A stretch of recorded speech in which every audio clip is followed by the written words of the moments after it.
Hello and welcome. Oh, I just realized I made a mistake. Oh no. Oh no. Okay. Well, this is awkward.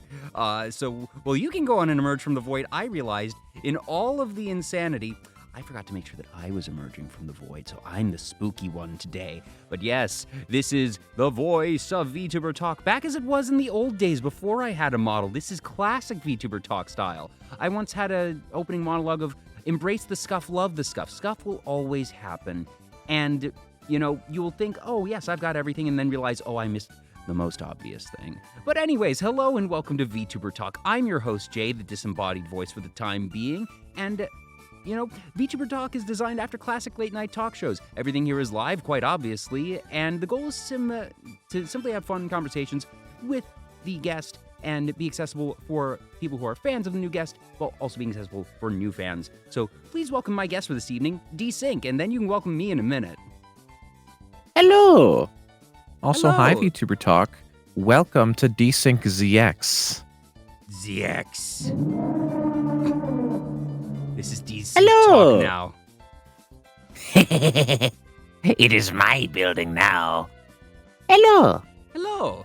Yes, I know it's been widely known that Charles Martinet did retire as the voice of Mario, and then he became a VTuber.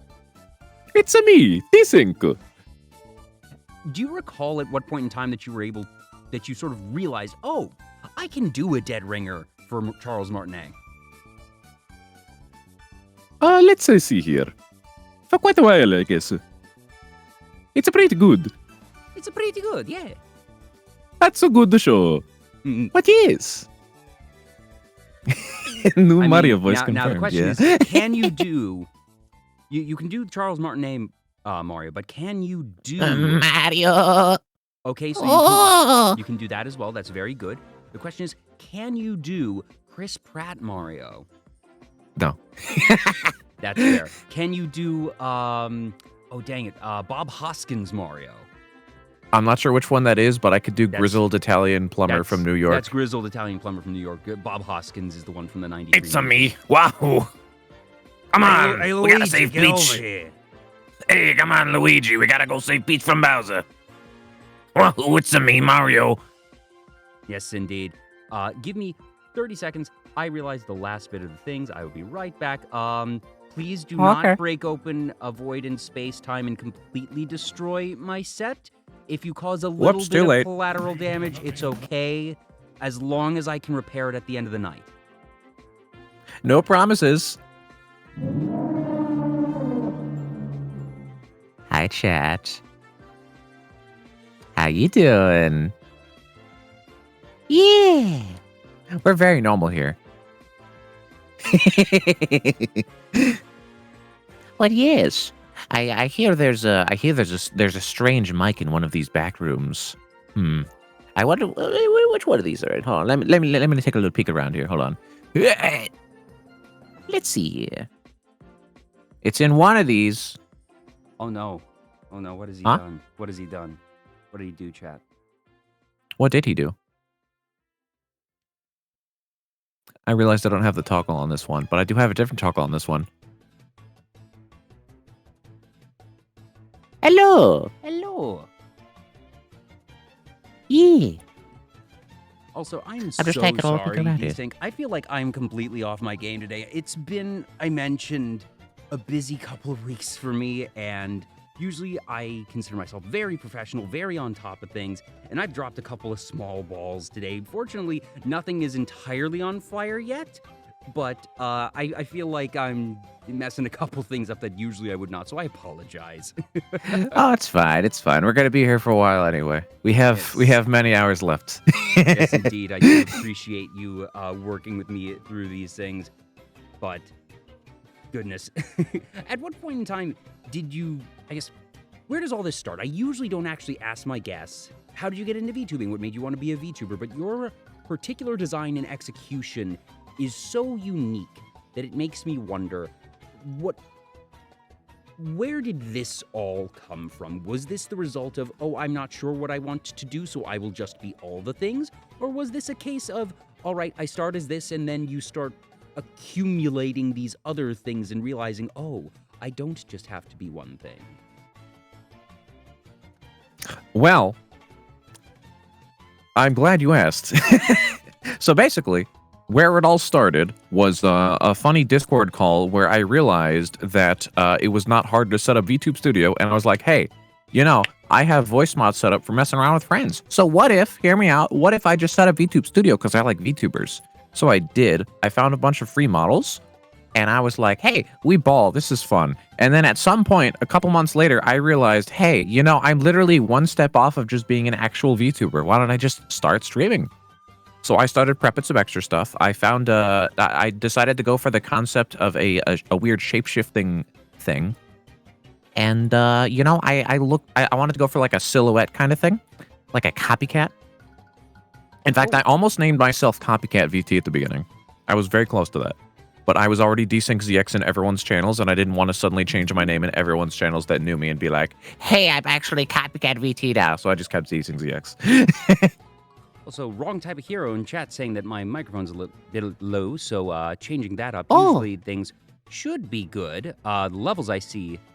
Oh, I can see how that might be a bit low.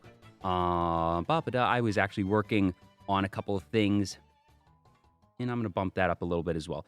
So how about now? Thank you so much, Wrong Type of Hero. I do appreciate the notice that it's one of the unfortunate things of Scuff that sometimes you don't realize, oh, the level says it's relatively good, but then things can still be a little bit difficult, and the more precise audio leveling that I do is one of those things that I mentioned I dropped the ball, and that is very much on me, so apologies. But yes, I think we're now mostly situated. Oh, and that's the last thing that's not situated, because that should go there. That's what was causing it. Because basically a bit on the back end. Essentially, usually I run things via VTube Studio for both ends of the equation, for myself and for the guest. And Desync mentioned to me that VTube Studio just doesn't like his stuff because, long story short, you're too powerful for VTube Studio. Indeed. You see, the VTube Studio collab feature does not like items very much. And as it would happen, I am literally... Made of items. So, if we were to do this in the normal setup, that we wouldn't have this, and we got his stuff all set up because, you know, that's where my mind goes as a host of, okay, make sure the guest looks good, make sure the guest appears good, that's great. And, well, I literally forgot to set myself up. I literally forgot to set myself up, and then there was just a couple of layering things because of how it would all set. So now we're actually set, and now we're as the world should be. Yes, indeed, as the world should be, with 3 sets of eyes, 6 eyes of my wonderful, wonderful guest here. I'm not disturbed at all. I'm not worried. This is, because, like I said for the promotional post, hey, his eyes are up here and over there and down there. You know, it's technically correct, except it was kind of underestimating. Oh, yes. The eyes that I was referring to... Well, I don't even know where to look anymore. Because at the very least, it was accurate in the screenshot that I used to promote the show, that there were only 3 sets of eyes at that point in time. Yeah. And now there's just, more. Yeah. I think you have a bit of an infestation in here. Well, honestly, not as bad as some of the other infestations I could have. I can live with this. You know what? That's fair enough. As long as you don't shed. Like, I'm allergic to cats that shed, but since you're just sort of like a void, I'm assuming that means that you're not actually leaving dander in the air, or at least not the type that I'm allergic to, so this is still fine. Yeah, no, you're good. I'm a void slime. Albeit I may nibble on the insulation, and there may be some holes in the drywall as I dig around a little bit. Nobody really cares about that stuff anyway. Fair enough, true. Please do not eat the tasty drywall, chat. Only void slimes should eat that. It's not good for your digestive systems. Yeah. But for his, it's fine. I love that. Yeah, I like the taste of the funny yellow cotton candy in the walls. Why would they make it look so good and colorful and yummy if it wasn't going to actually taste amazing? Yeah, it's great. Oh, by the way, for anyone who hasn't realized already, I am Desync. I'm not sorry. Don't worry, I'm not either. I knew what I was getting into tonight. This is all by design, chat. Fear not the Desync. Yeah, be not afraid. It's only slightly mind scrambling. Indeed. Oh, and now he's just the disembodied. Oh, nope. Ah, there we are. The biblically accurate desync. We love to see it. Be not afraid, I said. Yeah. Well, yep, definitely not afraid. Not afraid at all. 1 second. Where'd it go? That was the other piece that I messed up today. Oh, well. Hmm? Yeah, but don't worry. I'm definitely not afraid at all. Definitely not afraid. Of course, of course. Oh, it's very normal. Yes. Yep. Some people look at the legs a little bit weirdly, and then I have to tell them, sorry, be a little bit more afraid. Oh, yes. Entirely understandable. As I now also want to double check your filter slightly because it's now just showing just slightly less than I wanted to. So does it go that way? Oh, it just doesn't want to do that. That's. But this is one of the most complex models that I've ever seen. I've seen, what are we at? Like, this is episode 146? Yes. And just, that's part of the fun for me as a host of just no two models are the same already. And that even if it's something that is, well, conventionally and persistently humanoid, that there's always going to be fun things to be had there. But you obviously, as we discussed, just completely went out on your own. Do you have an estimate of how many different items and forms your collection is at this point in time? Oh god, it's a lot. So counting literally everything, there's probably separate form-wise, there's around 130. Albeit a lot of them are more quantity over quality, as they are just kind of PNGs. Here, let me swap back from biblically accurate. Where am I? Oh, hi. Oh, hi. Yeah. So a bunch of them that I still count as stuff like, bleh.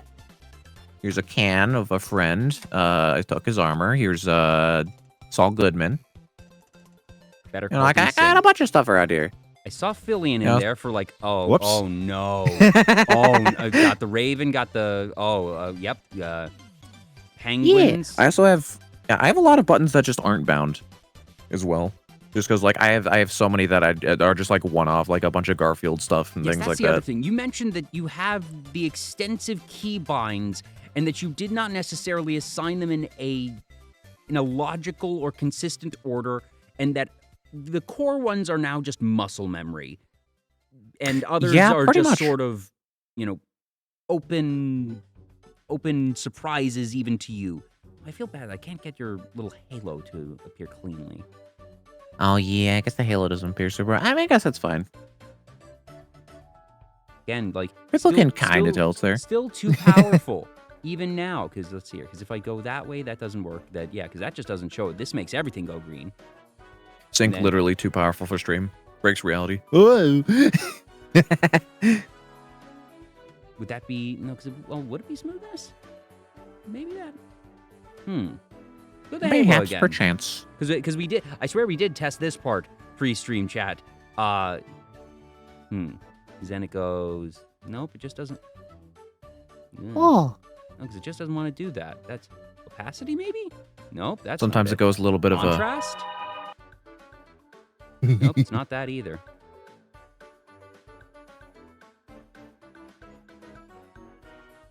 This is just a... the interesting bits and bobbles. Why didn't I want to do that? Now here's hoping the fire alarm doesn't go off. Oh, yes. Well, I was mentioning that. Well, actually, now I'm worried that this isn't actually... No, there it is. It is there. Okay. Not completely out of it. Just, yeah. Fortunately, I'm not hearing the fire alarm anymore. That just before we went live chat, that I was hearing fire alarm from some of the neighboring buildings, and they were turning on and off intermittently, which generally is the sign of this is a test, not something is actually going wrong, which is good. But at the same time, I was like, please don't go and test my place in the middle of a show after I've been away for a couple of weeks, just busy. Fortunately, nothing bad on my end, but scheduling happens, and you know, sometimes the universe conspires against you and just says, oh, you're finally back and you're going to have a show. And, well, how about a fire alarm? Yeah, that'd be real fun. And I haven't had that yet, so it would make for something memorable. It would be a first on Vtuber Talk. It would be a milestone in its own way. I can live without that milestone. I can live without that particular milestone. Please. Yes. It's okay. I'm a dedicated scuff tuber and a bad luck charm. Well, fortunately, knock on wood, things seem to have calmed down and that those tests seem to be done. So hopefully it's not just, oh, well, we finished those tests and now we're on the way over to the next building to test that one. Yeah. They're just cycling across the buildings. Yeah. Surprise test time. No! Dear God. What was the first model? What, like, the very, very first? Was the little kitty void slime the first, the original, or was it maybe the second or third and it's just the one that stuck? Just a moment. Let me cycle back real quick. Yeah, so at the very beginning. In the beginning, there was Desync. Where's my... Long before time had a name, the first Spinjitzu master created Ninjago using 4 elemental weapons. Holy cow. No, not that. Anyway. I have to admit, I expected a lot tonight. Ninjago was not on my bingo board. Yeah. I feel like yeah, you should so long actually ago- have that you could just have Desync bingo for any given stream of, you know, what forms will you use today? Who knows? Oh, well, that one, the free space is the copy girl form. I haven't even used that one in the stream yet. I use that one like 50% of the time with the various outfits. But yeah, so all the way, long ago at the very beginning, there was blackcat.vts. Well, blackcat underscore VTS. I got it from the face rig workshop, actually. It was a very unknown item around the time. You know, it was the first thing I went for because I was searching for like just a nice model that was available that was like a silhouette kind of thing, and this stuck out because it was perfect. Because guess what? Yeah. It's got like just a head, so I could just stick it on things. Yeah.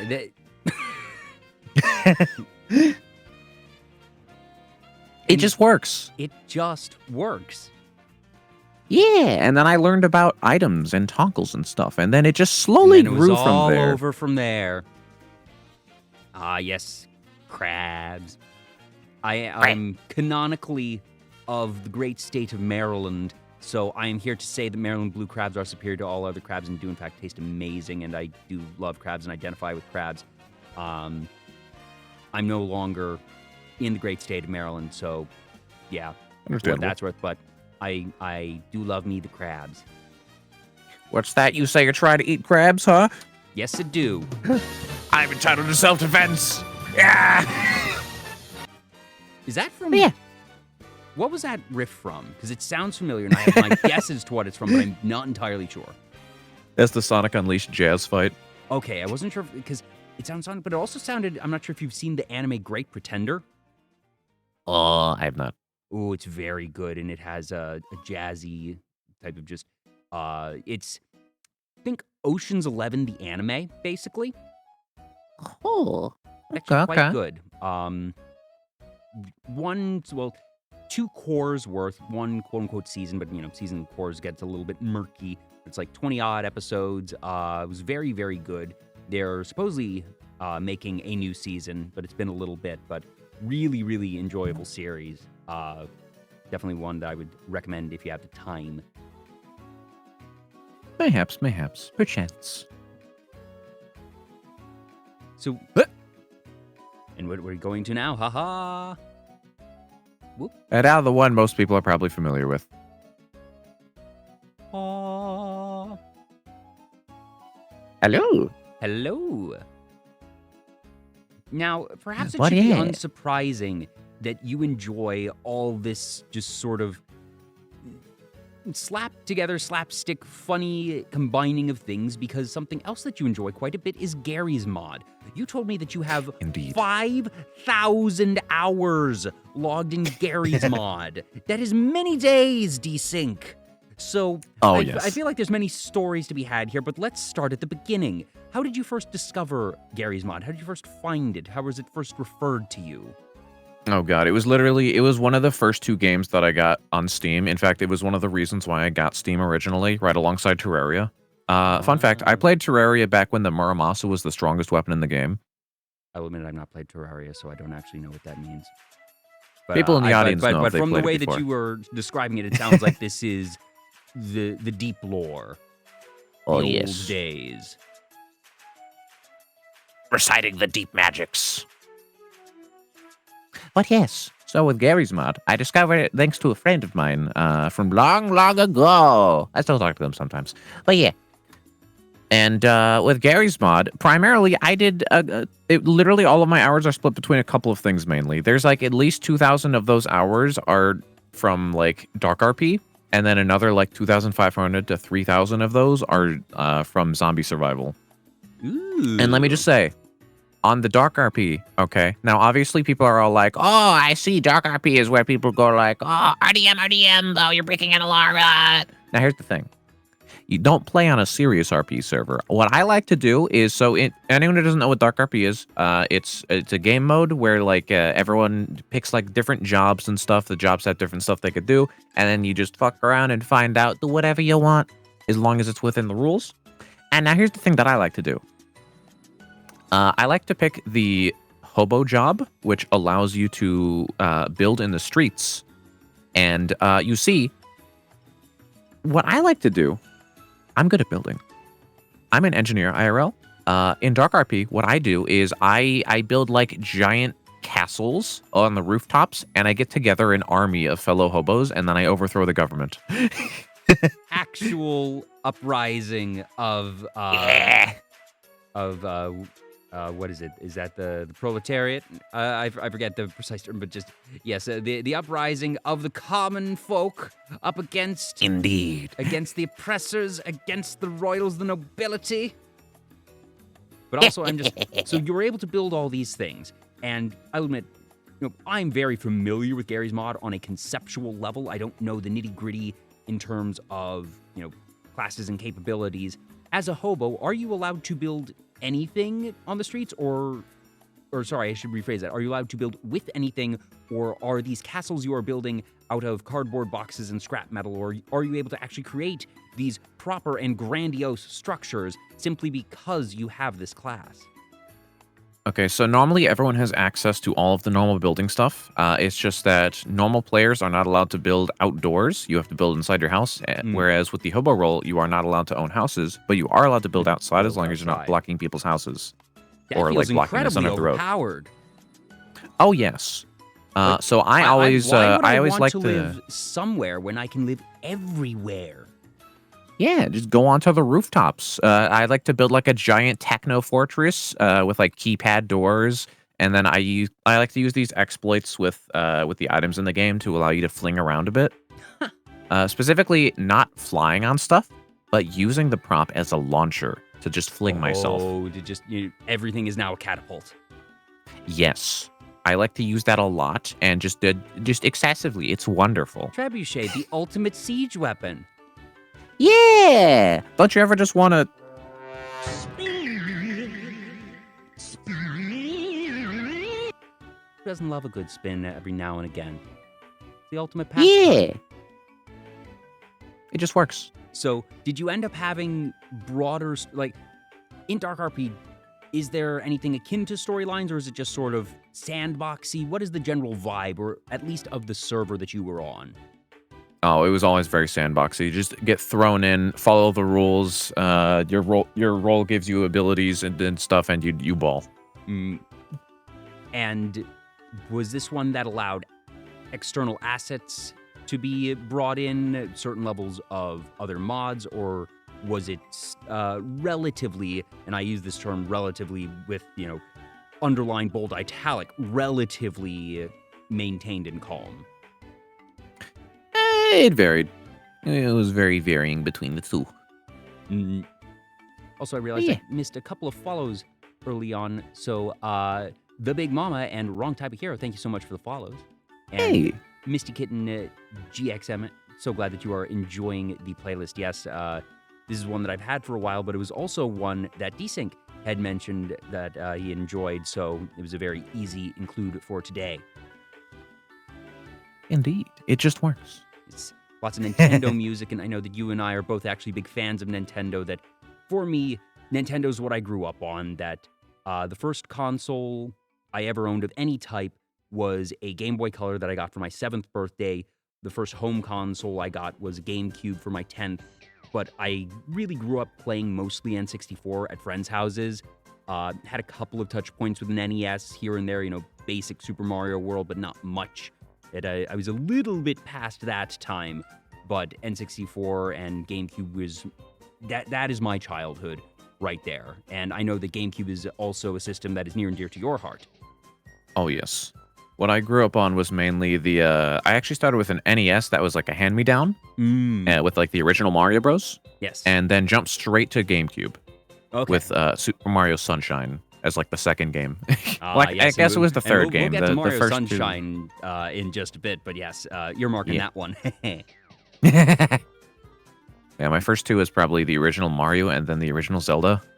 Both hard as balls. Yeah, and the original Zelda in particular, that I played the original Zelda for the first time on the Wii Virtual Console, and just sort of going through and realizing, oh, you get no direction whatsoever. You just they plunks down that there is enough direction and obvious game design of you walk into the first cave and get your sword. Okay, cool.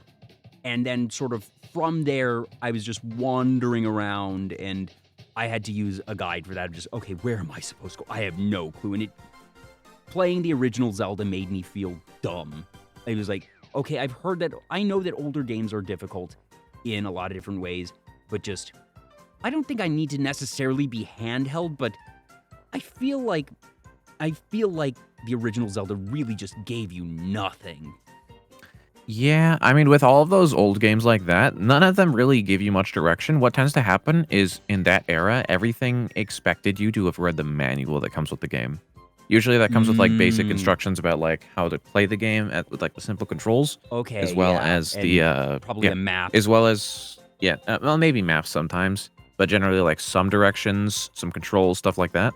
Because here's the thing, at the time, they had very, very limited space for all of the games and stuff, so they had to be very careful with what they put onto it. That anything, even a couple of lines of extra dialogue for instructions or a menu, that's going to eat into very precious memory. And on a map as vast as the original Zelda, the fact that that thing all was able to be crammed on one cartridge was frankly a marvel at that point in time. So I can completely understand them really wanting to, I don't even want to say cut corners, but to be hyper efficient and to minimize the excess bloat on that cartridge is entirely understandable. But you mentioning, because of course, instruction manuals are and were a thing, and especially back in the day, and they still existed basically for most of physical media, that you don't see them packed in with Switch games anymore because it's all done in-game. But even as far in as GameCube, that you would get that little manual in there and that it would have some basic instructions on how to play the game, what are the control schemes and whatnot.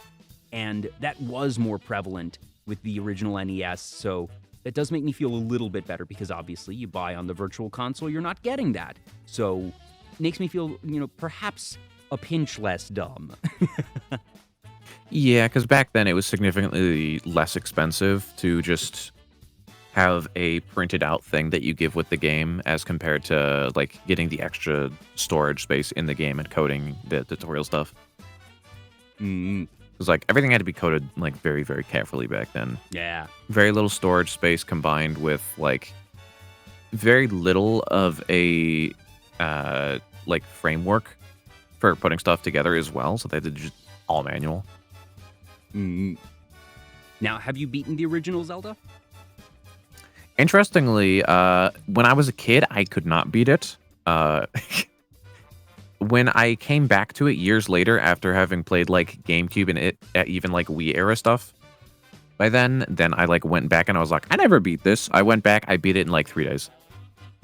Ah, okay, very nice. It's been a while since I went and attempted that myself. That, I mentioned the original Wii Virtual Console, and at that point in time, I must have been 14, 15, 16, somewhere around there.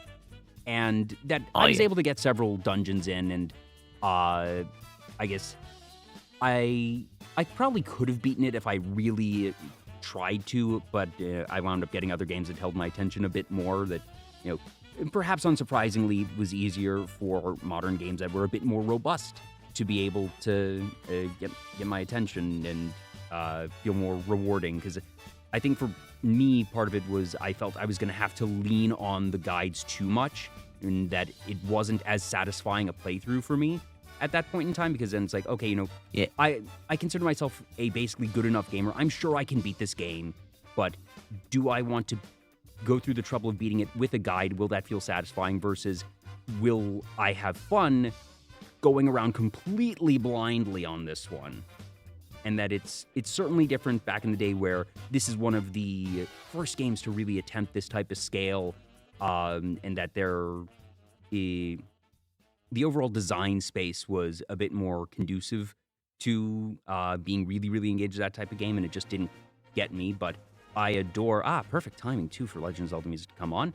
That the franchise as a whole is one I love. That I've beaten every mainline Zelda game since Wind Waker, and a good handful of the spin-offs that I've beaten, Spirit Tracks, Phantom Hourglass, missed Link Between Worlds, and a couple other ones, but I love the series.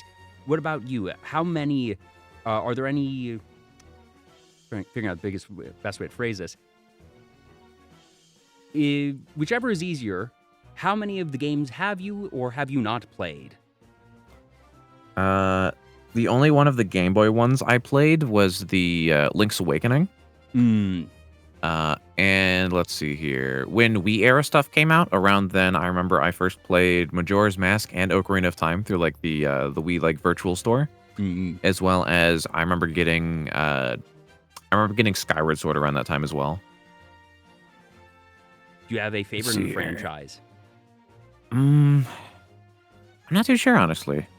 Hard to pick a favorite. At some point, I also got Twilight Princess as well. And of the newer ones, I think I haven't played the newest one yet, but I have played the one before that, the Breath of the Wild.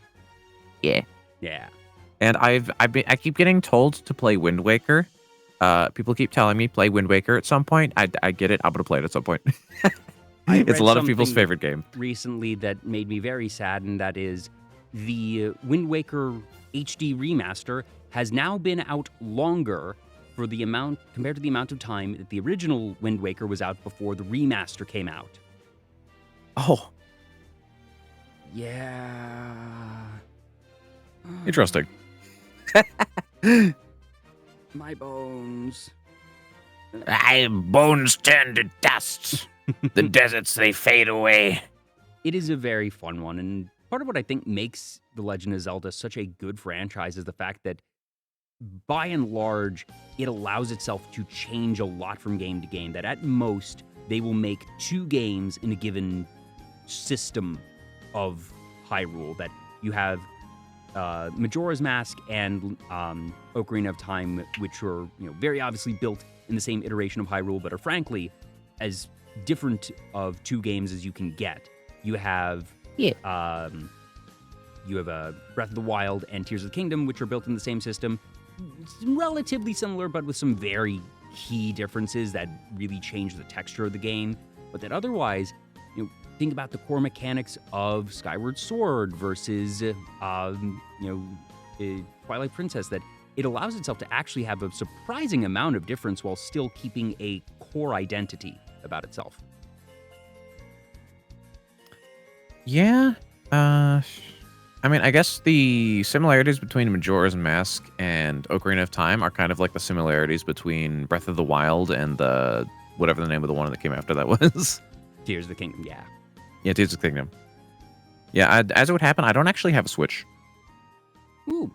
Well, Yeah. they're probably, not entirely cheap right now, but it's at the latter half of the life cycle. But it's been a very good system that it was very exciting to see that one get announced and released, and part of it being that this was the final one with Iwata's fingerprints on it, and that he apparently had a not insignificant hand in the overall design, which isn't surprising considering his position as CEO of Nintendo. And it sort of felt like the logical conclusion of the Wii era, because you had the Wii, which, you know, in and of itself was pretty revolutionary, codenamed Revolution, and that you had the Wii remotes, and that you had the Wii U, which was ill-fated for branding reasons and library reasons that'll be entirely separate, but they had the tablet, and that they were working with that extra space of, okay, what if you had this menu available in your hands? And I think that from a conceptual and design standpoint, that it was very novel, and that they were able to do a lot of cool stuff with it, but like we said, the system itself had its struggles.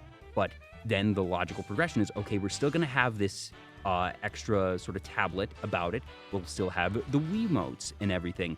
But now it's actually just, you can take the whole dang thing with you if you choose. Or if not, but functionally, in terms of play space, the Wii U and the Switch are one and the same, but more options.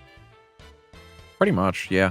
Except at the same time, one of the biggest issues with the Wii U is that the DS exists. Yeah, that's so true. Its gimmick was like, it's like they took the gimmick of the DS and they made it worse, kind of. Mm-hmm.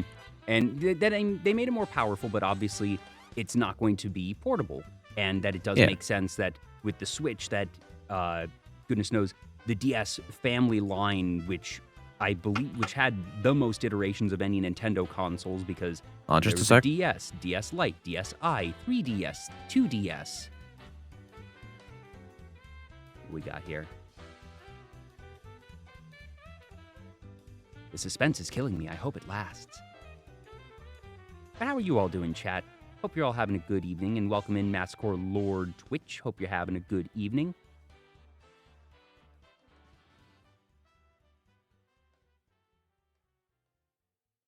Well, we'll figure this out. But anyways, yes, hopefully you're all having a good evening so far. That it's actually been a couple weeks since I had a show, so it's nice and exciting for me to get back in the saddle. I actually have another show scheduled for this Sunday. I won't say who, because I have this terrible, terrible just precedent. I don't know if precedent's the right word, but the universe conspires against me. Every time I announce a guest and say, oh, by the by, I'm going to have such and such on later this week, something happens. Like 90% of the time, something happens. So I'm going to keep you guessing on that one, folks. Gotta follow on Twitch and Twitter to find out that one. Yeah, it's definitely a ploy for followers, not me actually. I'm actually not very superstitious, but sometimes it's just frustrating, and I don't want to put it on the guest. Uh-oh, Curse of Ra. Why are you Curse of Rawing me? That usually happens when you raid someone. Return the slab. Return the slab, or suffer my curse. Oh, I sent that meme to a friend earlier today. I kid you not, Desync. Well, I know what that's from, though. That is the Drowsy minigame on the original Pokemon Stadium. No. It's not? I'm like, it's the desert. sure they use. It's the desert theme from Mario. I think they still use that in the Drowsy metronome minigame, though. Like, I'm gonna look maybe that up it's using later. a lot of them. Oh, this is gonna bother me now. One sec. Now I need to just sort of prove it to myself, not even to you. Just like, uh-oh, is this Mandela effect on me? You must remember. Yeah. But if I just Google like desert Mario theme, I'll probably find it instantly. Mini. Oh well, okay. Well, now that's just giving me all of them now. And most of them use it. A lot of Nintendo stuff. Like they really like the sound of that. Like, yeah, they really like the sound of that instrument at the start. They use it in like all of them. Okay, I was right. Oh. They did reuse it. No, it's very similar though. Oh, it's just ever so slightly different. It's the same instrument though, so I'm not completely crazy. I'm only mostly crazy. Crazy. Crazy. That would be pretty crazy. I was crazy once. They put me in a room. It was a studio room with plants and a desk and this. Don't tell me slime. that wall behind me. That wall behind me. Don't tell me don't tell me that's made of rubber. No comment. There better not be any rats in here. Oh, no rats, no rats. No rats. Of course.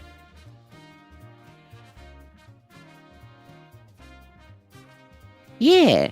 It's very normal, Just- of course. It's a very normal room. It's a very normal room. Definitely not a rubber room. Not a rubber room of rats. Not at all. Couldn't That would make me really crazy. That would make me absolutely insane. Yeah. So anyway, where are we? Legend of Zelda. We were talking to the DS family, and that sort of caused the Wii U to end up flopping a little bit. It was one of many factors, and I can definitely see that. And that made me think of just how long-lived the DS family line was, and just all the iterations, and the fact that I think that the DS and the 3DS are two of the best systems ever made, full stop.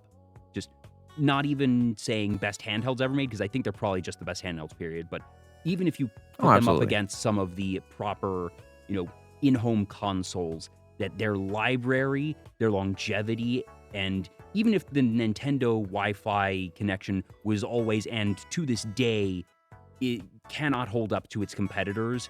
That is one of the things that Nintendo has never, in my opinion, invested quite enough in. That the games on the DS, the library that thing had, was just astounding. Lots of shovelware for sure, but there was so many just genuinely good games. Yeah. Well, I mean, Steam's covered in shovelware too, so. Shovelware exists in all eras. That doesn't matter if you're going back to the Atari. That was actually one of the big things that Nintendo did of reducing shovelware with the Nintendo seal of approval, and that they actually vetted all the games that were released on the NES because they wanted to stand out and have customers be confident that if they are buying something for this console, that it will have a base level of quality. The Nintendo seal of approval. Yes, indeed. And certainly, some games are still better than others, even back in the day on the NES, but that they prevented anything from just being just incredible shovelware. That it's astounding, some of the stuff that made it, because, back in the day, 2600 really had no quality control, and that third parties could just release on the system, and, it didn't matter, but it undercut a lot of consumer confidence. And then obviously the ET crash of 83. Oh, the fucking ET games. What an incredible... To this day, it remains this incredible case study. Business schools talk about it. It's infamous in gaming, even now at 40 years later. Trashed and thrown away, just like the piles of them in holes. And the fact that they legitimately found the landfill in New Mexico only like 5 years ago, that they actually did a documentary and found them, that they dug up boxes and a couple of cartridges that had actually survived being buried in the desert because it was cheaper to destroy them than to find buyers. Gotta dispose of the piles. And just for it to be connected to one of the most beloved films in history, that it's not uncommon that even in the GameCube era, that there was like the Shrek game, and that there would be, for basically any children's movie, be it Pixar, DreamWorks, what have you, that would have a game adaptation, and it would be pretty bad. But for it to be something that was given as much promotion and production as ET was, they produced more ET cartridges than systems that existed at that point in time. That's such a big mistake. It's just... Actually, I forgot astounding. about most of the stuff about this story because, like, it's been so long since I've heard about it. I'm just, like, remembering, like, the little bits. They paid for Neil Flipping Diamond, to do music on this game. And you ask yourself, well, how can Neil Diamond have music on this game? Because we're in the early days of hardware. The sound output is very limited. They didn't care. They wanted Neil Diamond to be on this game, mostly in name, because it was supposed to be the big thing, and the movie was a big thing. And just, there had already been things that were going to almost inevitably lead to the video game crash of 83, or maybe it would have been postponed to 84 or something. But a lot of historians and economists basically point to it and say E.T. was the straw that broke the camel's back and destroyed consumer confidence in the gaming industry for something so significant, so invested in, to fail so spectacularly, made people just entirely suspicious of new games that came out and just like, was this going to be E.T. again? Like, why do I want to go out and spend hard-earned money? Because people talk about the price of games today, and in actuality, games are cheaper than they've ever been. That once you account for inflation, you look at the price of what an NES cost, it was like $1,000. Oh yeah. Just the mere fact that the normal price for most AAA games has remained stagnant as $60 for the past like 10 years is and like wild. even 70, that is not Yeah. the amount that the price of other goods and services has increased. And just, I'm not going to go out and say, all right, everything is perfect in the gaming industry, but in terms of pricing, I think consumers need to be a bit more realistic about just actual basics of currency units. Yeah. Microtransactions, on the other hand, ooh. I have such a love-hate relationship with the microtransactions. Because on the one hand, it is unlocked gaming for so many people who might not have expendable income. And that the existence of the App Store on iPhones and the Google Play Store has let people who would not otherwise be able to afford games play games. And, do they hit a certain wall or can they not get certain power-ups? Sure, but that lets them have that experience and fun, and it is what it is, that they are then being subsidized by the paying players, sometimes the whales, and that are some games predatory? Yes, and that's the problem. That I think that microtransactions in and of themselves are not a problem. There are ethical ways to do microtransactions. If you want to do just cosmetics as microtransactions, or say, okay, you can refresh and get a free life instead of having to wait X number of hours. Sure, that's fine because you are paying for time. It is a literal time to money transaction.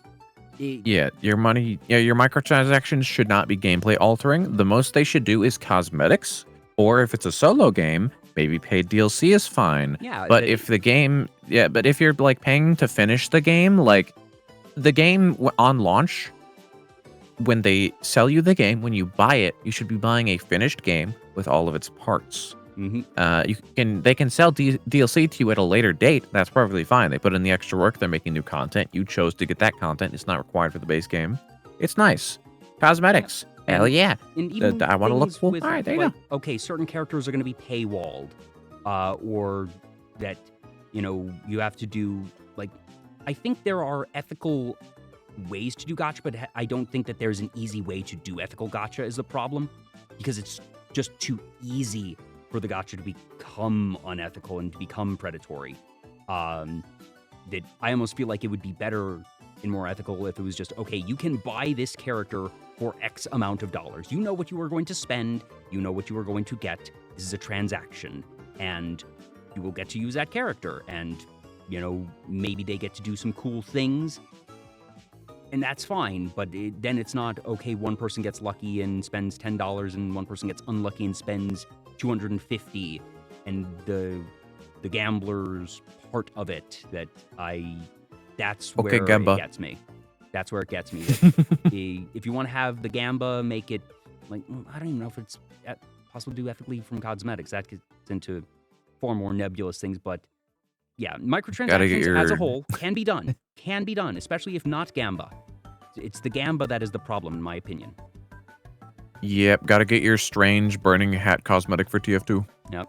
I don't know why, but for whatever reason, lucky me, Gamba and gacha has never created the happy chemical, the serotonin. It has never sparked joy in me. So I have been mercifully spared from this entire genre. That, I'm not going to yuck other people's yum. If you like that type of thing, good for you. I hope you're able to engage with it healthfully. But I've never had the urge even for that. It's frankly been a deterrent for me in any type of game that I see. Genshin Impact looks neat. I see a lot of the gameplay elements of Breath of the Wild, which I really, really enjoyed. It's an anime style. These are some cool looking characters. You've got some great VAs lined up. But I've got to do gacha and like the banners and all that. I'll pass. Maybe I'll tune into a stream. Pocky! Hiya, Pocky. Welcome on in. Yeah, Pocky Raid. Welcome on in, folks. I'm Jay. This is Vtuber Talk, and I'm talking with Desync right now. Pocky, I hope you had a good stream. Hopefully you had a fun time. I know you were doing some dishwashing simulator, but as always, do be sure to take care of yourself, get some food, get some rest. Thank you for the raid. I will take care of your folks. We definitely will not drag them into the void. Right, Desync? No promises. But yeah. But for the newcomers, if you could introduce yourself. And as I realize, I don't know if I even let you properly introduce yourself because we kind of just jumped into it at the beginning of the show. True. We literally, for the past hour, there was like the tech issues, and then we jumped straight into talking about games for like 40 minutes. So who are you? What are you? So yeah, I'm Desync, the copycat VTuber, all weird shapers living with the internet, and VTuber fun. I spam a lot of buttons.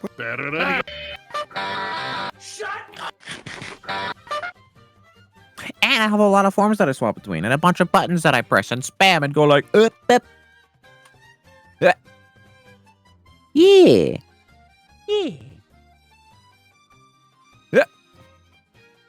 By the way, Raiders, did you know that if you follow right now, you have a non-zero chance of finding a free unused flashbang grenade underneath your chair right now? That's right. A non-zero chance, theoretically. A non-zero chance. Even I have a non-zero chance. Let me check. You could. Let me check. Oh, I didn't win. Aw, dang, you didn't get the... You didn't roll the gotcha roll. No, Dang. didn't get the gotcha. Maybe next time. This is a shame. Everybody in chat, if you got the flashbang, let us know. Gotta know. Yeah. But anyways, I was on my little gotcha and microtransaction rant. Terribly sorry for that, but for you, are there any like gotcha games or microtransaction games that you feel have actually done it right? Are there any that you've really enjoyed, perhaps? That fall into that banner? Not really. I mean, in general, whenever I find games that are like that, I tend to just not play them to begin with. That's fair. Like I said, that's sort of where I end up as well. So there could be some really good ones out there. Yeah. I feel like, frankly, the microtransaction games, at least that I see out in the wild, that I think are doing it best, I actually think it's Fortnite. I actually legitimately think that Fortnite is one of the closest things we've seen to ethical gacha because it is just all cosmetics. That, you know, that the Victory Royale you can get without paying a dime. You can just install the game. It is well run. They have crazy crossovers and in-game events in the way that, frankly, I think Fortnite is the closest thing we have right now to a proper metaverse. And it's monetized about as nicely as I've seen anything. Yeah, I mean, they do it pretty well, honestly. All things considered, whilst I don't really like Fortnite, I do have to give it to them. They do have all of these business models that work really well, and it's not like maliciously predatory or anything. It's just like, I don't know, they just do it well. You want to look like Sasuke or Thanos or John Cena? Here you go. You can pay a couple bucks and do that. Live your best life, buddy. And if you don't want to do it, you can be rando McGeneric, and you can still get your Victory Royale. Yeah, Fortnite, we about to get down. Yeah. Rando Generic Man versus... And now they've been spinning up all these other games. They had their legally distinct Among Us. They've got a bunch of other games, and like I said, even the in-universe, events, like actual cataclysmic events and concerts. I think they had, I forget who they had recently, but they had just, a good slew of bands, and that they've done some pretty cool stuff there, and it's been interesting to watch that one from afar, even if I do not partake myself. That I think, all memes and whatnot aside, I actually do think that Fortnite is a net positive in the gaming world. Yeah, I mean, it helps her. If they weren't doing the stuff that they were doing as they are, then more likely there would be more other games that would be doing stuff in more predatory ways. So, you know, Mm, they're filling that hole and setting a standard. yeah. And I think it helped sort of give rise to, well, perhaps not give rise to similar games because there had already been Battle Royale games. There had been PUBG and a couple of others. So not necessarily pioneers, but I think they really refined it. You mentioned that there are some games that are, I don't know what the proper way to genre classify them would be, but Helldivers 2 you mentioned is one that you've been into lately. Yeah, the lovingly named genre of four dumbasses working for super corporation go off and do crazy things. And because I had not heard of Helldivers 1, apparently it was a thing, and I guess it was successful enough to warrant a sequel. But the sequel just sort of took off. Yeah, the first one didn't do like super good. It was just like it did well. It wasn't crazy. It was like a top-down thing, kind of similar to the current one, but more like MOBA-like, I guess, with like your four-person team. And then, you know, Helldivers 2 is here, and, you know, We've been having this very nice lineup over the past several months of just a bunch of new games taking over that are all like not predatory, and they're what people actually want in a game. Yeah, We had Helldivers 2. We had Power World right before that. Then there was Lethal Company right before that, and Baldur's Gate 3 before that. Then, dang it, what was the other one that was sort of, that it was similar? Lethal Company. I said Lethal Company. Oh, sorry, not Lethal Company. You mean the one that's like Lethal Company that just came out kind of recently? Content Warning, that's it. I'm gonna be honest, I don't like Content Warning. I haven't played any of them. Ooh. So all the ones that we listed off aside from that last one, definitely play. Content Warning, Content Warning, the devs for that, they did something really interesting and very, very smart. Okay, so Content Warning, they made the game in less than a month. They pumped that out for April Fools, and then they released it on April Fools for free. And they said, like, hey, you guys get this game, and essentially they min-maxed the game for clips, meaning that, like, there isn't a whole lot of content in the game. Because that's the whole thing. And the literal in-universe conceit of the game is you and some friends are trying to go viral, and you're doing stuff that's supposed to be clippable. And surprise, surprise, they made the stuff clippable in-game that would also be funny and clippable out of the game. Yes. They just went so full essentially, meta on the thing. Yeah, they didn't even have to advertise it at all. Because it was free, and because it was directed primarily at content creators, they were able to then get all the content creators to grab it, because it was like, hey, it's free, you have nothing to lose, might as well grab it. Everyone was like, hey, look, free game, go get it, go get game. People were streaming it, they were making content, they were sharing funny clips and shit, and then they set it to normal cost the day after, and now they're making money. A lot more money than they invested into it. That is devious. That is delightfully devilish, Seymour. Yeah, it's incredibly smart. It's the kind of game that's good for like a one-off, I would say. And then like maybe a second one, and then if you mess with mods extensively, then sure. But at that point, like the modders are carrying the game now. But the thing is, the developers don't care. They've made their money. Yeah. This is this is like peak modern game design, and I think that, you know, very logically, that as we saw with Among Us, that Among Us had been out for about a year and a half, I think, almost 2 years, when it really actually started gaining traction, and it started gaining traction because of content creators. That we live in this era now where you can legitimately have your entire marketing campaign be in content creators. Should it necessarily be your only marketing campaign? Probably not. But that it is a very viable path, and that if you're designing something that is fun to play, and you get, you know, streamers, content creators to play it, that it will give you some of the most logical and natural marketing. And I'm all for this era, because it diluted down to its core function. It's make a game that people have fun playing, because then people will see people having fun playing your game and want to play your game. And literally just make a good game. Make a good game. Who knew? Yeah. Particularly one that's good with friends and doesn't make everyone really mad at each other and their enemies. Or just like mad enough for it to be funny and not actually toxic. Yeah. I have an extreme dislike for like modern PvP games. I despise stuff like Apex and like League and like just all those sorts of things. I But refuse to play any of those. obviously, you have things like Among Us, which highly competitive, but it's super fun, and next round comes up really fast, and that generally speaking, it's gonna take the Mario Party approach of, oh, it's gonna ruin your friendship for the next 5 minutes, but you're gonna forget it by tomorrow, and it'll be fine. Yeah. Or if you want more extended hatred, you can always play something like Dokapon Kingdom or Mario Party. Ooh. Well, here's the thing about Dokapon Kingdom, and I say this as someone who's never actually played a full game of Dokapon Kingdom. It will take you a year and a half to hate your friends, and then you won't speak for a year and a half, and then you'll be friends again. But it takes a year and a half. It takes a lot of time to beat that game. It's a freaking full-length RPG. Except you're fighting your friends the entire with way Mario across. Party plus PvP. Yeah. Full length. It's ridiculous. It's so long. You see people get these campaigns, and that it's like a proper D&D campaign that even if they do it once a week or once every couple weeks, it's gonna take a long time to do this. Yeah, way in the past, I've beaten the game 2 times. I've probably started new games of it that went to like the second continent of it, like maybe at least 30 times. And then not finished.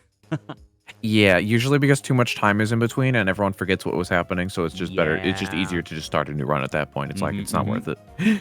Yeah. And plus, at that point, you can't remember, okay, who do I need to screw over? Who am I supposed to have a grudge against right now? And that's half the fun. That when you're able to make the fun, like I said, fun toxicity of we are now mortal enemies for the next 5 minutes, and I will hate you and curse you and do everything I can to spite you for this game, maybe plus 24 hours. I don't know, maybe. Foul villain, take this. The 2 spells spammed at you randomly every turn for the next 3 turns. How dare you? Yeah. I should play that game at some point, though. It does seem very... Well, I don't know if fun is the right term. I think the experience seems fun. The game itself may or may not be fun, but it facilitates memories, and I think that's still nice in its own way. I think that if it released today and it was much cheaper, then it would pop off really well. If it was released today and was half of the length for a full game, I think that would do it. I think the problem is even now it would just be too long. I think it would need to be just a little bit shorter, but it'd be very interesting. I'd love to see them try a Dokapon Kingdom 2 or remaster, what have you. Yeah, because like one of the big issues with it is, so they did release a remake of it that is on Steam. Unfortunately, it is full price $60, despite it being a Wii era game. So I don't know. If it was like $20 or something, everyone would get it. I won't be honest here. Yeah.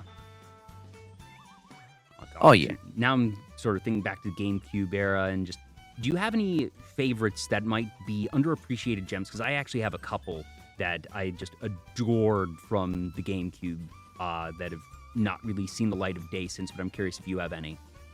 Okay, for GameCube, Hot Wheels. Hot Wheels? Okay. Yes. There was a Hot Wheels... Okay, there was a Hot Wheels game for GameCube where you have like your little cars and they have like the health, and it's like semi-open world with like the campaign stuff, which is wild. Albeit it's with like these weird sort of like blocks of zones, and the zones get like split into pieces for the PvP content of it. It was incredible with friends. It was wonderful. Just going around like grabbing power-ups and shooting at each other and stuff. Think of it like Halo, but cars. Ooh. Oh, sorry, your model's lagging out a little bit. Why's my stuff freaking out? Oh god, what's happening? If you want me to, I can try just doing a quick toggle on my end, see if just a refresh will help at all. Not sure if it's on your end too. Oh, hold on. Fucking Steam's trying to update things. Hold on. There we go. Steam, no, okay, should be good now. Not now. I'm trying to update Destiny 2. I haven't played that like over a year. Destiny 2? I haven't played this game in over a year. Get out of here. Bad. Okay, we should be good now. Whoa. My racing game of choice on the GameCube, I feel like it has achieved cult classic status, but I will constantly bemoan that it does not get the recognition it deserves, and that it does not have the sequel it deserves, and that is Kirby Air Ride. Oh, that's a good one. I would pay $60. I would pay full price today, right now, no questions asked, for online-enabled city trial alone. Just put that on the Switch shop. Just, that's all I want. All I want is to be able to play city trial online with friends. You don't need to remaster or do anything. I think the graphics actually hold up remarkably well. It's not the cleanest looking game, but it's Kirby. It's round and angular where it needs to, and that's fine. And can we please have a new Kirby's Air Ride? It is one of the things that I want more than anything else from HAL Laboratories, and I doubt they will ever give it to us. Yeah. Free idea for you, Nintendo. Release Kirby's Air Ride 2 for like modern consoles. You'll get free money. It will print you money. Please give us the game. Just make it. Because essentially Kirby's Air Ride, in terms of scope and production, mirrored the original Smash Brothers. That it had the one-player game, they had the multiplayer mode, and they had 12 stages, one of which was initially locked. But it was 11 stages and then the 12th unlocked, and the multiplayer, which had a lot of chaos and items.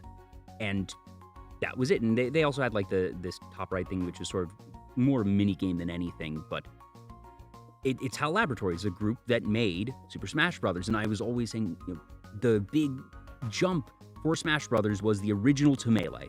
That Melee came out and it was just game-changing, literally and figuratively. And I've always hoped that they would go back and give us Kirby Air Ride Melee, and I gave up hope on that 15 years ago. Yeah, I'm gonna be honest. I played Melee a lot when I was a kid, but the moment that anything else came out, I didn't like Melee much anymore. I was like, it's cool. I like everything else more though. Yeah, I definitely was not a Melee for lifer. That when Brawl came out, I started playing Brawl. I understand that for the competitive scene, it was always Melee. And just like, Melee is great, and I enjoyed it for sure, but I was not quite as invested as somewhere in that particular iteration of the franchise. Yeah, when we came out, I was evil. I made Meta Knight. But I tried Meta Knight, and I guess it's just I'm not good enough to have been good with Meta Knight. That I was really good with Wolf, who was not meta at all. Snake, who saw some competitive play. Some of the sword users, but Wolf was my guy. But I felt like there was a lot of really fun characters in there, and that I was able to play most of them with competency.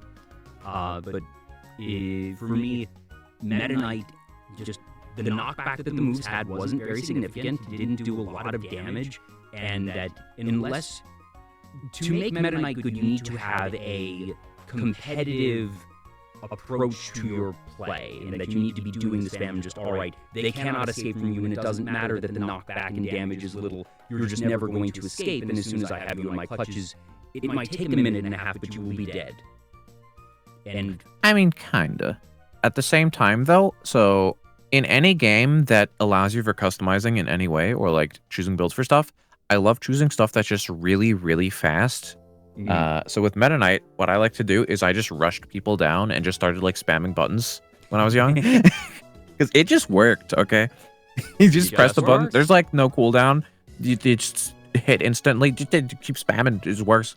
I remember I played Melee with one of my siblings at one point, and they chose Zelda, and just the neutral B, they were able to just sort of keep me in that for a while, and I was like, holy crap, I didn't even realize that move was able to just sort of keep going perpetually, and that the frames meant that you could not actually escape for a very long time. Yeah. But it's interesting, because I love watching competitive players in Smash, regardless of the iteration. I've never had the desire to be competitive in that game. For you, are there any games that you ever wanted to be or tried to be competitive in?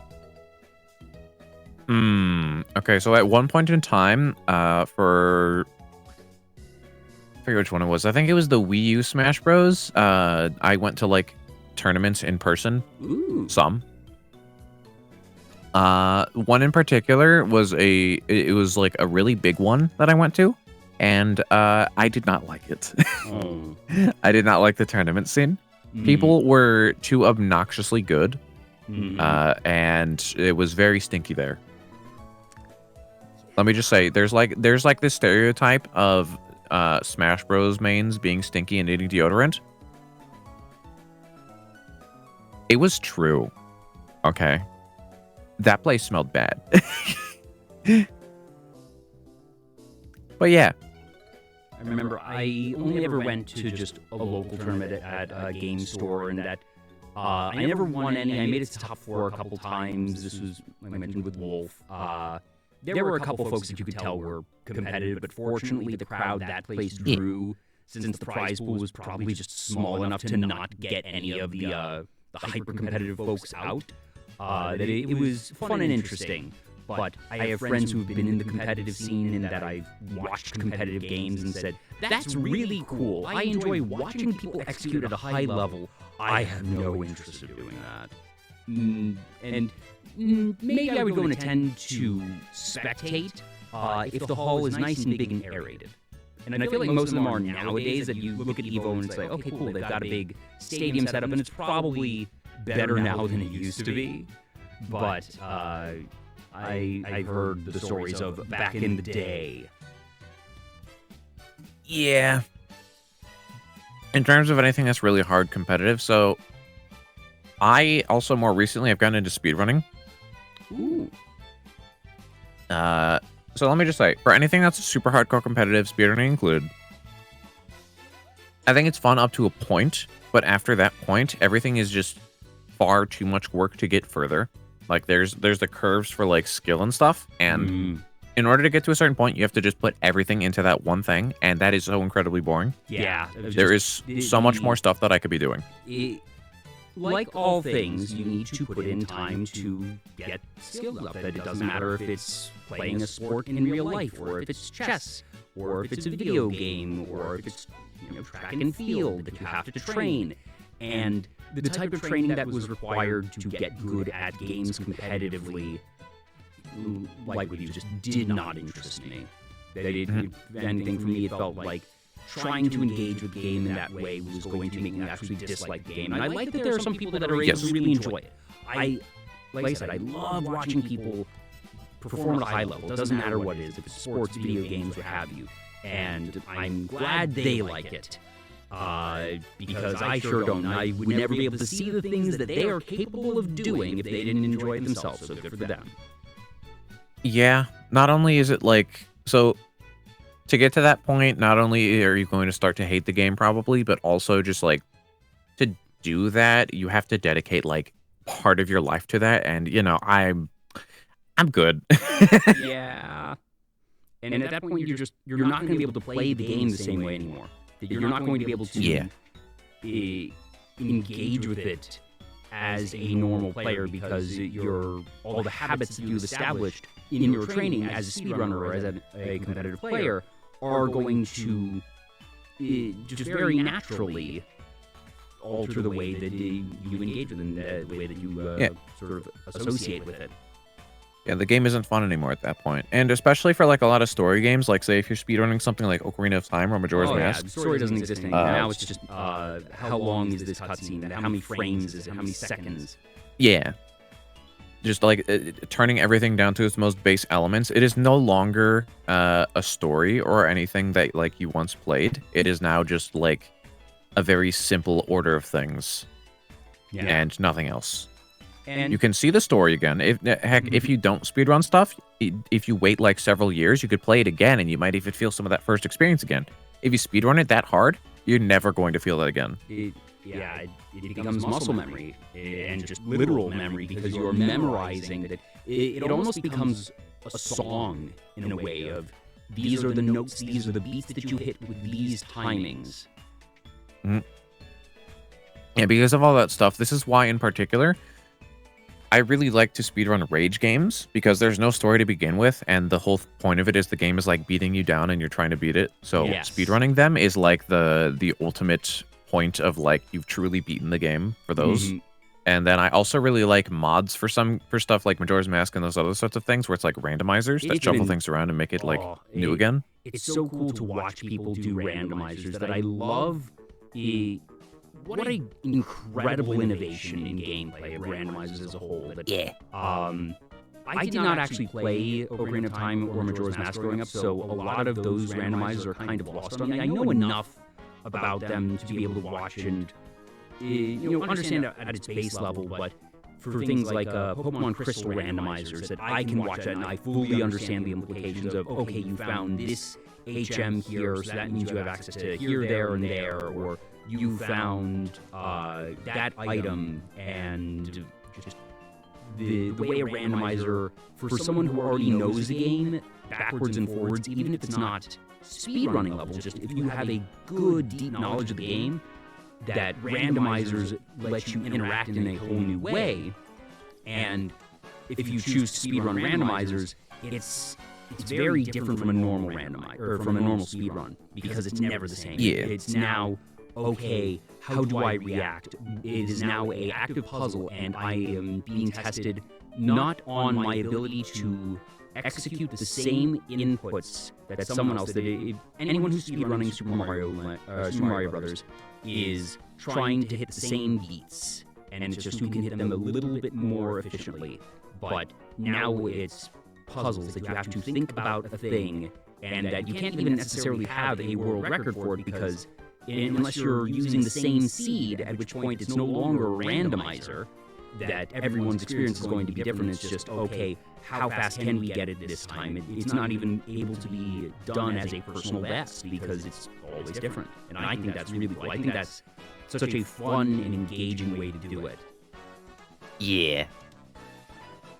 Also, can I just say as well, I really, really like to just rip apart games and find just like bugs and stuff everywhere that I can. Oh, so how do you approach that? So whenever something seems weird in a game, if you find something that is like a little bit weird, like maybe you clip a little bit to the side if you do a certain thing, it doesn't seem like it does anything. But here's the thing: you may potentially be able to use that somewhere else. Think of it like this: in real life, we have electricity everywhere right now. We are currently on these boxes that are powered by electricity. Okay, electricity is everywhere. Long, long ago, they did not have electricity. It was essentially, you could think of it like at one point in time, electricity was a bug or like an exploit. And then we, as humans, messed with it. We played around. We kept playing around. We learned more about how it works. We then applied it elsewhere and started using it all over the place. And now we're here. What an interesting way to think about electricity. I never thought of it as a bug. I sort of think of it as, okay, this is a reaction, and how can this be used? But in essence, to the understanding of people at that point in time, yeah, it probably seemed like a bug. It probably seemed like magic of, we've discovered sorcery here. It's an exploit in reality.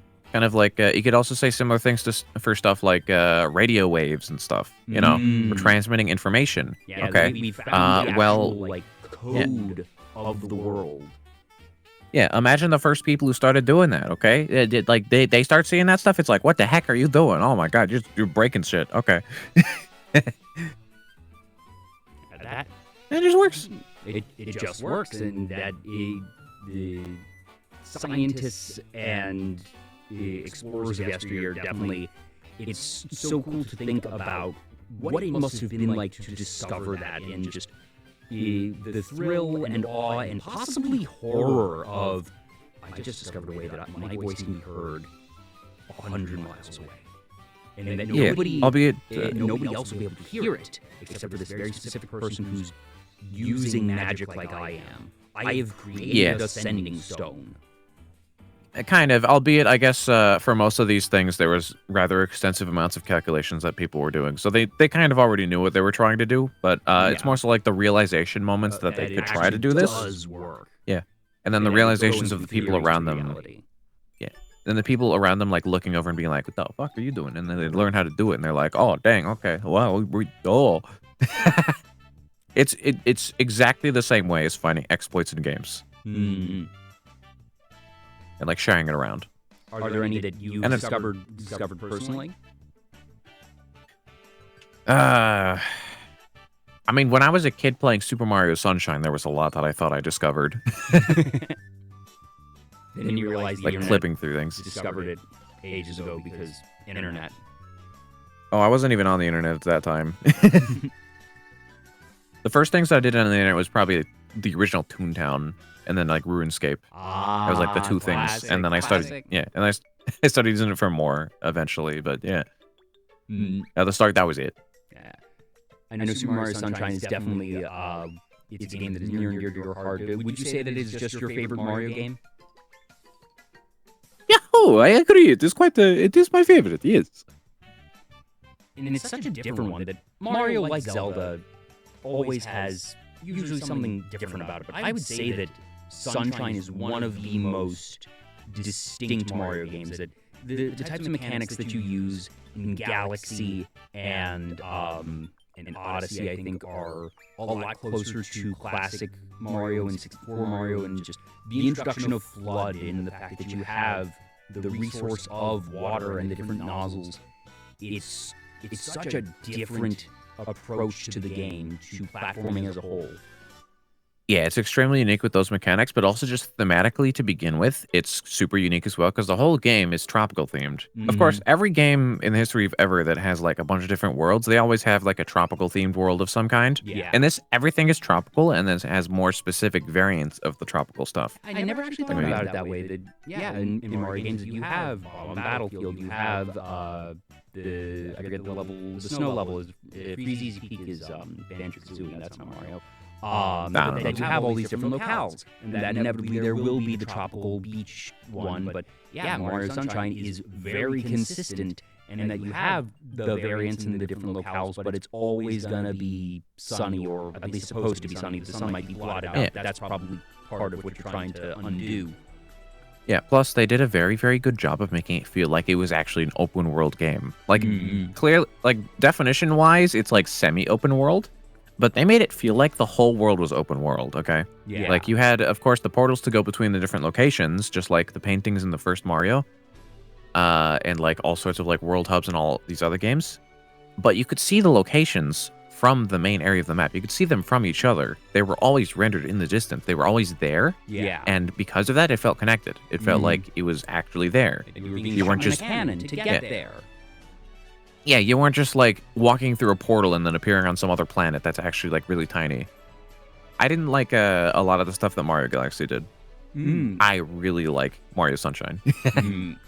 Galaxy I really enjoyed from a gameplay perspective. I think Sunshine flavorfully has a lot more going for it. And one thing that I will perpetually hold against Mario Galaxy is Luigi's purple coins. I've still not forgiven them. The one I never level 100%ed Galaxy. that I 99%ed Galaxy. Luigi's purple coins Jeez. is the one that I could never beat, and I got just because you need to be perfect on that. There is no room for error or just so little, and I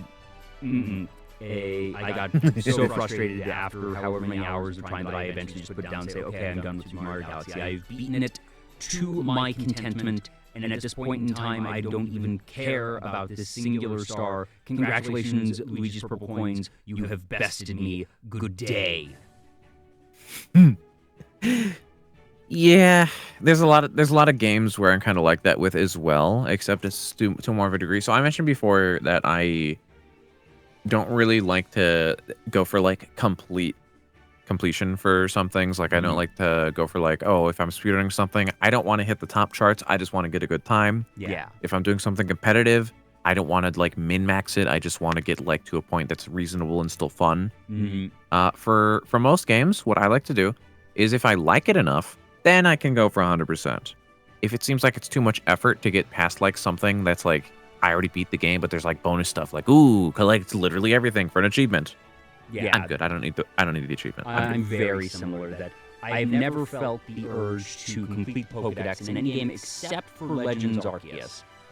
Because there was a specific thing of, you get to actually fight Arceus if you do that, and that Also, the way in which you complete the Pokedex is a bit more engaging than the average Pokemon game. I'm not sure if you've actually played Arceus. I have not played Arceus. I've seen someone play it.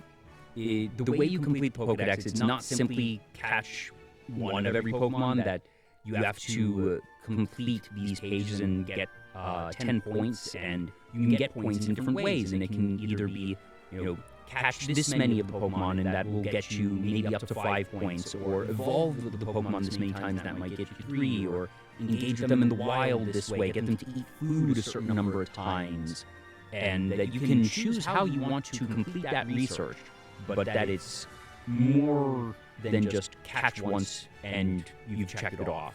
But also the fact that they don't make it unreasonably difficult to do these things, that they actually make it fun and engaging, and obviously you have the allure of it's not just a congratulations, you got you caught them all. It's all right, now you get to fight God. All right, come here, God. Yeah. Oh wait, wrong button. Yeah.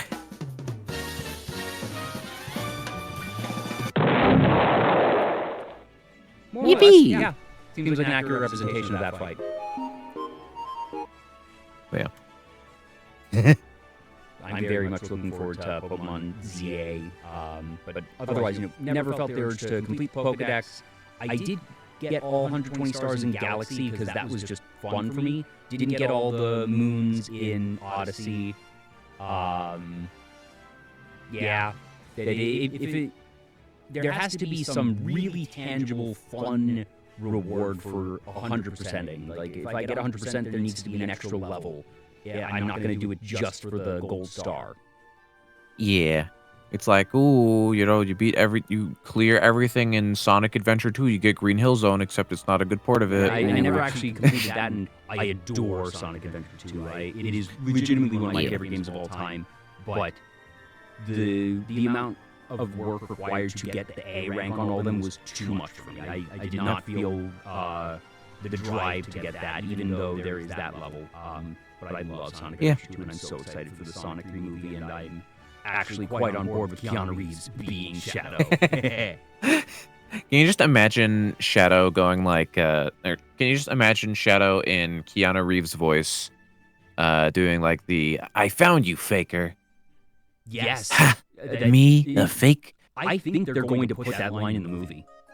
They have to. That would be wonderful. The team is aware enough of the fandom to know the basics and to put that line in, maybe not exactly the same. Maybe it's not in the middle of the jungle where they see each other, but I would not be surprised if somewhere in that film that Sonic says to Shadow, I found you, faker, and Shadow says something to the effect of, I think you're the fake hedgehog here, and I think they're aware enough. Fake me? You're not even good enough to be my... I'll make you eat those words! I don't think they'll have the overlapping dialogue. I don't think they'll go quite that far.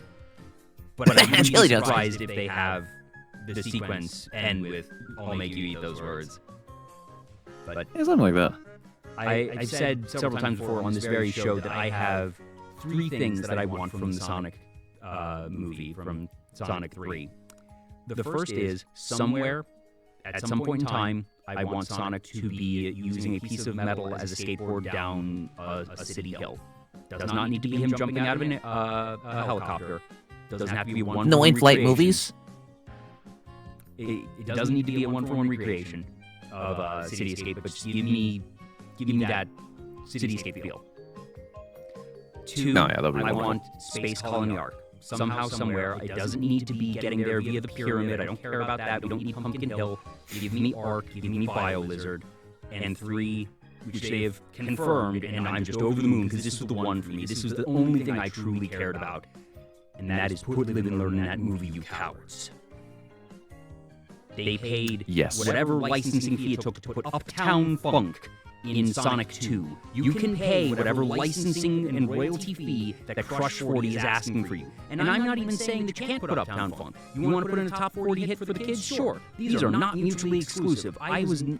Was I excited to see Uptown Funk in Sonic 2? Not really. Did it ruin the move for me? Nah. Sure, put in that top 40 hit. You have it. you can also put in Crush 40. Heck, they might even just be able to do it straight out. We don't know what sort of licensing agreement they had with Sega. Yeah, well, the singer from Crush 40 said that Live and Learn is going to be in the movie. Properly in the movie. To what degree, it is not clear if it is going to be them using the original, if they're going to do a full-on re-record. Will it be just the rock band version? Will they use the orchestral version from the ongoing Sonic Symphony tour? We don't know, but they've said that Live and Learn will be there, and we hear it used in the little stinger that they posted a couple months ago, and I listened to that stinger like 20, 30 times for like over the next day or two. I was just so happy to hear that. It made me very happy. Why were we even questioning it before then? Because they basically confirmed that it's already going to be in the movie, and a big but that had it's not been even a question. That had been on my wish list for the past 2.5 years. Like since Sonic 2 came out and they revealed Shadow at the end, that was my list of 3. Do you have anything in particular that you're hoping for from the Sonic movie? Oh, trying to remember. I feel like there was a funny Eggman line somewhere. Not sure. There's a lot of funny Eggman lines, yeah. Yeah. Not really sure, honestly.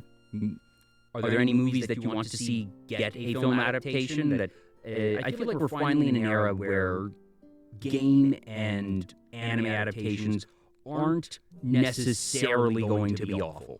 They still can be done awful, but they've made a couple of really good ones in the past couple years. It is no longer unthinkable for a success story. What would you hope to see? Game-wise, I mean, like, we're getting Mario stuff now. Maybe, like, a Mario Sunshine movie would be I was neat. thinking about that. As soon as you said Mario, I was like, well, wait a minute. It could potentially work. They could do that of just, whether that be... It's probably not going to be the second one, because the second one, they're very much hinting at Yoshi as being central, and while Yoshi appears in Sunshine, Yoshi's not central to Sunshine. But I could see that being, I expect this Mario movie franchise will probably go for at least 3, possibly more, because it did very well. Yeah, I feel like we could probably do, like, a Legend of Zelda one as well. Yes, because they've announced that they're doing a Legend of Zelda. Mine is doubling? Huh? Yeah, they announced that a little while ago. They haven't announced anything in terms of cast or plot. It's just that there is a Zelda film. Oh, no, not that. Mike is doubling as in audio on stream. Have I been doubling this whole time and nobody told me? Oh, shoot. Was it doubling the entire time, or did they just start doubling a little bit ago? I'm very upset right now. I just unmuted the stream on my side, and I could, like, double hear your voice. And I was like, oh, God. Wrong type was right. I see it. Wrong type. Did you hear it since, like, earlier when you were there? It was like that for a while, the whole time, and no one said anything, really. I just realized what it was. I clicked something by accident along the way. It probably wasn't the whole time. Why am I gone Oopsie, misclicked. Wait a minute. Why am I gone? Well, that's fun. Well, chat. It's my world now. What the? Hi, Okay, chat. so my voice is still coming through. Why did my model disappear?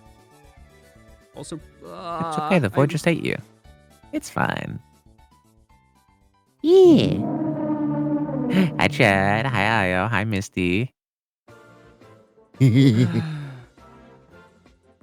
That's actually very sad. I'm very sorry, Desync. No, you're good. But also now I don't know why I've disappeared. That doesn't make sense. Yeah. That... Did you, like, disable a thing? I see what happened. How did that get... Something did you minimize your weird VTube Studio window? No, the layering got changed somehow. What the... Oh. Funky. That's Aha. really weird. How did that get moved? That's what I'm going to do. That was fun. Do it again? Getting rid of that asset of the other microphone, because basically what happened was I have my mic with voice mod and then my mic set without voice mod, because voice mod was sometimes acting funny, and so I unswitched, but we should now be good again. But thank you for letting us know. Who called that out for me? Thank you, Wrong Type of Hero. Big help, like genuinely. I really, really appreciate it. I would have been very upset if it had been the whole darn show, and hopefully it wasn't too bad for too long. I have no idea. Imagine we talk for like 7 hours. 7 hours, and like the entire VOD is just unlistenable. I would, at the very least, I guess, and hope that it wasn't too awful because nobody called it out until then. Hopefully, it was I don't know. Hopefully it only happened a couple minutes ago and like I misclicked and I don't know how, but we're good now. Yay. So I don't know. I mean, Sunshine, because the like movie, literally, now I want it. Yeah. Also, I don't know. I mean, literally the other day I was talking to some friends. Apparently, some people they'll be like streaming for a while and their mic just is muted and no one says anything. They're just like, "Oh, I thought you were focusing on the game. I'm sorry." Well, I feel like at the very least, I get told if my mic's off because, well, talking is my thing, in that my mouth would be moving and people would call it out. But I can see how that would actually be a risk for you because you don't have a visible mouth. True. They cue off of the animations, and if people are just, you don't necessarily see that. Yeah. Albeit at the same time, I also spam a lot of soundboard sounds all the time, so there's that too. If I tend to be constantly talking like literally all the time while I'm streaming with like minimal breaks between. I did know. So the peeps that watch me, like they know. When I'm looking for people to be on the show, I just tune into streams and see who is good at talking. That I'm not looking for CCV or a particular genre or model style. The question I ask is, do I think I'd be able to hold a conversation with this person for 2.5 hours minimum?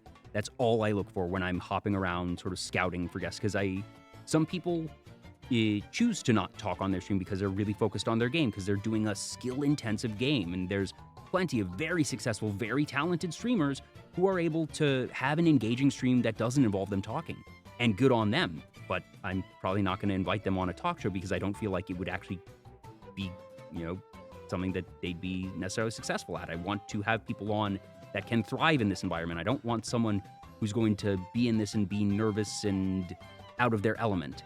So I look for people who very obviously talk, and that talking is them in their element. Yeah, because there have been some people that I've collabed with in the past where, like, here's the thing. So how I like to sort collabs, or at least how I used to, was what I would do is way at the beginning, I would just grab people and be like, "Hey, we have been interacting a lot on Twitter. Would you be interested to play like Left 4 Dead 2 sometime?" Or like someone else invites me, like, this is a similar thing. And one time it didn't go very well. The other person, like, they didn't talk almost at all the whole stream. They talked very minimally, despite having like they seemed like they were normal in their VODs and stuff. They just barely talked at all when we were collabing. I was carrying like the whole thing. This was like way towards the beginning. But yeah, it was not it was not great. And I've had folks on before that I know might be a bit more reserved, and I can still enter into that. I've seen plenty of folks that they might be a bit more soft-spoken, and they might not necessarily talk as much at all times, but that if I see someone get animated when they're talking about something that they love, and I can see, all right, they have this capacity, and all I need to do is get that right conversation going. That's one of the things I sort of pride myself on as a host, is figuring out how to get people to talk. And part of that is I ask people to give me the answers to the question a bit before stream, but then also, do some of my own subtle nudging in real time, and it's worked, and that it's nice. And certainly we are now a bit less than 2 hours in, and yes, this is going exactly as planned. This is going exactly as expected, minus the stuff. But now I really want the Super Mario Sunshine movie. Holy cow!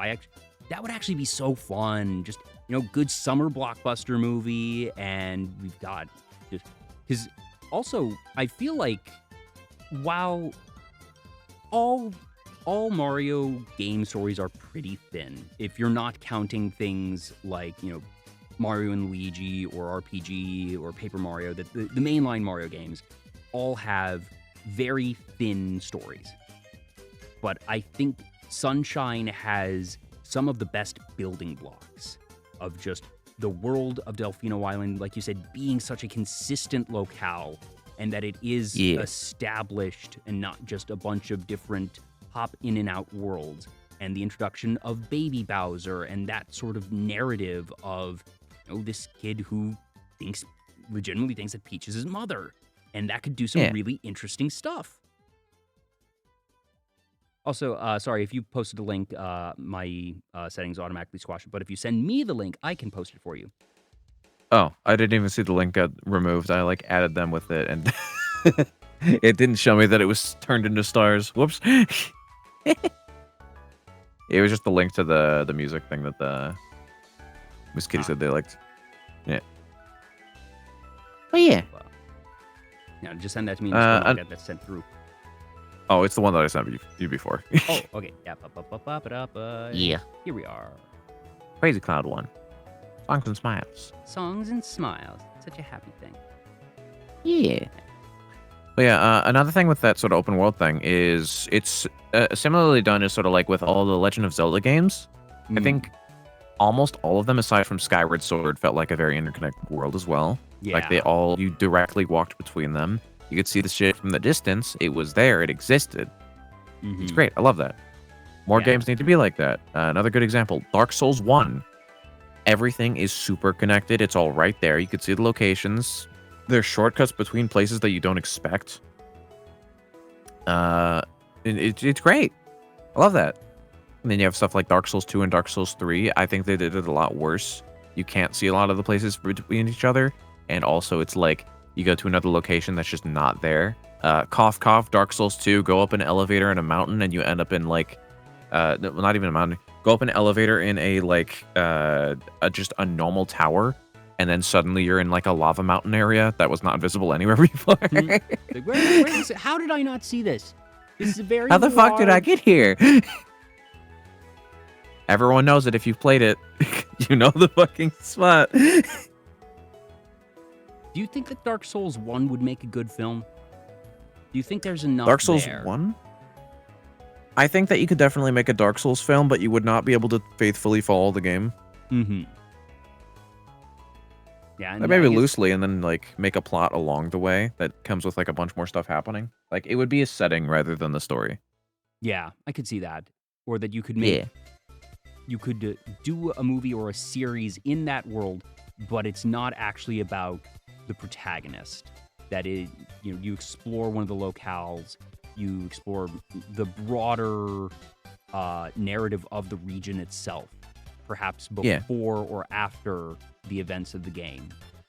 Yeah, maybe you could, or something like that you could do as well. Might be able to use like a bunch of the characters from the game and like the stuff that's in there. Some of the points that get used during the games, and then have like a whole nother plot there. Yeah, that's like, oh, this person's trying to like do stuff. Ooh, link the fire.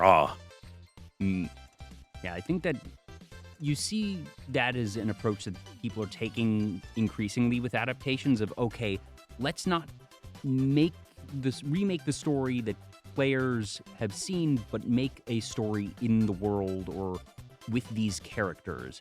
I know the Fallout series came out recently. I've not seen it. I've heard mixed things, but that it's not, at the very least, mirroring any of the games, that it is taking place in that world, sort of surrounding things, or that possibly I've heard people say it's almost a sequel to, I think it was New Vegas, or maybe it was 4, I forget. But I mean, I've only heard good things about it. Space in the timeline. Yeah, everyone who I've like heard that's like seen it, they've said that it's good. I've only really seen people saying that it's bad in places like random person on Twitter that is like just rando, or like that makes me happy. I'm happy for that fandom, that I always want to see those things succeed. So I will say I've definitely seen more positive reactions than negative ones. Yeah, or like big review company says they don't like it.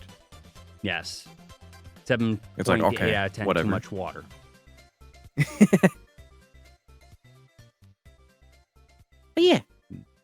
I should probably watch that, because that seems like it'd be a fun one. Oh, wrong type of hero. Which would you say you're more proud of, your Twitter or your Twitch? And I think it's a difficult question, I would think, because those are two very different platforms.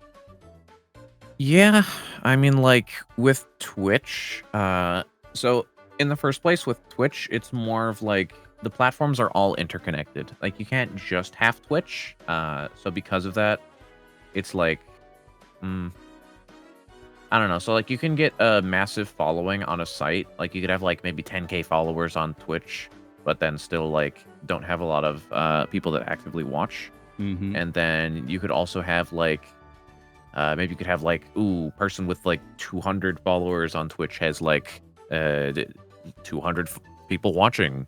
Ooh, Yeah, like I've regularly. seen a lot of different iterations of those numbers. Yeah. Of, someone can have hundreds of thousands of people on TikTok, but 50 CCV average on Twitch, or tens of Yeah. thousands on Twitter, and 200 on Twitch. And then there are folks who have 20,000 on Twitch and 5,000 on Twitter. And it I think varies, depends on the audience. And that I even heard of folks who get significant traction on TikTok and start seeing an increase in Twitch viewership, that usually there's going to be a non-zero relationship on it at the very least. It might not be, it's never going to be a one-to-one, but that you're usually going to see something. But I've heard of cases of people starting to really pop off on TikTok, and they don't like the types of viewers that it starts to get them on Twitch. Yeah. That the audiences are very different. The way they behave is very different, because the etiquette on platforms is just going to be inherently different. And Twitch has its it has a relatively unique set of etiquette that even YouTube and Twitch etiquette is very different. Or I don't want to say necessarily etiquette, that the etiquette might be more similar there than So like TikTok. the but etiquette and the culture. the culture, I think that's a very good word. The culture and the overall mood of chatters varies. And I've seen people be like, I'm seeing a lot of viewers come in, they say, oh, saw you on TikTok, and that it's folks that really are not vibing with the Twitch culture, and that they then start to back off of their own TikTok content creation, because they're like, I think this is becoming counterintuitive to what I want, that if Twitch is going to be my main platform and I want to cultivate a community here, that what is happening as a result of TikTok is becoming, it's working against what I'm trying to build on this other platform, which I consider to be higher priority, and that they slow or drastically change their content on the other platform. And that may be an extreme scenario, but I find it interesting that there are cases of that at all. I take a very armchair academic approach to a lot of things on content creation, because I am not a full-time content creator, nor do I have any aspirations to be. Folks out there, if you want to know how to do content creation well, never, ever, ever, ever look to me. Always look to my guests. They're doing it in a way that is trying and is always going to be frankly smarter than me. Don't do what I do. Yeah, you got a big list of peeps down there that could be asked. Have you found it, but I guess with Twitter, do you have any particular approaches or things that you do in terms of like conscious efforts with your content creation on the other platforms? Yes. So sort of continuing off of what I was saying before, so all of the sites, what tends to happen is you will have more of a interconnected sort of like viewership and like base between the sites. So what tends to happen is if you have viewers on Twitch, they're going to tend to, like maybe half the time, they're not just going to be following you on Twitch. They'll be like maybe on at least one of the other platforms. They'll be peeking around a little bit usually. Followers. Yeah, so you can still like expect that between like a couple of them. So what I like to do is on Twitter specifically, I like to think of it kind of like it's a good spot to sort of just both mess around and like just interact with whoever is all around, but also it works really well as sort of like the front of a store, whereas like the inside of the store is like Twitch. That's a very interesting analogy, and I see what you mean there. Of just what Twitch does not particularly do well is it's not something that is discoverable if you're off the air. that Yeah, you can see an empty, you could see like a blank weird store somewhere, walk inside and be like, hey, that's some cool stuff in here, and stay for a little bit. Or you could see like a big sign that's really fun and has like a person coming outside and interacting with people and going like, hey, how's your day been, kind of thing. Yeah. We have this in this building here. You should check it out. And then Twitter is basically your set of billboards that it is while people are out Yeah. scrolling on the highway of the internet and going about their day that they pass by this billboard and like, oh, that's a funny little thing. And maybe Yeah. they get interested and then maybe they will then go to the store, as it were. Yeah, and that's just kind of like from like a purely like if you're looking at it from sort of the Twitch standpoint, then that's sort of how it is. But also personally as well, my Twitter is, not to toot my own horn, I feel like I've cleaned it up really, really well. In both ways, that being from both a content creator standpoint and from a content consumption standpoint, it is really, really clean. It's great. Yeah, so when I'm looking around Twitter, You're very good I don't at just- the tasteful yeah. shit post, sir. yeah, when I'm looking around Twitter myself, I don't see walls of drama and like politics and stuff. Instead, I tend to see walls of like memes, shit posts, cool stuff, art, and VTuber friends that are like doing things. And then like maybe a little bit of like VTuber drama mixed in between that like leaks in. Yeah. That's because like it takes a level of effort to clean up your feed. Most people don't know this. On Twitter, I'm going to describe the spot as I'm clicking over to it. On Because Twitter, if I will it's click, what I think it is, I've had this same little monologue before that I also Yeah. have curated my Twitter feed to be a very fun and enjoyable experience, and there is one specific thing I do. I'm curious if the thing you do is the same. So actually, this is two things. So everyone who's here, open a second tab real quick. Go over to Twitter. Click on your settings and privacy. Okay. Now Yep, let me see if I yep. can remember which tab this is in. It's one of these. Is it under Let's see privacy here. and safety? Graphics. It's been a little bit since I clicked in here. I found it. Okay. So go to your settings. Click privacy and safety. Okay. Mhm. And then click on content you see. And now click on interests. You should see a giant wall of checkboxes with stuff next to it. Stuff like Happy Friday, 2D Animation, Activision, Adobe, Adult Swim, Alan Wake. Just scroll down a bunch. Minecraft, Miss Kobayashi's Dragon Maid. Like politicians like the Mitch McConnell, painting, paladins, pets, PewDiePie. A giant wall of checkboxes. Go down the list, pick a day to do this. Go down the list, uncheck all the shit you don't care about and you don't want to see, okay? Uncheck them, and Twitter's algorithm will see, oh, hey, you're not interested in this. I'm not going to push it to you. Or at least it'll try not to push it to you, okay? Now, in combination with doing this, you also want to, here's the thing, on any tweet that you see on Twitter, there is a 3 dots thing in the top right corner. You click that, you click not interested in this post. It's a big frowny face with a big text saying not interested in this post. It's the first option. If you don't like the post, it's like drama or something, click that, okay? It's really easy. Just click that. Slowly do this over time. Your feed will get better. You'll start to slowly only see the stuff that you want to see. Use the like button really recklessly on anything that you think is just like, oh, you're okay with this. You kind of like it. Or like maybe you really like it, okay? Like stuff you want to see. Mark not interested on stuff you don't want to see. Clean your filters.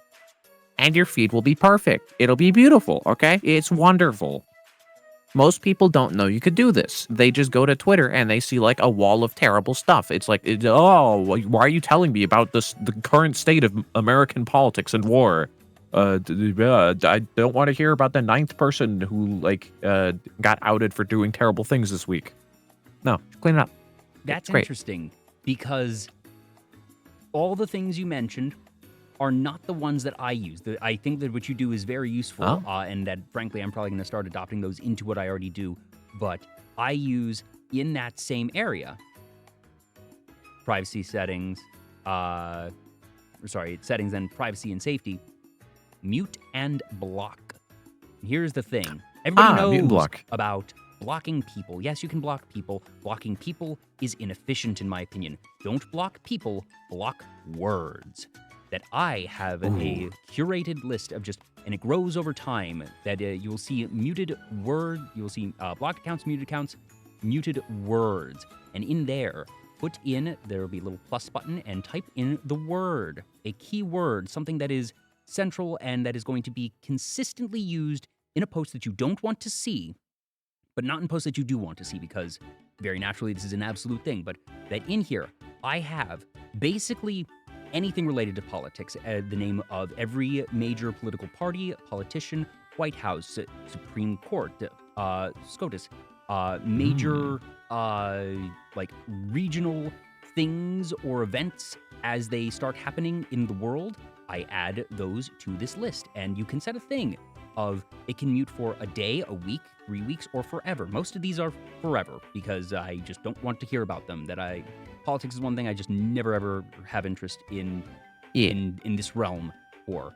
But then I can do things like, all right, new Zelda game just came out, and I don't want spoilers because I'm still playing through it myself. So when Tears of the Kingdom came out, I put the words Zelda, TOTK, Tears of the Kingdom, and a couple other variants, because keep in mind they won't get variants, and if it's Tears OTK, TOTK will be different, so you need to have those. But then I set them to be, it was a week or 3 weeks before it expires, and they have since expired, and now I see Zelda stuff on my feed again. But Yeah. Definitely, block people sometimes if you want, but if there is just a broader topic, that way you don't need to mute or block someone whose normal content you enjoy. But, if there's this other thing that is meaningful to them that they post about consistently that, I just don't want to see that on my feed. I love you. I love all the stuff that you do. I don't want to see that on my feed. Block those words, and then you're not blocking that person. You can still see all the stuff that you want to from them. That, I have the word Elon, Musk. All 3 of those iterations, because they are different, are on my block list. And again, like I said, basically anything related to current events, politics, all there. And as a drama thing pops up, if I notice, okay, here's the key term, or the 2 key terms of whatever this drama is, that block that. And if the terms are generic enough such that you're like, okay, I don't want this going forever because there's probably going to be something not related to this that I want to see, set it off for a week. Most drama's blown over by that point. But sometimes if it's a unique enough term that to put on there, just have forever and it'll be gone. And then just, you do need to actually hit the refresh on your browser, because if you just click the home button, it won't actually take effect immediately. Refresh the actual page full on, and boom, gone. So lovely. Yeah, it just works. And also, just never use the For You tab, ever. That too. Don't use the For You tab, use the following tab. And also, you can make lists of people. So, like, if you have specific creators that you really like, make a list. Call it whatever you want. Mine is called Got My Eyes on You. Just make lists and then add creators that you really want to see all their stuff to it. And then click over to that. Pin it to the spot that has, like, the For You and the following. So then you'll have a 3rd tab there. You click on that list. It's only those people. It's great. Okay? Which, by the way, you should add Desync ZX to that list if you make one. I'm just saying. For all the things that Twitter does wrong, it actually has by far the most robust curation tools of any social media I've ever seen. And it's not particularly close. Like, you can't do this on, I don't know, Facebook or other things that I haven't used TikTok to any significant amount that I get. People send me TikToks and I will watch those particular TikToks. I don't scroll TikTok. So I can't speak to there, but I know on a lot of other places, you can always block people on pretty much every platform, but blocking words and, like you were talking about, the interests area are tools that not all platforms have. And I don't think enough people appreciate them on Twitter. That, I'm loath to praise them, but it's one of the things that they have that's actually good. Yeah, albeit most of it's been there since before elongated muskrat took over. But that's the thing. It's been here for that long and people still don't use it. Yeah. Although none of those features are Elon. In fact, he's probably deprecated some of the features a little bit. That's the thing that I fear greatest of all. Of just, if he takes the block words away, knock on wood, please don't do that. Please don't do that. Yeah. By the way, another bad change that's happened recently. Most people haven't seen this, but there's like a forced beta test thing that's been happening. So I really liked the old like listings of just like the random trending words that appear on the side, with like the little explore thing. Oh, I hate that. Thank you. That's the other thing. I have a browser extension that gets rid of the trending bar, and it's one of the best things I've ever done for my mental health. Personally, I like the trending bar because sometimes it makes funny sentences, and I like to find words that I can shitpost on. Nah, and But, anytime that there's something funny enough, people usually share screenshots, and I get to see it that way, and I don't need the other 95% of the time where the interests or trending thing is usually going to be related to politics or drama, and that sidesteps the block words function. So I know that I have a extension that you can use on Chrome. There's one that works for Microsoft Edge. There's multiple ones. Just Google it. You can find the extension for your browser. It's very easy, one-click install, and that just little chunk of the UI disappears. It is gone. Yep. And also, of course, the annual trending of World War III.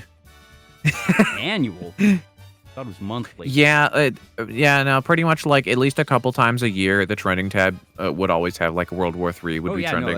No, I think that annual's not nearly frequent enough. That it was far more frequent to my memory, but I don't know.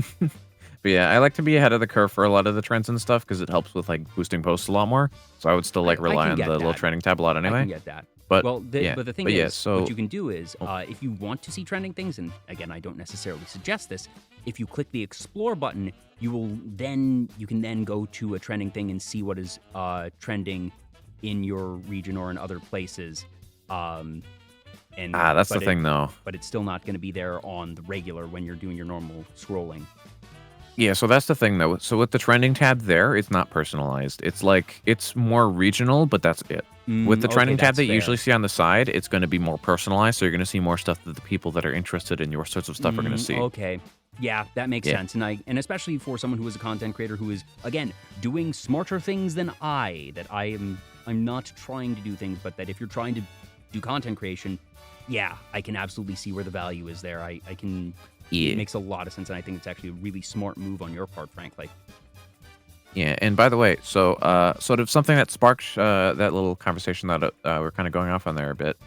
So one of the reasons I was mentioning it directly after I mentioned bad features that Elon has been adding, there is a forced change that's been happening, a beta test that everyone who has Twitter Blue, including a bunch of other people who don't have it, just random like groups of people, are like forcibly having to take place in this. There's no way to disable it. It replaces that tab with a new Explore tab on the side of the screen that just shows you AI-generated headlines for topics that are happening at the time from their stupid-ass like Grok AI.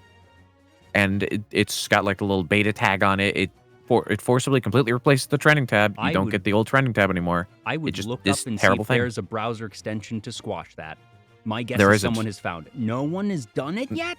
So here's the thing. So there are ones that get rid of it, but there's none that revert it to the old thing. There's no way to revert it to what it used to be. Yeah, so it's you can a forced new it, but feature. You can't get the other. Yeah. Thing. You can get off your screen, but now you're gonna, miss out on like all the info. But at the same time, a lot of the titles that the AI generates are wrong. It said that Silksong like had a big announcement at the last indie thing that happened. I saw that title and I was like, oh my god, Silksong announcement. I clicked on it. It was all just people talking about like, oh, no Silksong announcement this time. Oh, no Silksong, no Silksong. And I was so mad. I was so mad. I was like, how did nobody tell me Silksong was out? I clicked it. Fucking Twitter, Elon. No. I just want to talk to them. I just want to talk. I just want to talk. It's okay. Can I delete Grok? We. But yeah, we ball. We ball. We make it work. Yeah. Yeah. Oh, and this was kind of a couple. Conversations ago, but I like to post a bunch of memes on Twitter all the time. If for people who follow me, you've seen these probably a tad bit. I shitpost a lot, like 2 times a day. God. some Plus- of the best shit posts yeah. out there. Do follow. It's very good. It's very good. Because naturally, all the funny things that you can do here on Twitch that you just, you take a snapshot and you have it there on Twitter that it's sort of a twofold thing. That one, you had a summoning for all the VTubers recently, which is a great riff on the classic summoning circle post, but that also played into a stream that you did the other day, which I thought was simply inspired. And that was, well, did you have a proper term for it of your, was it splicing or alchemy or? Because I know that you invoked like Shao to- Tucker, but that you. Yeah, I like to describe it as Chimeras. Yeah, so that's it. the term that I like to use to describe it was, so I was saying that I was turning people into a giant chimera, and how I described it was I said that I was LARPing Shao Tucker from Full Metal Alchemist. Yep. Made Yeah, Perfection VT. Yeah. Oh, you missed an important part. Their name is Perfection_VT. Ah, my apologies. _VT. Yes. Very important. Also, I missed a couple of follows earlier after Pocky's raid. So sorry. Lobot, Ava, 12345 me, and Buddy the Shepherd. Thank you so much for the follows. Welcome on in. If you're still around, do appreciate you. Hey, But buddy. Do you have what is your mindset when you are looking to make these beautiful, glorious shit posts of yours? Please welcome to the show, Perfection Our new guest. VT. Yeah, they have a couple of green parts that may not be visible at the moment, but it's Oh, okay. yes. They'll be fine. Don't worry about it. Yeah, they'll be just fine. Yay! That actually It's a would wonderful be, that would be the monstrosity. single greatest issue for Perfection_VT, finding the chroma key that works for them. Yeah. I don't think that's I don't know possible. if there is one. There's literally chunks of 140 VTubers making them up. That's wonderful. I now All the way, it's entirely all the way down to the impractical. smallest details. I'm the type of person that would be like, I'd love to see an infographic of, point out each part and then link to the VTuber it belongs to. I would not put that work on you because that would be unreasonable. But that's where my mind goes. Of I wonder, that part looks neat. Where's that from? Exotic beauty.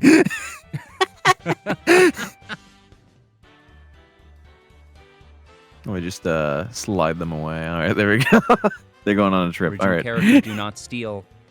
Yep, very important. But yeah, that was a fun one. I like to do those sometimes. Very rarely, I like to do these events that are like, I ask Twitter for PNGs of their stuff, or if they have an OC, give me their OC. If they don't have an OC and they're not a VTuber, then potentially they'll just be like, oh yeah, just drop like a picture of something, and I'll work it in somehow. And then I'll make like these big, like sort of collab pieces in an art stream, where I just put everyone into something. For one of them, I did a kitchen sink and I put everyone in the water like a swimming pool, or like diving off of stuff or climbing on each other kind of thing. Mm-hmm. There's also a Christmas tree one, stuck everyone in a tree, climbing around the tree, maybe in the fireplace or outside the window. I had Danny DeVito as the star. Oh, beautiful. There was one where I put everyone in Great Cave Offensive from Smash Bros. Ooh, okay. As well as back when VTuber Prom was a thing, I had everyone get in a car for a car trip. VTuber Prom.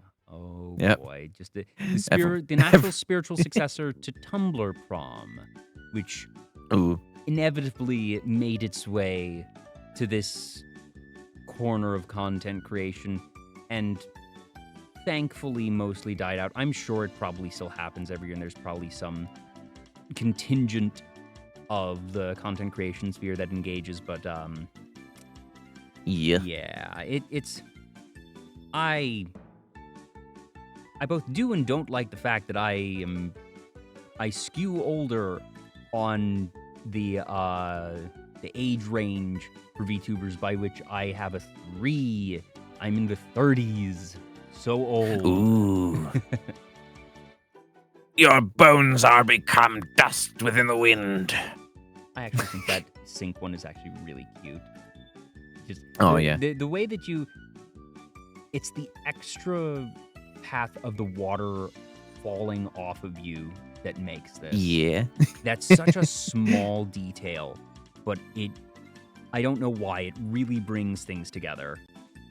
Yeah, you can also faintly see under the water. So because I use the erase tool in like a partial way, so that it would semi-erase them and in like the bottom parts of them, so that you could sort of see them as like they're underwater.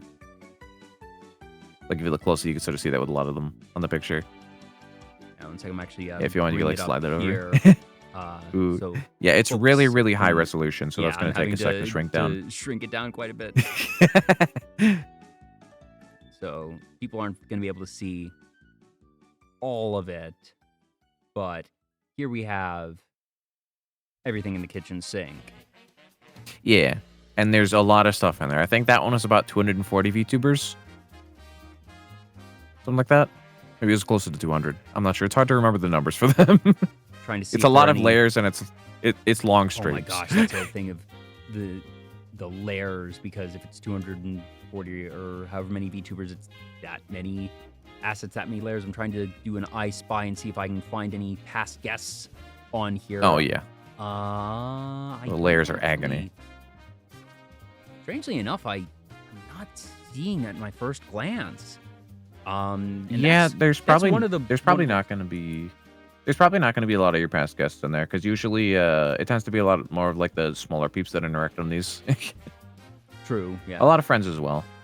But that's one of the Let's see. benefits of VTuber Talk that I knew going in, that I'm never going to run out of VTubers to talk to. Yeah. So it is nice, and it's always cool to see if just, this is episode 146. That's a lot of people.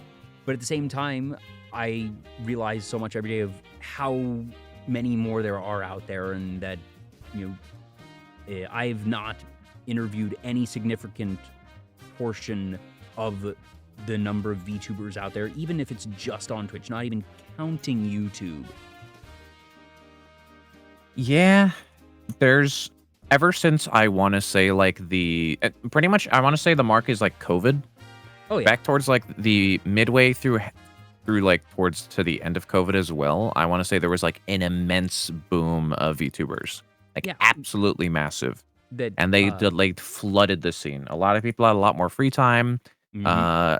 Many of these VTubers like either quietly gave up along the way, or have like done their sort of graduations and stuff and just sort of like slid away. But aside from them, like there's a huge amount of people that are still there. I want to say Yeah. like at least And there's half of the people that popped in around the time are still here. And there's more becoming VTubers every day. That I Yep. point to a couple of particular events being major catalysts for VTubing.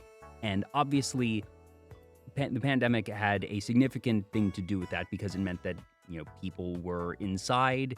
A number of people were getting stimulus checks. That I know a good number of VTubers, especially some of my earlier guests, who mentioned, yeah, the reason I bought my first model, the reason I was able to get my first model is because I was laid off and gotten this stimulus check. And, well, I spent the stimulus check. I got money into the economy, and I chose to do this. And that was Yep. their beginning, or just that they were dabbling into streaming because I had too much free time. And that's how a lot of things began. I point to the debut of HoloLive English Myth as one of the major catalyst events for VTubing. That Yes. for many, many folks, just those 5 VTubers debuting and really hitting the scene in a big way made more people aware of VTubing and inspired people to VTube. And you don't see the result of that, or the effect of that, for a couple of months, naturally, because there's going to be the delay. That even if people tune into their debut in September 2020, that even if you're moving pretty fast, you're not going to be able to debut probably till December. But you see most folks really hitting in terms of like the spike in late Q1, Q2 of 2021 is when we see a big influx. And that it ends up, as most content creation does, being self-feeding and self-sustaining. That yes, you have all these people that graduate or just sort of fizzle out, decide it's not for them. But naturally, as it becomes bigger, more and more people see it and get into it. And that I would argue that the number of people becoming VTubers per day now is higher than it was immediately after the debut of HoloEN, simply because more people are aware now. And that even if it's not, even if the rate of VTubers in terms of like raw percentage isn't increasing at that sharp a thing, that in terms of absolute number of people getting into VTubing day over day, I would say would probably be greater than it was. Yeah. Like, I want to say the path down the rabbit hole that I took, I want to say started in like 2019 probably. Ooh, so with you're early like then. yeah, with like HoloLive JP clips just like appearing on YouTube Mhm. and like their stuff sort of taking over, like the old like Corone stuff. Yep. Miko doing like putting lava on her house, those sorts of clips. So those clips all over the place, and then eventually we hit HoloLive English popped in, and I was like, oh, well, these clips are funny. Let me try watching these peeps. I watched their debuts. I was there for it. I'm not sure if my name was in the chat for any of them. They could have been. But yeah, I watched all those, and you know, I like this stuff. I started watching a bunch of them around the time. Got into like HoloLive and watched all their stuff for a bit. Slowly started to fall away, and also saw like Iron Mouse clips popping up all around. Slowly started to get into the indie scene. Eventually slid over to Twitch. I remember Bao was also very major early on for me. Still watch her a lot now. And eventually, I want to say when I started watching Giga and Porcelain Maid, those two were those two were the largest inspirations for me to start VTubing myself. We talked about like a lot of the stuff going in, and we're also very good examples of things because Giga worked like a full-time job previously. I think she still does. I'm not sure. No. But so no, I'm an she's been engineer full-time IRL. content for So, yeah. time now. Oh yeah. But yeah, so I'm an engineer IRL, and that sort of like made me think, oh hey, you know, I could multitask this. I could do that. I could do the two sides. Ooh, I can make that work. And that sort of like tipped me over the line in, I want to say, early 2022. Spent like a month or so prepping stuff, and then just started streaming. Our paths are actually remarkably similar in terms of our initial introductions. That I saw some HoloLive JP clips in, I think the first ones I saw would have been in 2020, but early 2020 I see a couple of clips, like you mentioned, Korone, Matsuri, Miko, the like, and I watched these clips and was like, oh, these are super amusing. It's neat that, you know, I had heard of He's an Eye and was familiar with her, but naturally it's Japanese content. I'm not going to be tuning into any of these live, and I think it was everyone at the time. I enjoy seeing these clips, but, you know, that's fine. Didn't really explore into any indie stuff. I was, I think in the back of my mind, I assumed, yeah, there must be some other folks doing it, but it seems like a pretty high barrier to entry, whatever. EN rolls around September of 2020, and like you, I was there in the debuts. I might have chatted a bit, but a lot of it for me was seeing chat and Zoom, that there was something about the debuts, in addition to the fact that, well, all the members of Holomyth are just incredibly talented and entertaining individuals, but that for me, an extrovert who liked going to conventions and hadn't been to a convention in 9 months at that point in time because nobody was going anywhere, nobody was meeting in real life, that seeing chat and Zoom there was the closest thing I had felt to a big, exciting convention gathering in a very long time. And that, combined with the fact that Would You Please RIP was an absolute earworm, sent me down the rabbit hole in a big way. And I like a lot of Mari's music. And I just happened to be sort of between other interests and channels that I'd been watching that I had watched. There's a guy by the name of Gary Whitta, who is a Hollywood writer best known for Book of Eli and Star Wars Rogue One, but has also done things for DC, has written his own book and done other things. But he had a show called Animal Talking, which in the mid-months of 2020, when Hollywood was entirely shut down, he played Animal Crossing, and he loved late-night talk shows, so he made a talk show set in the basement of his Animal Crossing house, and called up a couple of his buddies in Hollywood, and started off just, you know, streaming it, and then a couple people heard about it, and meanwhile, Stephen Colbert and Jimmy Fallon are kind of scrambling to get their setups going, so he fills this void accidentally. And by the end of it, he was having Selena Gomez, Brie Larson, He had Phil Spencer, the head of Xbox. He had just these major names. Josh Gad. It turns out that Danny Trejo is actually a huge Animal Crossing fan. Surprise, surprise. Oh, I actually didn't know about any of this. Matt Mercer, you name it, and that he was getting featured on the front page of Twitch, and it was appointment viewing for me. But his last show was on Halloween of 2020, and that he then did a short-lived Fall Guys show where, you know, he would have folks on and talk, but that I really loved his stuff with Animal Talking, and naturally as Hollywood found ways to do things even, you know, with protocols throughout late 2020 and then 2021, that stopped. But when that stopped in October of 2020, September of 2020, 2 weeks later, Halloween hits and boom. And that was a big thing for me, and I was watching EN streams on the regular. Hadn't really delved into the indie side or Twitch at all, but I look around and I say at the end of 2020, we're not going anywhere anytime soon. I'm still not going to be able to go to conventions, see friends a whole bunch. I'm bored.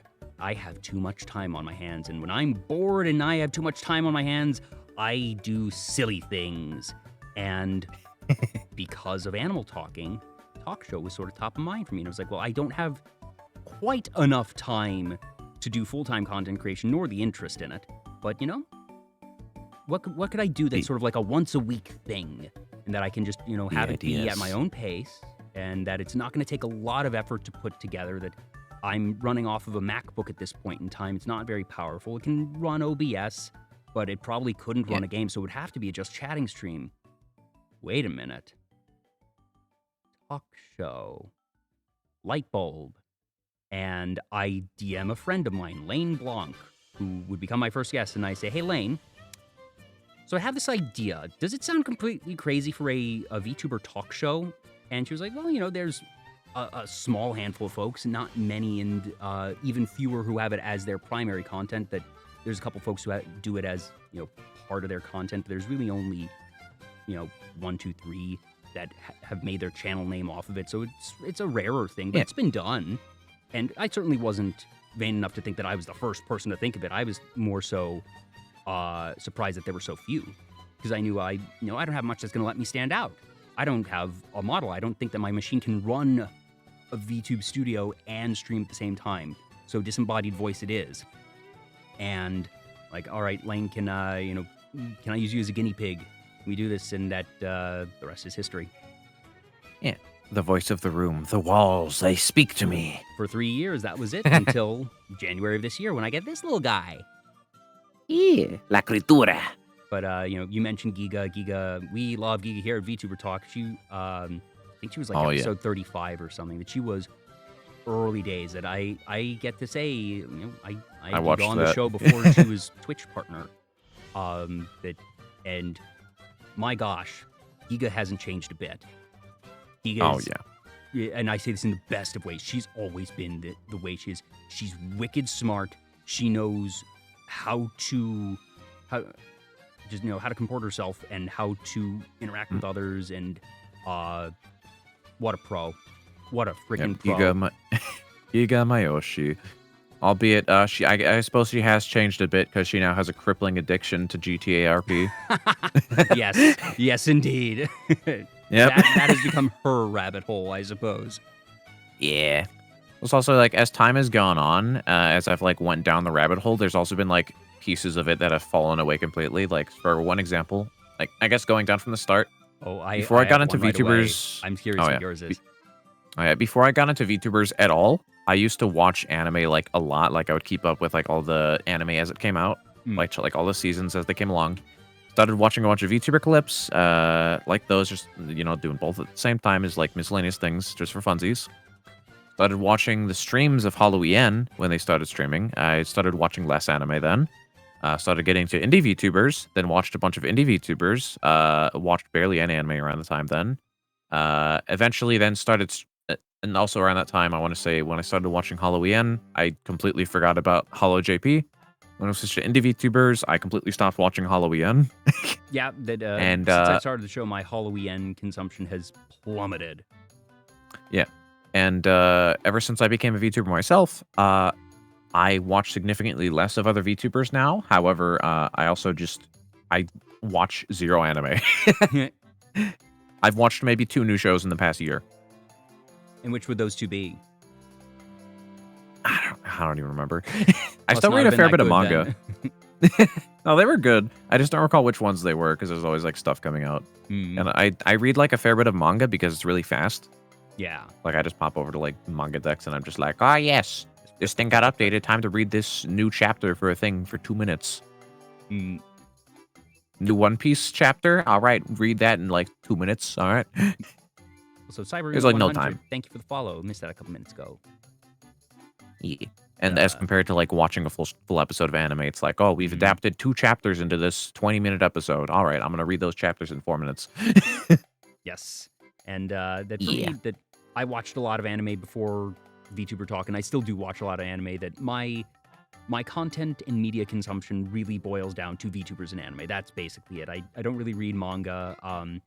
Every so often I'll read one, but generally speaking, I like the motion and the music. But I can totally understand the efficiency of manga over anime, no question. That if I were to ever truly engage with One Piece, it would have to be via the manga. It couldn't be via the anime.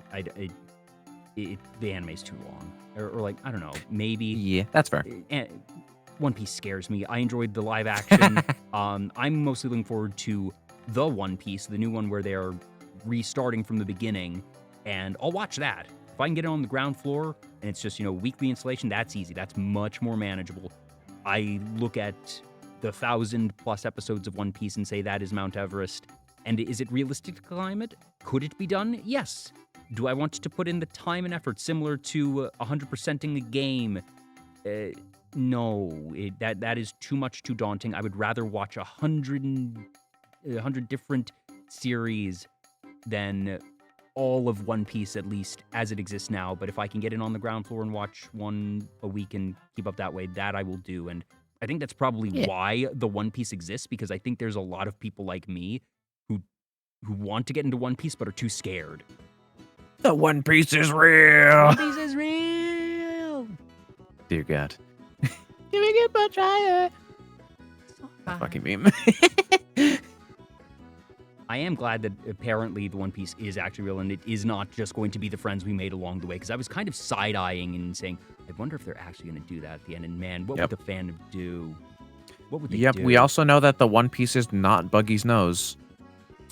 There goes that theory. The best theory. That would be something, though, of like, the One Piece is actually... Well, no, because then it wouldn't be in the Grand Line, so it can't be... It can't be the Straw Hat. It couldn't have been with us all along, because then it wouldn't actually be at the Grand Line. Having watched zero amount of One Piece, or sorry, not zero, I've seen like a couple of episodes.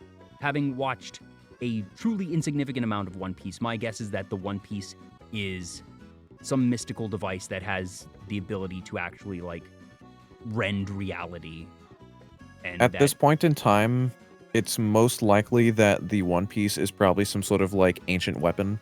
Yeah, that's what I'm thinking of. Just that this thing that it is, all it ever was said was that it was, Roger's greatest treasure. It was never said that it was gold or gems. I think that it is an object of incredible power, and that the one who wields the One Piece is able to effectively rule the world and possibly destroy it if they so desire. That we live in a world of devil fruit. There's fantastical things about that. Perhaps it is an object that would allow someone to absorb all the devil fruit, or remove the devil fruit from existence, or create devil fruit. Maybe it is the source of devil fruit. Who knows? But I think it is I think it is something of power, not of actual monetary wealth and value. Yeah, just going as just Midas touch. That could be something that, hell, that could be, I ate the gold fruit, and everything I touched turns to gold. Yeah, so we don't know what the One Piece is, but there's a bunch of theories out there, because the series is apparently, it's nearing like the final sections of the series. Yes, he said it's in the last saga, and sagas have multiple arcs. Well, it's one of the last sagas. One of. Yeah, we're probably still in for like another at least 2 years of One Piece, let's be honest here. But it's interesting because it's nearing its end. It's getting there. It's 2024 right now. It started in like 1998, a little bit earlier than that. It's still going. It's almost there. That's ooh. And to Oda's credit, man's been incredibly consistent. Like he takes crazy. He takes a couple of breaks, but his breaks, at least to my understanding, have never been anything of like truly substantial. I don't know what his longest would be, but I would have to guess the longest is maybe a couple months. But that, you know, you'll hear every so often, okay, he's gonna take like, 5 weeks off. Dude's taking a vacation, or searching for inspiration, or writing a bunch in advance, and so we're gonna pause for a couple weeks. But it's not a type of Hunter x Hunter or Berserk situation where there's gonna be no movement for years on end, and then they come back. God. That it's just been really, really consistent. That would mess with people. I don't One think Piece suddenly stopped. I We've don't been getting think- like a chapter a gosh. week for like 20 years, and then sometimes a chapter a month, and then suddenly out of nowhere, just like you don't get any for a year, and then it just goes straight back to normal. I actually think of like if anyone here is familiar with Land of the Lustrous, Hoseki no Kuni. Oh man. Yeah, so there was a major thing that happened, without spoiling, a major thing happened at the end of the series when there was like only a couple chapters left, and they did a time skip. So I haven't read the And manga. I've when- seen all yeah. the anime though. I assume Yeah, manga so- naturally gets much. Yeah, farther. so towards the end of the series of the manga, so it's got like 4 times the length of the anime left in it. And then so it's over now. So at near the end of the series, very close to the end, there is a time skip that happens, without spoiling. And after that chapter where the time skip starts, where like they haven't shown what's after it yet, they're like, oh, time is passing. And then the next chapter we get, they give us the next chapter a year later. They had an IRL like break Time skip. with the time skip. Because like we knew that the time skip was there. They said it like, oh, time passes. And then like however many years later. And then that's the end of the chapter. And then you get the next chapter a year later. That's so cruel. That's cruel, but also kind of brilliant. Because then It's as a really reader, cool, it, but it it- feels like you're actually feeling the return to something. It's not just, okay, now we have all these drastic changes that as a reader, it probably, cruel though it may be, it probably made some of the character changes feel more natural of, okay, I haven't seen this person in a year. I mean, Without We already- spoilers, we already was the only ending got, good? like- Did you like the ending? It was an ending. It was an ending. It was an ending for the series. I'll tell you I that. I loved the anime, and I think that Studio Orange is hands down the best studio for 3D CG anime in the industry, and it's not close. There's Yeah. a couple that are able to make passable ones, but generally speaking, if I see 3D CG anime, I'm going to be pretty skeptical and be like, okay, how are you going to do this? But if I see Studio Orange, like, oh yeah, this is going to be quality. It's going to be great. That they treated Trigun Stampede immaculately. I'm so excited for the next season. I like Stampede better than the original anime. Call me a heretic. But they did so well with Lustrous, and a la Kirby Air Ride, I've kind of given up hope of us ever getting season 2. And it makes me sad. Mother 3 port. We're and especially with how they ended the first season. That big reveal, that big everything is not as it seems, something is potentially very, very, very, very wrong. Yeah. And also you just have Foss being figuratively broken Apart and just like mentally destroyed. What an incredible character arc, and the fact that it's not done. You gotta read the manga. That's one where I'm kind of so at it's the point where expected- I might just need to read the manga. Yeah, the season 1 was in 2019. Yeah. 2019 is also the year that our Silk Song was announced, by the way. That's the conspiracy theory. When we get Silk Song, that the next day, Land of Luster season 2 announced. That was just a random little side note because the year. But So it's expected that we are not going to be getting a season 2 for Land of the Lustrous. Yeah. There's been nothing said about it forever. It's just generally expected we're not going to get a second season. Yeah. The manga, after that point, I'm not going to spoil. The anime is great. It has a lot of character growth and stuff, and you can clearly see stuff's getting wacky towards the end. Music is so The good. manga, ooh, is it dark? Well, Ooh, to be it's fair, so the much darker anime than the is anime. quite dark. Oh, but it's so much darker than the anime. Cool. I'm okay with this because the Stuff- anime was plenty dark. They make it clear that this is going dark places. Stuff It- gets fucked. You need to read it. I think that's the thing that I've been waiting because I waited for Attack on Titan. I never read the manga because I was like, there's so much of this series that I think is important and more powerful in motion, in color, with music. And for me, you only get the reveals once.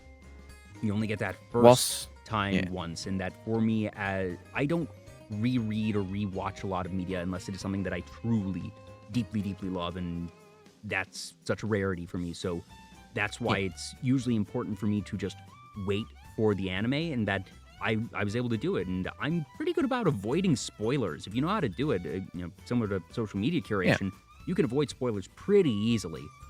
And that I had kind of been waiting, like, okay, I know the manga for Land of the Lustrous goes beyond the anime, and I think I'm at the point where I am unfortunately ready to give up hope and just say, let's just read this thing. Yeah, because it's better to get something Yes. rather than never getting anything. Yeah, and it was such a good series for what I was able to see in color and motion with music that I do genuinely. There are plenty of series that are, manga lures is the term that I like to use. Of it's meant to sell the manga and that they never intend to finish it, and you see that a lot with things that are adapted from manga or light novels. And I don't think that was the intent of Land of the Lustrous. It is just where it wound up, and I will take that lure this time. Yeah, it's for the best. However, I just got rewarded for one that I never did read past, and that's Spice and Wolf. Oh, what happened with that? So are you familiar with Spice and Wolf? I watched the first season a long time ago. It was Okay, many years. I watched it one time. Yeah, well, there was 2 seasons, and then it ended, and it was clear the story was not over, and they just never finished it. But about a year ago, they announced that Spice and Wolf was going to be rebooted, a la what you had for Fruits Basket, Urusei Yatsura. That we are in this era where it's not overly common, but there's a couple of past gems being brought back and rebooted, and that they are done fully and manga accurate. And they just debuted it's this season, so they're like 3 episodes in now for Spice and Wolf, and they're doing it from the beginning, and they're gonna do the whole thing, it seems. And I'm really glad that I didn't go and read the light novels, because now I get to really experience Spice and Wolf. And it took them about 10-15 years. I'm probably not going to wait that long for Land of the Lustrous on the off chance. I don't think it was successful enough. I think that I think things like Fruits Basket, Urusei Yatsura, and Spice and Wolf were more cases of they were anomalous in that they weren't finished the first time for who knows what reason, but they were still very, very big. I just don't know if Land of the Lustrous is big enough to get that treatment 10 years down the line. Yeah, no, probably not. There's if a you lot like of shows Spice that are and kind of Wolf- like that, where like they just disappeared when they were done, and it was Yeah. like, oh, it's gone. But if you like Spice and Wolf, now's your chance. Back in on the ground floor, looks real pretty.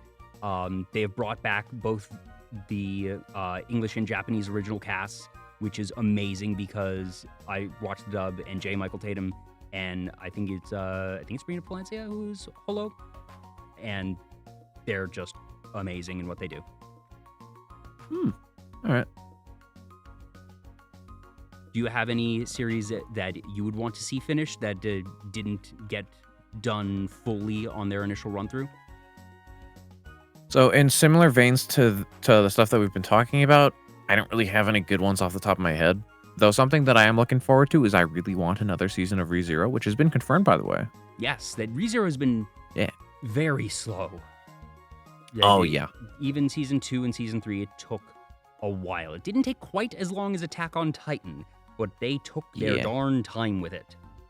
Yeah, actually, after Season 1 finished, a while later than that... So actually, interesting thing with it. So ReZero was actually one of the first anime that made me start watching shows as they came out. Because I was caught up on it, and you're familiar with it, right? Yes, I am caught up on all of the anime. I have seen the film as well. I have not read any of the light novels. Or in season... It's light novel, not a manga? Light novel as well as web novel. Both separate. But so, originally when the first season was airing, while it was airing, at this time I had only been like watching shows that I had like heard about, and I was like, oh yeah, here's a new show, watch all of it. Okay, we're done with that. Watch another thing. Blah, blah, blah. I went to ReZero. I tried to do that with that, and the last episode that I saw was the episode where Subaru gets like frozen looking at the mansion, and his head like falls off, and then they roll the credits differently than the previous episodes. Yeah. That was the last episode that was up on the site that I was watching it on. And I had not been into like watching anime as they aired, so I was like, that's it? That's how the show ends? And that fucking got me for a little bit. And then I found out that it was still airing, and I watched the rest of it right away. I want to say like a year after that, because we still hadn't gotten a season 2 announced at all. I then decided I took the plunge. I actually started reading the web novel. And I am significantly further ahead than the anime and the web novel. Yeah, I have a unique connection with that. Text-based. Yeah. With some images. For a while, Spice and Wolf had actually been close to the top of my list of things that I want to see get continued / rebooted. So I am just over the moon that we're actually getting it right now, because I certainly felt it was realistic, and especially when we got things like Fruits Basket, it was like, this feels like something we could get. But the one that is and has been at the top of my list that I am waiting and looking at and saying, why? How has this not happened yet? Ouran High School Host Club. The I've internet heard of it, would I have not seen lose it. its shit if they were to announce absolutely. that they are gonna do that one again, and that they're gonna finish the show. Yeah. It is. Heck, if it was one of even the just a best remake, comedies I've ever seen. if they even just did a remake of it, like modern remake, they'd just be printing money. Yeah. And that it makes me wonder, and same with Spice and Wolf, that obviously this one has been on the table and it has had its fandom. That the way my businessy brain works is it makes me wonder, okay, what tipped it over the edge? What made them want to do it? Was it that there was finally a producer that really internally pushed for it? Had they grown up with Spice and Wolf and were like, I want to see this done, so I'm going to make a pitch deck and I'm going to do this, and that they were high up enough to get the ears of the decision makers and to finally sell it where perhaps others had tried and failed in the past?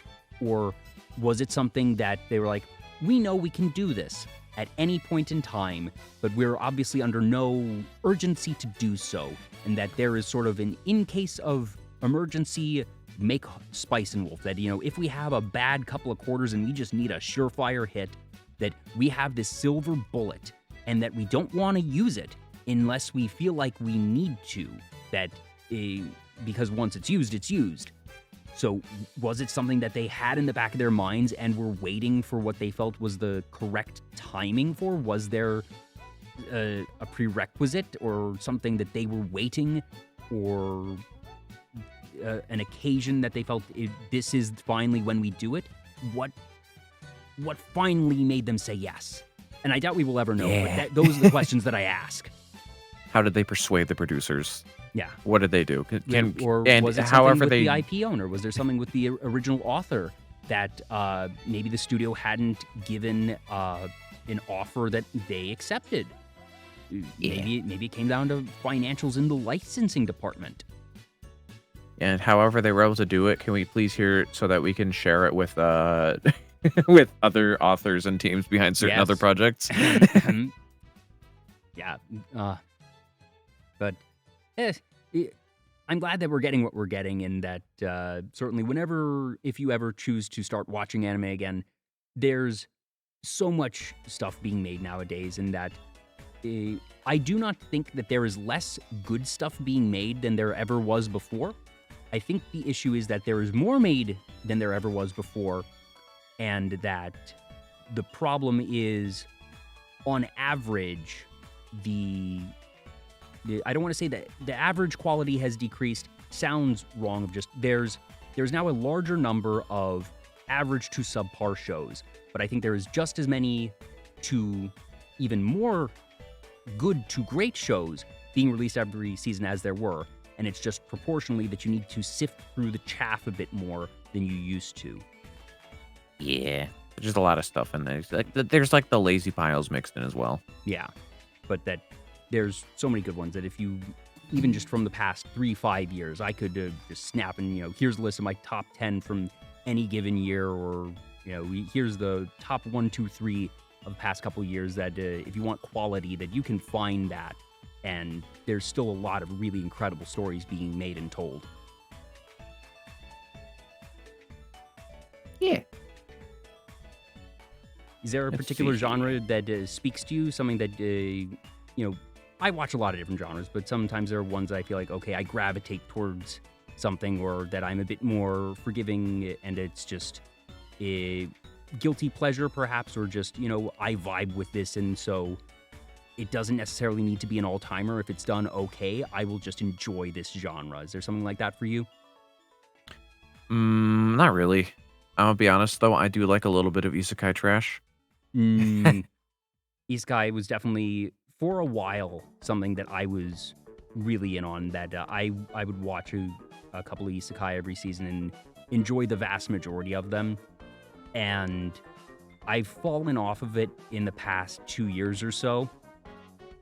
And it's just gotten to the point of the titles are less creative now. The titles are... I mean, we have a lot of fun gimmick titles, though. That, Vending Machine, my beloved. well, Vending Machine, I think, was incredibly creative, at least in terms of title. That I watched it and it didn't really click with me, but points for them on actually trying. But I'm pulling up a list right now of things that are from this season. Chillin' in another world with level 2 super cheat powers. Bruh. Number of times I have heard cheat powers or level 1 in a isekai is too many. In another world with my cheat powers. Wow. That I have a or- phone this time. That or something involving banished from the hero's party, because that is now an entire sub-genre. Yeah, there's too many. Yeah. We have subgenres of subgenres of subgenres. It's a bit crazy now. There's that many. As a reincarnated aristocrat, I'll use my appraisal skill to rise in the world. And that's one of the more creative ones. Yeah. Last Bookworm's also a season- good one. Oh, Bookworm is delightful. Highly recommended. Looking forward to whenever we get the next season. From last season, my instant death ability is overpowered. Banished from the... No, wait, that was a sequel one. The weakest Tainer began a journey to pick up trash. Wonderful. At the same time, though, also just there's a lot of ones that I've just read randomly because it's very low dedication required for these things. So I could just read through it in maybe an hour and catch up to whatever's current for a lot of stuff. Anything that you feel is like a diamond in the rough of, okay, the title might not make it sound anything special, but this was actually a really fun, quick read, even if not necessarily a deep one. I don't know, I could say that about a lot of them. What's the best tasting potato chip popcorn that you got? Ooh, I honestly have no idea. There's too many. There's simply too many. There's a lot of ones that are still kind of going sometimes that I'm excited when I see a new chapter, but that's sort of cheat ones where it's oh yeah, new Maiden Abyss chapter after 4 months. That's another. There's no that we finally got Made in Abyss Season 2 after however long, and I'm glad we did. I hope we get Season 3 quicker than we got Season 2. Yeah. Can we please? Good more. Really good. God, Yeah. Made in Abyss Season 1, I forget if it was like episode 8 or 9. You know which one I'm talking about. That it was one of the few times that, like, I don't get queasy from media. Like, show a lot of blood and gore and guts, and I'm fine with it usually. There was something legitimately gut-wrenching about that episode that I actually, like, for a moment, like, looked away from this and was like, wow, you're doing it right if you're getting that reaction from me, because that doesn't happen to me. Yeah, and it just came out of nowhere, too. Yeah, that we knew that this was a cruel world, a violent world, but it was... they did something right in just how... It's not that it was so incredibly graphic, because it's still cartoonish. So there was like a lot of build up to it. Yeah, the way they executed on it was just really, really well done. And then just, the broader storytelling of it it is, if you want a happy, fun time, don't watch Made in Abyss. It's one of those things I tell people, see this thing right here? See how happy and colorful it looks? That is a lie. This is Happy not little for children. friendos. Do not show your 13-year-old cousin this series. This is like, don't do that. Don't do that. It'd be a bad time. And also can't forget about the... Uh-oh. Bondrude, my beloved. Such a simple, just beautifully hateable character. Because Love him. in actuality, the amount that we see and interact with Bondrude is very low. It's so small that it's really based in a small number of actions, a small number of scenes, and it is just the efficiency with which they establish the character as one to be feared and hated is a success of writing. That there is a small number of villains in media that are able to elicit visceral reactions from the reader or the watcher. And that... did you ever watch Food Wars? I have not. Surprisingly good series. That's one where I say that is good potato chips. It's also the second greatest bait-and-switch anime after Spice and Wolf in terms of you think it's actually fan service, but no, it's not. Interesting. The TLDR on that, because I've had a mini rant on this one before, all the fan service happens in headspace, and it all happens when people are eating food, which would otherwise be the single most boring exposition part of every episode, because it would just be people sitting at a table chewing, and that they use the fan service as the literal spice to make sure that you stay engaged when they are explaining the food. But as soon as that sequence ends, we are back to reality, and that with a very specific noted exception, all of that fan service happens in headspace, so it doesn't actually impact character interactions, and that we resume, and that it has not actually upended anything that is happening with the plot. And that otherwise it's actually just a very tightly written shonen series up until the last season when it goes a little bit off the rails. Still good, but there's a lot of people that I know do not care for the last season. I thought it was fine. I thought it was down from the peak that it had reached. But at the same time, you can just watch everything but the last season, and it would be a equally satisfying and conclusive story. The fifth season is actually superfluous, in my opinion.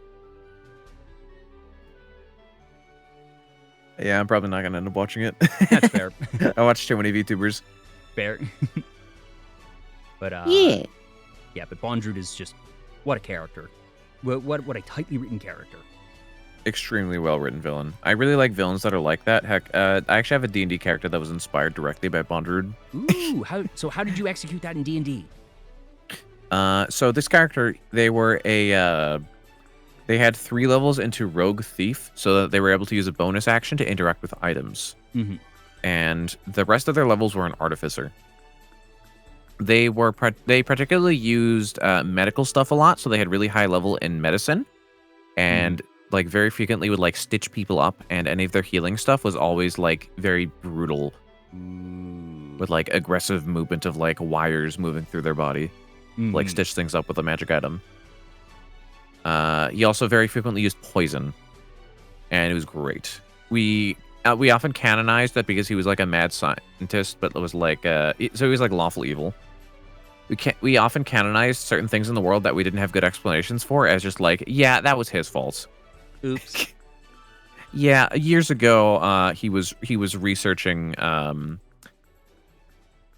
to like modify Yetis and where the various like variants of them existed from, and he just created this new blue monster that's like a relative of a Yeti. He didn't feel like killing it, so he just like sent it away. Felt it was easier to just release it rather than clean up after killing it. Oops, new monster in the world. It bred, and now it's a massive problem. And now they're everywhere. Yay! So it's fun to just do stuff like that. Mm-hmm. So, Yeah. D&D, I'm guessing you're playing 5e? Yes. Do you have a a particular lot of 5e. style when you play that you have this particular character, but when you're building a new character, do you find that you tend toward a certain build or class or style? Specifically, here's what I like to do. I like to min-max stupid things. That being, okay. So you're one of those. So, yes, but not good things. I like to min-max stupid things. So my not Bondrude character was min-maxed for medicine and for poison. So like he was really good at using like poison items, and that was like his whole shtick, using a shitload of poison and a whole lot of medicine, and just being weird with that, and making things. I had another character who was a cook, and they were very good at persuasion because they were in a region that was like hostile to anything that was non-human, and they were a slime that was pretending to be a human. I was using a modified stat block for the changelings race. Mm-hmm. So they would just go around being like, hello, I am normal. I'm a very good cook. Yes, I'm normal. There are only normal things happening over here. Please ignore Definitely the normal. slime on the floor. Please trust me. Trust me, I'm normal. And he had maxed out like charisma and was really, really good at that and min-maxed for that despite being a monk. Oh. Oh, no. Yeah. He was not great at combat. However, talking and making food, ooh, he was really good at that. I just love that sort of thing. Or a character that's like terrible at combat and is just really, really fast, like min-maxed movement speed. Oh, yes. They could go anywhere. You mentioned that earlier when it came to Meta Knight and other things that you like to be able to move fast, do stuff. Travel across the world.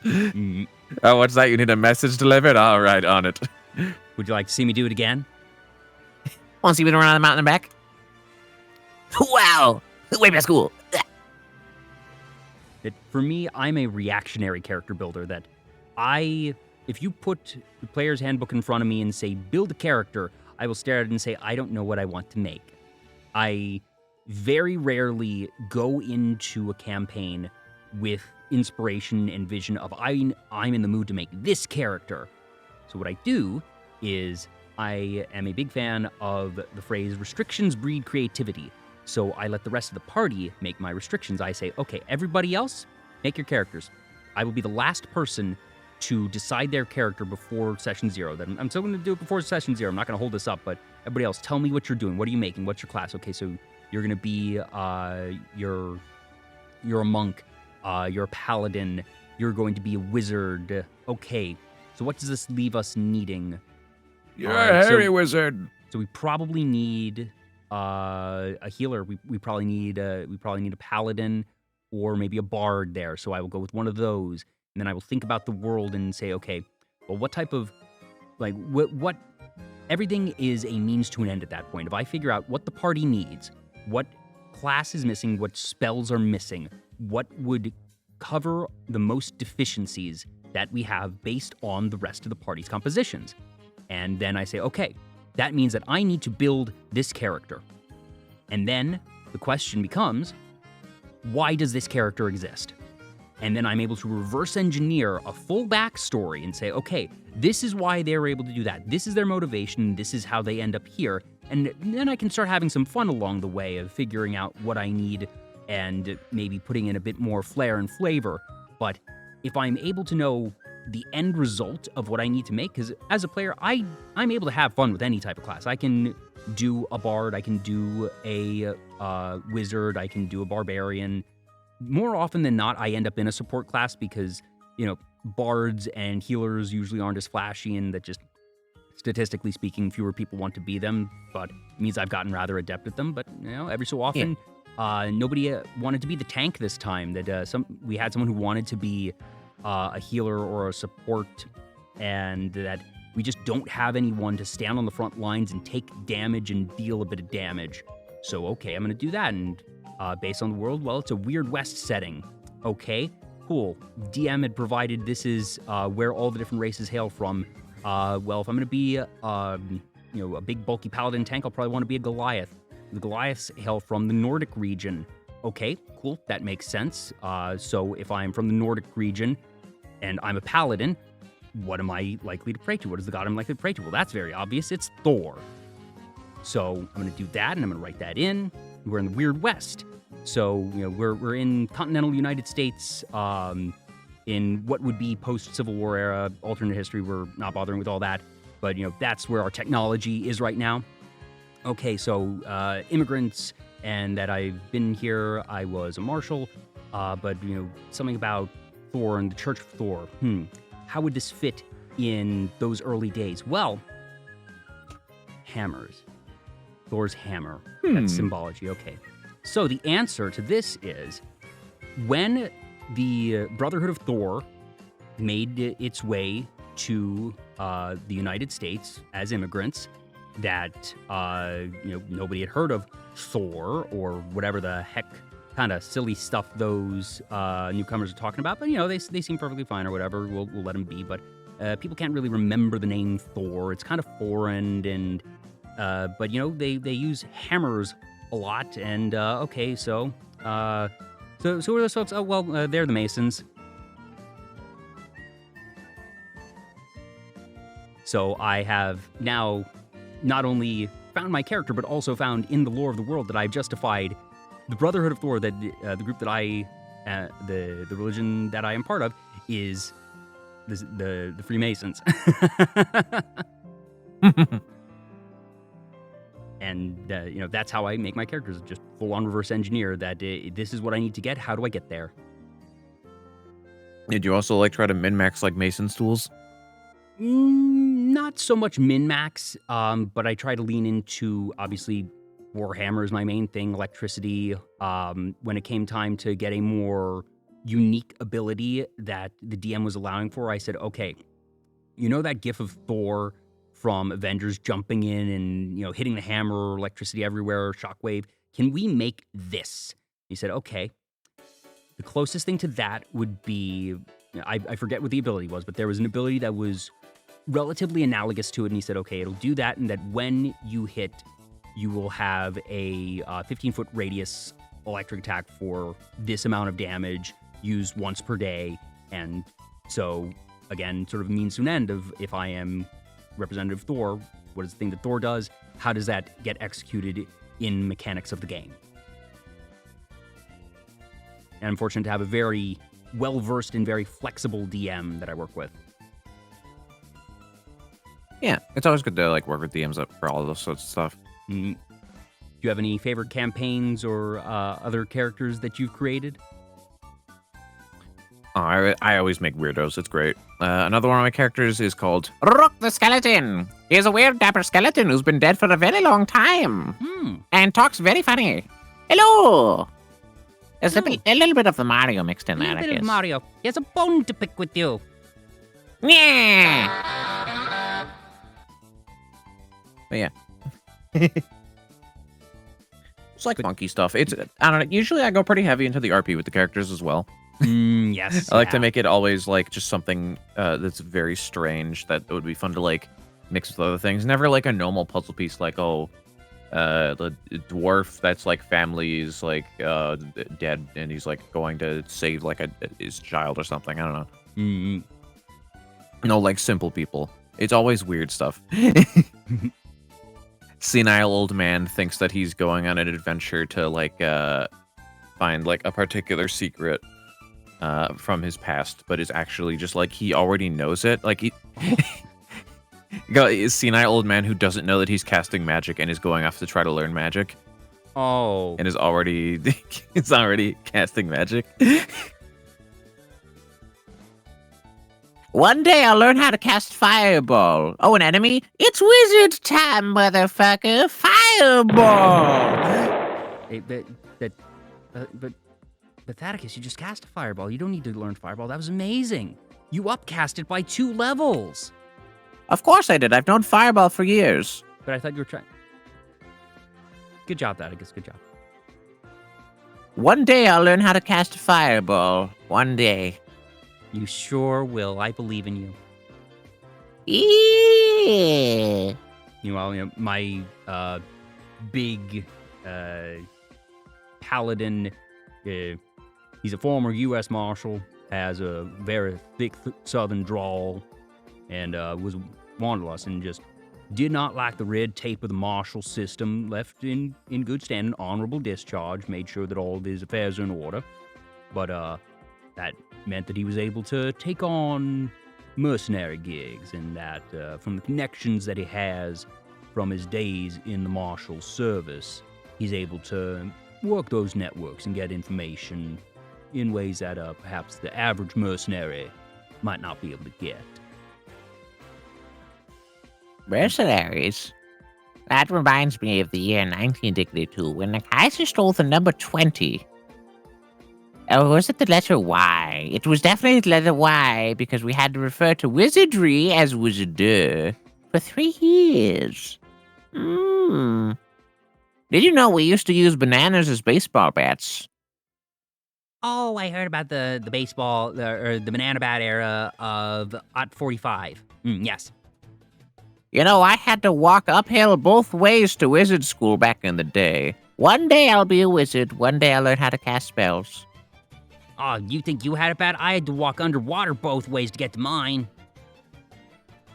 I had to actually walk through several large bodies of monsters, including I had to walk through a volcano and under the lava.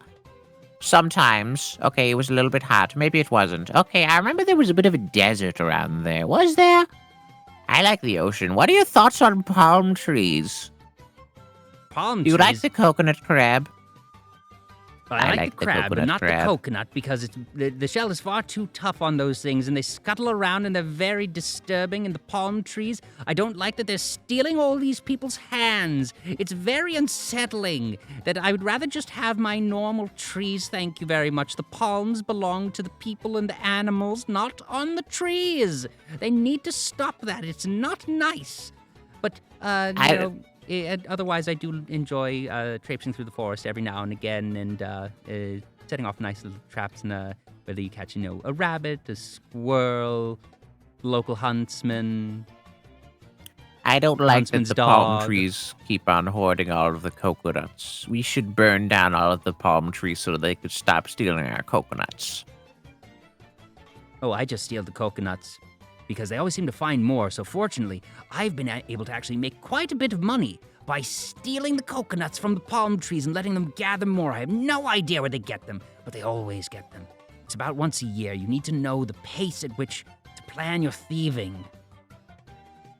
Have you heard about this grass stuff? I keep seeing it around. It's weird. It's like spiky. When did this get here? I don't remember it. I don't know. I thought this was a desert. I keep trying to pick it out and I find more. I don't know. Does it taste good? I've been looking for some Not more really. stuff to steal. Maybe I should steal the grass. There's a lot of Not it. particularly. Oh, that's unfortunate. It works wonderfully it works wonderfully in my morning brew though. Ooh. I mix it together with little bits of this funny brown rock I keep finding. It's usually around caves. Yes. People keep telling me to use it in fire pits, but I don't know. I quite like it. I found this delightful sort of whitish rock, and I smashed it against the thing, and it got on the meat that I was making, and it dried it all up, and it looks ugly, but it tastes quite good. Ooh. And scene. Who are you?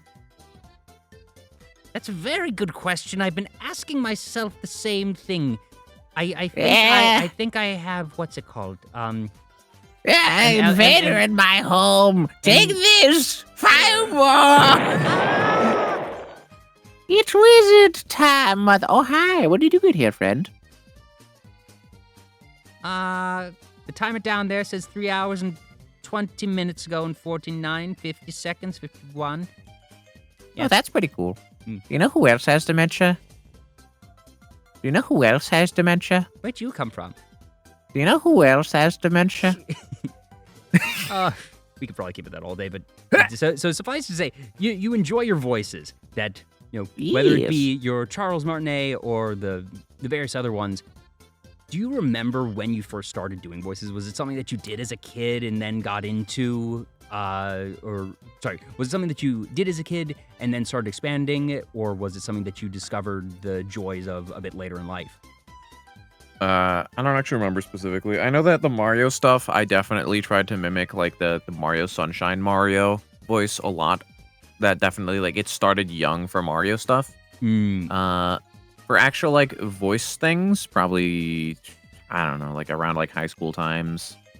And then, like, that's when I started to get good with a bunch of voices, and then D&D definitely helped a lot of voices and stuff.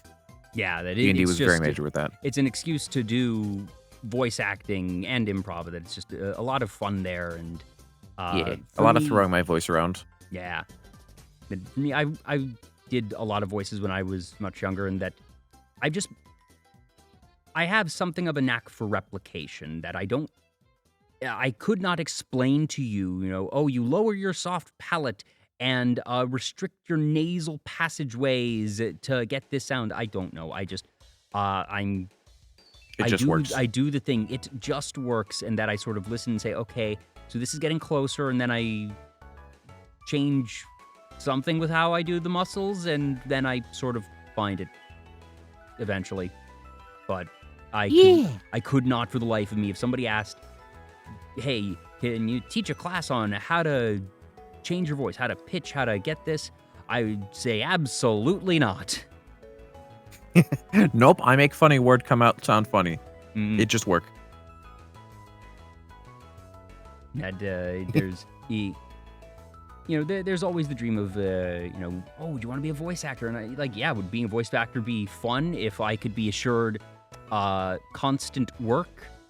Absolutely. That'd be great. I do not wish for the amount of stress that a voice actor has to go through to find constant work. That unless you make it to the big time, unless you are a fraction of a percent of the voice actor industry and that you have made it big and that work comes to you, I do not want to be worrying about when I have my next paycheck. That is too stressful for me. Yeah, there's a very good reason why there's so many. There's a very good reason why there's so many voice actors who are also VTubers. And that why there's so many voice actors that do things that aren't video game voice acting on the side. That I know a couple folks that have said, commercial VA is where the money is. That I spoke with a anime voice actor at one point who was like, I did a national ad for a car company a couple weeks ago, and that paid my rent for 2.5 months for that 4-hour session, which wasn't even all 4 hours, because now they're going to use that clip in, all over the country for a couple of months for this campaign, and they're going to make that money back in, a silly small amount of time, and that it's super worth it for them to have a good professional VA do that. But, same person spends however many hours in anime, and it's just a fraction, and that's partially because it's so competitive. That, supply-demand equation, very simple economics there. And Everyone can talk. Everyone's got a voice. Everyone can talk, and that. Do I think that I am perhaps good at doing voices? Yes. Do I think that I am perhaps the best? Certainly not. Or at the very least, that my being able to stand out in a way that is likely to result in the type of work that would be necessary for consistency, it's not worth the gamble for me. That's similar to what we were saying earlier of the time and effort invested required for being a top-class speedrunner, similarly to become a consistent work voice actor. Just and then the odds of it, because I know plenty of people who have put in those hours, years of time and effort, and are fortunate to get a couple of bit parts because it is so damn competitive. The risk reward proposition is not there for me. I think it'd be amazing and fun. I suppose I don't love it on the level that some others do to be able to accept that risk reward proposition. Yeah, it's very risky. But that's I where haven't stuff like done any D&D comes in. official voice. Yeah, That's I haven't where done you any get to do all official that. voice acting myself. If I had the opportunity at some point, definitely would like tag in or whatever. Oh, absolutely. If someone came to me and said, "Hey, you want to do a voice in this thing?" No question, absolutely, and that'd be amazing. But I'll pass. But there's also things like voice mod that we're able to do a lot of cool things, and that you actually helped me troubleshoot voice mod recently, and there's also cool things that you can do with that you can get certain tools and filters, but then you also need certain things, but that being able to replicate still takes finesse, and that it's a lot, and I have so much respect for the people that are able to do it well and that are able to thrive and get these parts, and the ones that also have variety and depth, because there are others that only have one voice and they are known for their voice, and it's a good, smooth voice, or it's the right type of voice, and they're able to get work because their performances are good, and that the sound that they make is what a lot of people like. That sort of biggest examples, Steve Bloom and Giancarlo Esposito, that Steve Bloom is just that low, gravelly, serious voice, and he's known for it, and that's his normal speaking voice. If you just see the man, walking on the street and ask him how his day is going, ask him for the time, the voice of Spike Spiegel is what you hear. It is that he did not modulate for that role. Similarly, Giancarlo Esposito made his name on Breaking Bad as doing a villain, and I feel like he has been cast every which way. He's been typecast now as a villain, and everyone's trying to replicate Gus Fring. They just want Gus Fring. And, for Giancarlo, that's phenomenal. That means he's getting work.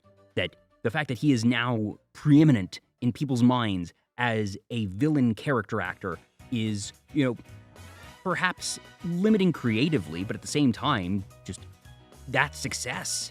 Being able to have that, even just that's consistent work right there, and good for him on that. And frankly, I just, as a viewer, I want to see him used in other ways. I want to see Giancarlo as a hero. I want to see him as, like, the well-meaning mentor figure. I'd love to see him do something dramatic that isn't villainous, and I love him as a villain. But I love him so much that I want to see him do other stuff too, because I feel like there's untapped potential. But for better or worse, the work he gets is the work he gets. But I'm glad he gets work.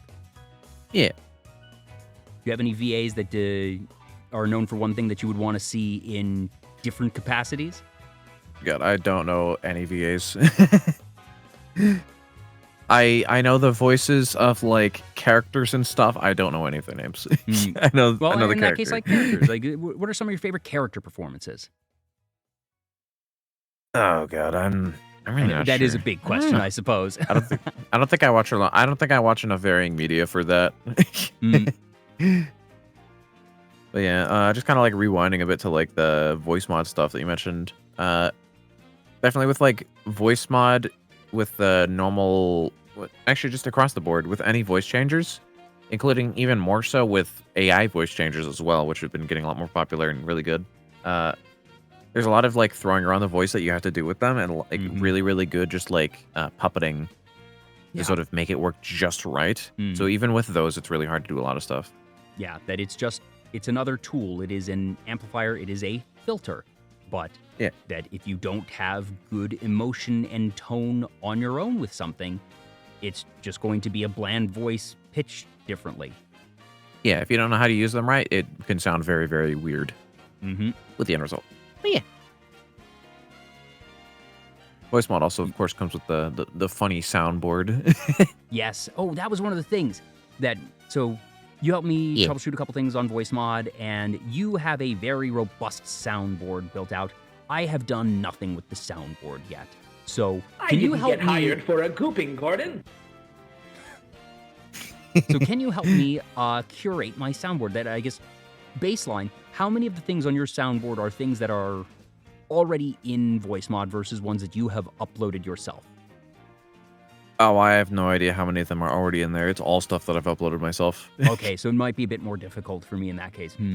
Yeah, so my list, I've very, very slowly over the years added more stuff to my soundboard list. So originally, I grabbed voice mod back when it was like in beta stuff. So I was able to get like the permanent version for like $10 for like years ago. They eventually added the soundboard. I started messing with that. Well, actually, no, I think I got it for the soundboard. I messed with that a lot early on.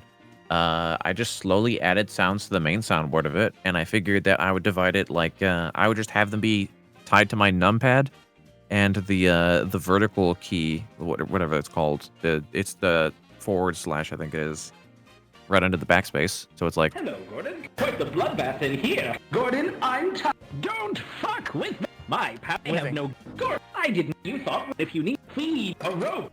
So yeah, it's bound for everything on the numpad, including the symbols around it, as well as the arrow keys, all of them linked in a combination key with that /. And that is the, I call it the Dr. Coomer board, because it is all lines from HLVR, but the AI is self-aware. And everything is, in voice mod, everything is on a single board, but they're all split up like that with different keybinds for splitting them. Now here's the funny part. It's slowly grown over the years, and very slowly grown over time, and it is now in its current state without any really good trimming, just slight organizing as time has gone on. I now have, I want to say, about 300 sounds that are bound. These are, of course, all unmarked. Yeah, this is what I mentioned earlier about you just having a lot of things that you have not actually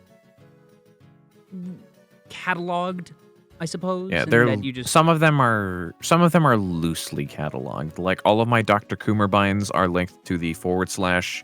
All of my long sound lines are linked to the quote symbol.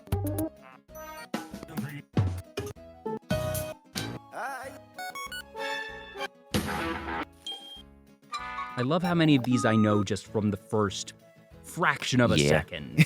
That just you could just tell from the first note. Like if you hear this one, you already Like if you hear this one, you already know what's gonna happen.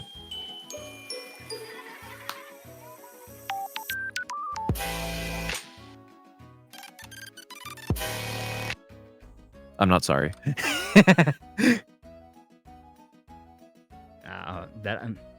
I guess what I do isn't quite the type of comedy where it would be practical to have that type of stuff. But since I let my guests run wild, and I will always let my guests run wild, that I love that you being able to just break out all that stuff. I feel like that's not what I do. So I guess part of it for me also is just not knowing necessarily if and what sounds would be practical to put on my soundboard, because I, as a host, am generally pretty straight-laced. That I will happily jump in on whatever unhinged improv that my guest throws at me. But I'm not necessarily going to be the one to hit the soundboard, but I will leave the opening in the door such that, if the guest feels enabled to do whatever chaos that they want to. So, if anything, it would probably end up becoming a soundboard for what I use just with friends on Discord. Understandable.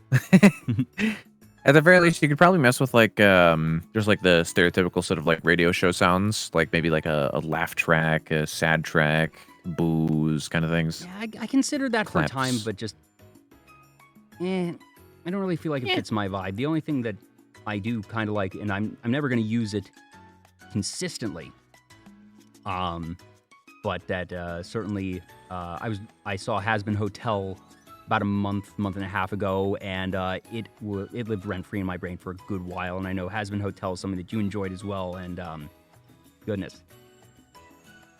Indeed. Salutations, good to be back on the air. You might know me from my radio show. Right over here on twitch.tv/Vtuber Talk, of course. I do like Alistair quite a bit.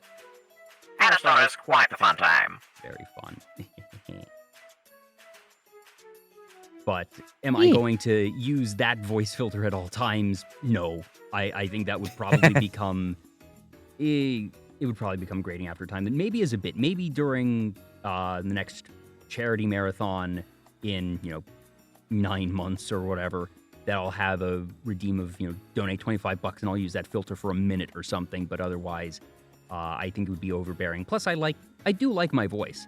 I don't necessarily love listening back to my voice. It is still that uncanny part, and I can do it. But, yeah, I prefer not to. But I like my voice, and I would not want to have it be Alistair's voice because I am not Alistair. Yeah. Plus, like, there's I want to say in the VTubing scene, it's very common to hear about people using like voice changers or like throwing their voice in different directions. Like maybe a lot of female VTubers using like much higher pitched voices than their natural voice for a long time. Yeah. And like that, it's very common to hear about that. And then what always happens, nearly 100% of the time, eventually they fall back to their normal voice. And I think that's great. I legitimately look at that as character growth and progression because a lot of these folks initially feel that it is something that they have to do to fit in, and that they realize that the combination of they realize they aren't enjoying it as much, or they feel that it's taxing. But then again, others I know do it because it's a safety thing, that they don't want their voice to be somehow recognized in other venues or IRL, and so putting on the super high kawaii voice, that if you find a way that you can do it and it's not too taxing on your vocal cords, so it's not going to cause damage, but it's very obviously not going to be your normal voice, so the odds of someone actually discovering you by accident decreases dramatically. Whereas, my voice is my voice. It's fortunately just nondescript enough that I don't think anyone is... that I've been to a number of conventions since... over the past couple years, since starting Vtuber Talk and since conventions spun back up again, and nobody has ever, found me by voice. But part of that is probably also a function of the fact that I am a very small channel, so fortunately there's just not people listening for me. Yeah, unfortunately. But also, I know others with that the have... funny high-pitched voices, there's also, now that it's finally booted up, there's a bunch of different funny ways to mess with it too. It is slightly disturbing how good that AI is, and that's one of the things that I look at it and I say is, oh yeah, it's kind of uncomfortable because I feel bad for the people whose voices are being replicated, and that sometimes people hear things and aren't able to realize that this isn't that person, and people say controversial things, and it's like, oh, Gargura said blah, blah, blah, blah, blah, and Gargura did not, in fact, say the thing. Did you know that pigeons actually aren't real? Well, so duh. birds are actually government drones? I mean, obviously, we all knew that. Oh yeah, of course. But I'm so excited to have Gargura on my show. I have hit the big time, folks. Let's go. That's right. I'm so glad to be here. I'm so glad you're having me on here. Such a busy schedule of not streaming on my my bed YouTube channel that I haven't been streaming on. I mean, actually, she has been streaming again lately. Not true. Fair enough. I haven't been watching them, so I don't know. I mean, Yeah, she streamed But yeah. 4 days ago. I don't know. I just remember it being like a funny meme for a bit of just Gura not streaming at all And for like just like, months. frankly, I felt bad for her because I was worried that she was gonna like truly burn out because she grew so fast, and very few people are going to be able to handle that, and that the amount of pressure of suddenly becoming the biggest VTuber in the world and the internet being the way it is, that I legitimately worried for a time that Gura would have graduated sometime last year, and that actually near New Year's, she appeared on stream and did a collab with the other girls from Holo Myth, and said, "Yeah, I know it's been a lot, and I am working on getting back to doing stuff more regularly, and that I'm looking forward to 2024 being a good year," and that I was actually genuinely heartened to hear that from her, because she is a very creative, very talented, very funny person, and that I'm glad that, I'm sure not everything is sunshine, roses, and perfect at Cover Corporation, that there's always going to be internal workings that we don't see, but the fact that they have allowed her to, take as many breaks as they have, and that they've continued to work with her and build her as a brand outside of live streaming, that they continue to push her as one of their top brand ambassadors, and she's done a lot of partnerships in Japan and abroad in terms of like appearing at events or having like product crossovers, and that she does all that, and she's able to be a talent in that way, and I think that's really, really exciting that she's been able to find ways that she's able to not completely and totally burn out, because there are other situations and other management teams that I think would have said, well, if you can't stream anymore, it takes effort to set up those other types of partnerships and steward those things, because I'm sure it's not Gura doing it alone, that she's going to have management working on all those things.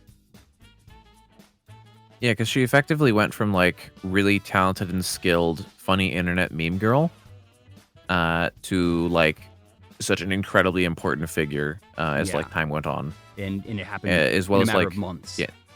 As well as with being so big, she experienced what happens to a lot of other big creators, wherein people will just like punch at them, because it's for clout. Yep. So it's very, very easy to just like throw stuff at them, because like they probably won't respond to these sorts of things when people just throw out random stuff. Yeah, and the internet is like a cruel, cold place. Yeah. And just all over the place, just random nonsense, just targeting them. Yeah. And that, I can understand sort of the meme of Gura's not streaming, but at the end of the day, like I'm glad she's able to not stream. I'm glad she has that choice. I'm glad that she has been able to continue on at whatever rate is best and healthy. I would much rather have 3 Gura streams a month for hopefully at least a couple more years to come than, a farewell tour of 20 streams in a month because she's had enough. That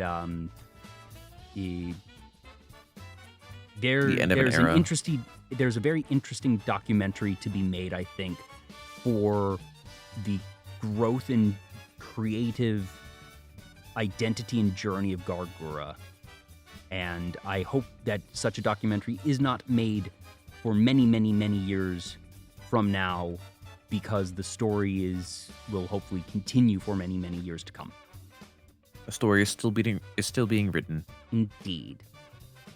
And just, I mentioned the debut of HoloEN being a major catalyst in the VTuber space, and just certainly the heard round the world was just that, and what was it, like her karaoke of Ride on Time and a couple other things that just hit the algorithm, and suddenly I assume that Cover Corporation was optimistic, was hopeful that their EN branch would be successful. I'm not sure what their ultimate threshold and bar of successful was going to be, but it is abundantly clear that it completely shot past it. Oh, Nomosito. Oh, yeah. Thank you so much for the raid. Welcome on in, Raiders. Hello. Hi, Nomosito. I'm Jay. This is Vtuber Talk. I'm talking with Desync. Been at it for a while now, and actually just sort of talking Hello. about. We hopped Various from things.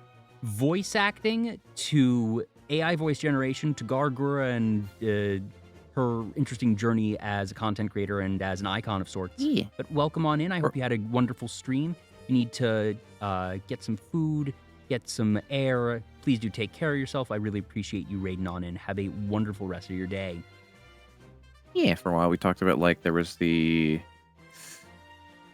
some stuff, and then there was talking about like games, like personally favorited games, sort of like just general gaming things, stuff in the scene. Shifted over to anime at some point, paths of like VTubing, VTuber rabbit holes, and then voice acting, and yeah. And there was anime talk for a while. But are there any content creators that you look at their journey and say, like, man, I'd love to see a documentary about this one, that this, whether it was just, you know, really big and successful or perhaps an unorthodox path? Are there any folks that you're like, man, I'd love to know more behind that story? I mean, I feel like it's kind of cheating, but Iron Mouse. I feel like that's a when, not an if. Yeah, it's gonna happen if it hasn't already. I'm pretty sure I there would not probably be is. shocked to learn that there's one in active production as we speak. Yeah, just personally though, like I don't know. I said earlier, like the sort of path down the rabbit hole that I went, but since I got into indie VTubers, I slowly started watching more like smaller people over time. So like, there's a lot of like big VTubers that I just don't watch. Yeah. Like some exceptions to that for me is just like I want to say like Bao and Ikiga are like the exceptions for me. And then like yeah. Back when Iron Mouse did her like really big subathon, like the first one. Oh yeah. I remember I had that open for like most of the time. I had like it popped open on my phone because like it was a very unique experience. Yeah. But and, like yeah. But like from that point back then, I don't think I've watched Iron Mouse in a very long time. I just don't watch big VTubers. I don't know. I'm kind of the same of that. I'm sort of scouting around constantly for folks to invite to be on the show, and also keeping up with past guests. And most of the bigger VTubers, with a couple of exceptions, I mostly see via clips nowadays. And that maybe if they're playing a game that I really, really like, or if there's a particular event or special stream that I might tune in, but it's certainly not as much as it used to be. And that's just the nature of everything, that there's so many talented people out there, and that some of them are really big, some of them aren't as big, but we are spoiled for choice right now in terms of good content between anime, video games, streaming, you name it. Absolutely. Though also just personally, I particularly like it when like if I'm watching a stream, I don't want it to be like I have zero effect. Like if I type a message, if I don't have a bunch of money attached to it, nothing happens. I like it when like I can send a message, the streamer sees it, they don't have to respond to it, they don't have to like directly read it or anything. I just want to like know that it while I'm watching a stream, I have some effect. Yeah, I can totally understand that, of just being able to have a non-zero interaction, that, you know, you don't need to be having a conversation with them, but there's certainly something to be said for knowing that the streamer is able to truly interact and not just interact with the wall of chat. Of the way that bigger streamers have to interact is an entirely different set of skills, that they have to be able to either just read and sort of evaluate, okay, what is the consistent underlying thing of chat at this moment, or do you pick one thing and pull on that thread? That it's a very different mindset that you have to be in as an entertainer than someone with a comprehensible and even if somewhat fast moving, something that is a readable chat. Yeah. There's like channel point redeems like being commonly used versus like, oh, this chat has like, okay, well, if you want to like redeem something very simple that's like a short sound effect. It is now, let's see, 20,000 points. And that it has to be for those folks. Otherwise, Yep. it will just Otherwise be it would be constant. noise. Yep, there's too many people there, so Yeah. they can't do less. But at the same time, it's just like, it makes it very hard. Yeah. As well as like chat is just a wall of like people spamming like lol Yeah. or like heck W. It's just like, all that. That Any conversations get drowned out. Yeah, when I'm in those types of chats that I just don't participate, that I don't mind it. You know, it is what it is, and I enjoy seeing it. Like I mentioned, that part of falling into the rabbit hole for me was seeing that wall of scrolling text, seeing how excited so many people were. Or it was like, you know, being at a concert, seeing a bunch of people cheering, and that, you know, the person on stage can't hear an individual voice in the crowd cheering, but the crowd cheering, even if you're not cheering and yelling your lungs out yourself, it's still energizing in its own way, at least for me. Yeah. But I'll save my voice. Same. Now, sort of stepping back into some broader things, you mentioned to me that you really love learning and that you like finding out new things, but also you mentioned duct tape to me as this particular area of fascination. I don't know the best way to describe it, but describe to me your journey with duct tape, for lack of a better term and question. So I am an engineer. I am very good at messing with stuff, and I like having a lot of different tools. Duct tape is very cheap. You can use it everywhere, and it's a very low skill level requirement to mess with it. So, you know, sometimes I don't have the right tools on hand, but you know, you gotta stick stuff together. You gotta, you know, fill some gaps on some things. I happen to have this nice cheap roll of duct tape. You know, all right, well, the chair arm is falling off. All right, let's just duct tape that shit back on there. All right, you're good. Boom. It's just a fun, like, lazy man's infinite tool. That it, you know, very famously holding the universe together, and just that it is a very powerful thing. Do you have any particular projects that you've done with duct tape that you're really proud of? Not particularly. That I'm proud of, no. Okay, I'll rephrase this. Do you have any particular projects that you're not proud of? Ooh, okay. Well, for one thing, I remember I mentioned this to you before, but I did not have a soldering kit on hand when I was trying to fix a controller. And I also did not have any, like, nice, like, hot glue things left. I was out. The best thing that I had on hand was...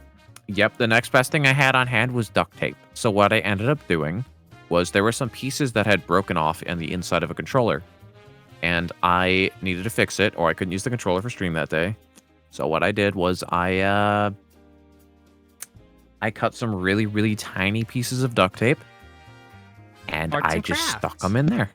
It was very carefully, I stuck them in there, and it just barely held it on just enough so that I can squish it down with a second piece on the side, pressing it against itself and like the little bracket. And I was able to close it, and it worked. It did work. And that's what matters. It's only crazy if it doesn't work. Yep. Stupid ideas are only stupid if they don't work, okay? That's very important. Yippee! Do you have any projects with duct tape that you hope to do? Do you think that you might end up perhaps dabble in that type of... No. You're just high proficiency with it as a tool. Duct tape is not the first thing that you choose to use. It is the last thing, but the thing that's always there. It's a safety net. It is always available. It will always work. Well, debatable whether it will always work, but it's always available. Yes. It's always an option. It's never the first choice, but it's always an option. Now, you mentioned being an engineer. Is it one? Are there any engineering mindsets or skill sets that you've been able to particularly use towards streaming? I'm not sure if you can count these as like specifically engineering mindset sort of thing, but towards streaming, I always like to think like if I see someone doing something that I'm like, oh, I want to be able to do that. I'm jealous. Ooh. I tell myself skill issue, and I decide, okay, let's go figure out how to do that.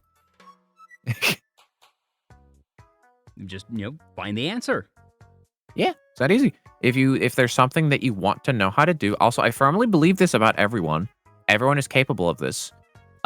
If there is something you want to do you know what the strongest tool in the world is? The most effective tool that's available to everyone, which is, by the way, the #1 most used tool by all coders in the world. Google. You want to know how to use something, you go to Google, you figure out how to type it correctly to find an answer. Yes. You search for it, and you figure out how to look through your results for the answers that you need, okay? You do that, you can learn how to do anything.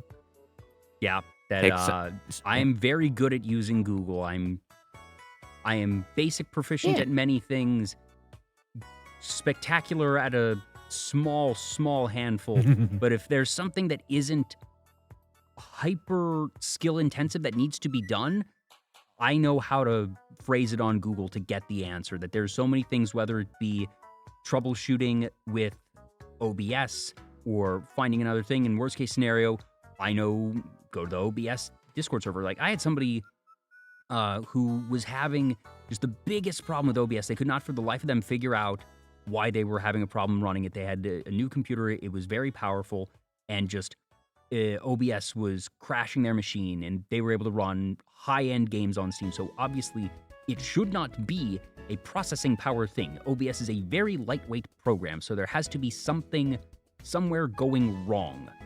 It's not the hardware. And that I said, have you gone to the OBS Discord server? And it's like, there's an OBS Discord server?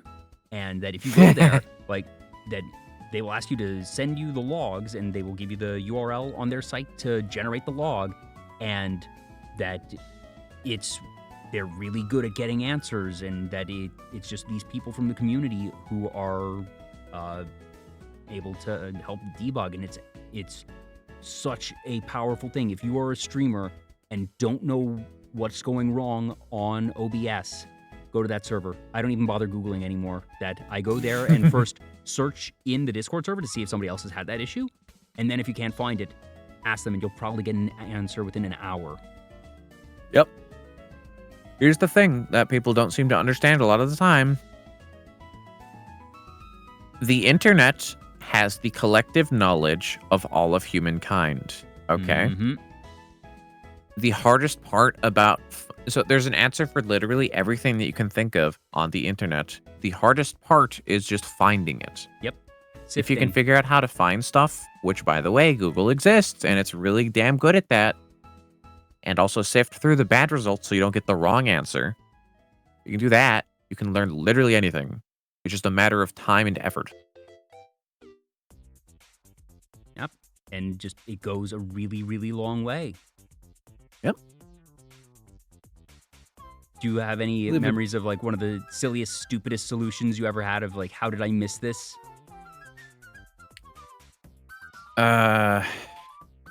I mean, if it's something with, like, coding, then just, like, going through large series of things and then realizing you forget, like, a semicolon at the end of a line. Oh, yeah. And that was, like, it. Gotta love those syntax errors. That's what got me out of coding, that growing up, as many folks do, say, oh, I want to make video games. And I took a coding class, and I was marginally passable at it, but realized very quickly my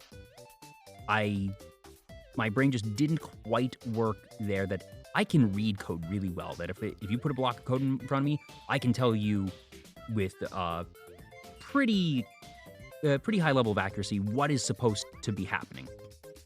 Ask me to write a block of code, and I will just not be able to do a damn thing.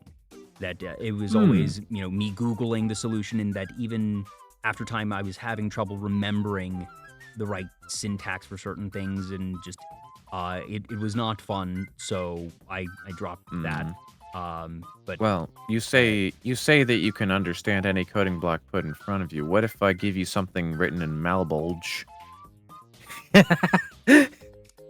I don't know what that is, but try me. I'm sure that I am making a losing bet on myself right here, but It's for yeah, the bit. no, you're... So, malbulge is a... Let me just read this directly off of Google. Is a public domain esoteric programming language invented in esoteric 1998. programming language. Oh, come on. That's not fair. Named after the 8th circle of hell in Dante's Inferno. The This tells me malbulge. that it's not supposed to be understood. This means the gimmick is for it to be obtuse. Any realistically usable coding language should be readable, and yeah, this is. Yeah, a here's joke. an image of how to This is type the hello world in wingdings. malbulge. This is the wingdings of code. It's not supposed to be understood. I mean, you say that, but I can read wingdings, so... Fair. Sorry. That was cruel to wingdings. I am sorry, wingdings. Yeah. SMH. I actually did, at one point in time, learn how to read and write wingdings, by the way. And I suppose that makes sense because at its core, conventionally, it is just shapes which translate to exact it's a letters. cipher. Yeah. But for this, my guess is that this is not a cipher. This is probably something else. And I am uploading the image. It's made to be obnoxious. Oh, uploading the image? very obviously. Yeah. Oh, quick thing. If you want to get stuff onto the stream really quickly, have a window of MS Paint open and have it have like a green screen in MS Paint, as in like use the paint bucket in MS Paint to cover it in green first. Oh. Cut it to the frame in your source in OBS. Then you can scribble on screen with whatever other colors that aren't green. And you can also just like paste images directly in with the snip tool. Your mind just opened, didn't it? I feel like I feel very... It feels simple, but most people don't think of it. Simple. I feel really foolish right now. Like that's because it works really well. That's so logical. Yeah. I'm Just be careful opening it like midstream. I very frequently will accidentally flashbang chat with like the pale screen of MS Paint just covering the screen. As I frantically click over to like paint bucket it to green so that it screened out. yes. Oh. Yeah. So hide the source before you pop it open. Well, you can do it right now if you want to. So this is malbulge. This is disgusting. This Yep, it's terrible. should not exist. It's awful.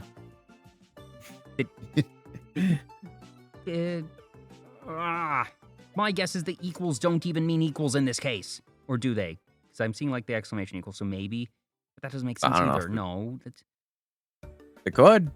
This is... I can read and understand that this is not meant to be read. And that is my skill of reading code. We are done here. Good day. This is fine. But, yeah, so I guess winding back, I realized I didn't want to code, so stopped that pretty easily. Yeah. Then there was something that I had basing off that of, what was that? Engineering, coding, poof, it's gone. We'll get back on the rails somehow eventually. Who knows? Yeah, so I personally, I'm very big into info security and like infosec stuff. So none of the coding stuff that I've learned is from college. I'm primarily like focused in mechanical engineering. However, I myself personally, I've spent a lot of time learning about coding online. So I know quite a fair bit of it, as well as like the various info security stuff. A lot about like viruses and all that sort of things. How to like stop stuff, VPNs, fun stuff. So how many languages do you know at this point? And by languages known, I'm going to say how many would you know how to write like a basic loop, just really rudimentary? So similarly to what you said before, I can read a lot of stuff, and I'm good at like just like figuring out those little bits. But actually being able to write it, probably like some Python, C++, I guess HTML if you count it. Yeah, the old runes. And then I guess a little bit of JavaScript, the cursed. I mean, HTML still gets used kind of at HTML is more or less what you use on like Twitch panels and stuff. Yeah. Yeah, the JavaScript is solely because I helped beta test stuff with RLCraft, the mod pack for Minecraft. How did you get into solely that? because of that. Many years ago, I played RLCraft because it sounded fun. I suffered and I played it and I ended up liking it afterwards because it was like, hey, I figured out how to do all this stuff. I can fight through difficulties and succeed. Mm-hmm. And I don't know how I started beta testing it. It was like Shivaxi, the main dev for it, he has a Discord. I joined it at some point in time and then like slowly got into like hanging out with like the events that he did around there. Hmm. And then like as more things happened, I like got very into it and started like just helping with things. That's Like I how just it randomly started always helping with things. starts. Yeah. And I was good at like I'm just good at like finding bugs and issues with things. Hmm. So I ended up doing that sometimes and boom, beta tester roll. All right, there you go. Ta-da! Ta-da! Yes, that's the story of Yeah. most things that you say. Oh, I'll try this. I'll only spend a bit of time on it. Oops. Stares at the hundreds of Oops. hours sunk into the thing. Yep. Still, so that's super fun. And also, just the mindset of doing QA, I think, is a really good skill set because it makes you want to look for solutions and also have the eye for detail to find problems and then be of the mindset to find the solution. Yeah. I'm very, very good at finding small issues with things and then, extrapolating on it, just like with electricity. For InfoSec itself, obviously, not looking for specifics because InfoSec, but how does one get into that? That it's not necessarily the type of thing that people grow up saying, oh, I want to get into InfoSec. So how do you fall into that particular rabbit hole? With the necessary redactions. I'm really not too sure, but like, I guess a good example of some stuff is in order to learn how to stop hackers, you have to learn about hacking. Mm-hmm. In order to learn about how to protect a system, you have to learn how to break systems. Yeah. All of these go hand in hand. It's often referred to as like, ooh, black hat hackers are the ones that like are the ones that attack, and white hat hackers are the ones that defend. Yep. One of them is legal and the other one is not. But yeah, so there's a very good spot to like learn about that sort of stuff. I think it was called Hack This Website. Hmm. It's like a good source. There's a bunch of other stuff like that around. I don't know, it's been a while. Ever since I got into VTubing, it's sort of it's like I haven't touched any of this sort of stuff. And it's certainly become a bit more, I don't want to say pop culture. I want to say a bit more prevalent public awareness, at least in the content spheres via pirate software of, Oh yeah. that he's really taken off in the past year and a half, figured out how to work the algorithm and do good shorts, and that I've only seen his stuff in those micro doses, but what I've seen I've enjoyed, and obviously that's his background of white hat hacking, as it were. Yeah.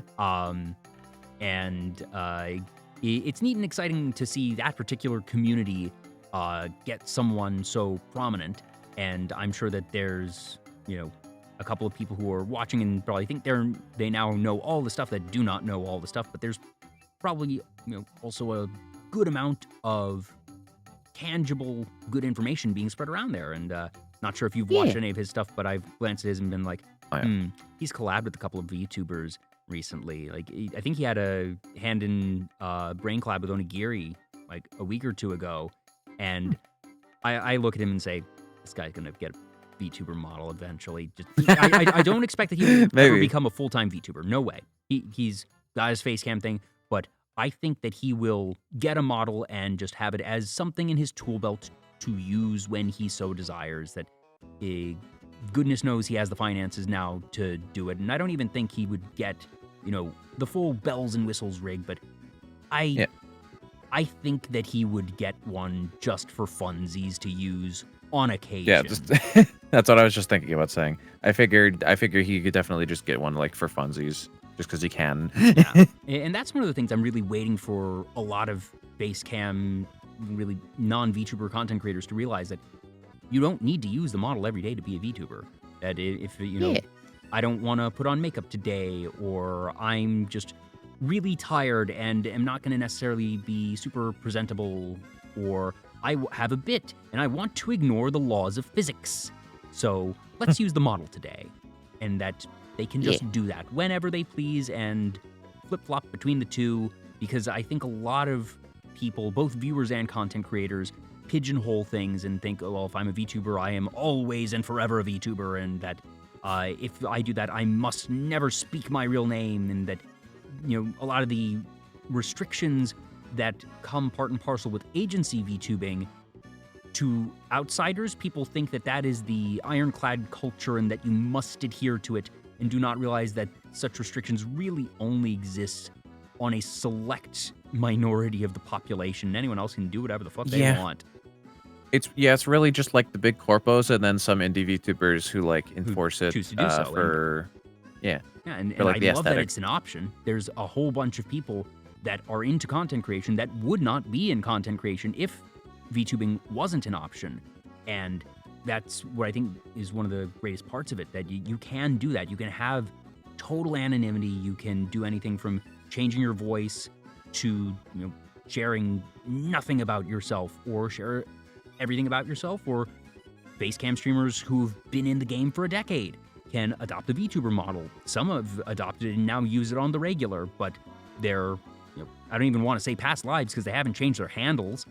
But they get to do that, and they get to express themselves creatively in this way, and that those are all options, and that's different. The fact that the option exists is not something that was as powerful, at the very least. That yes, you could be a facecam streamer or just a voice streamer and maintain a semblance of anonymity, but there's so many more tools that allow creativity with anonymity now, and options, in my opinion, are always a good thing. Yeah, something that I hear about a lot from people who've converted is that like they don't have to clean up the room, they don't have to like look nice and presentable or anything. They could It's just as simple like as slap that. the stuff on and they're good. That's one of the most common ones that I've heard.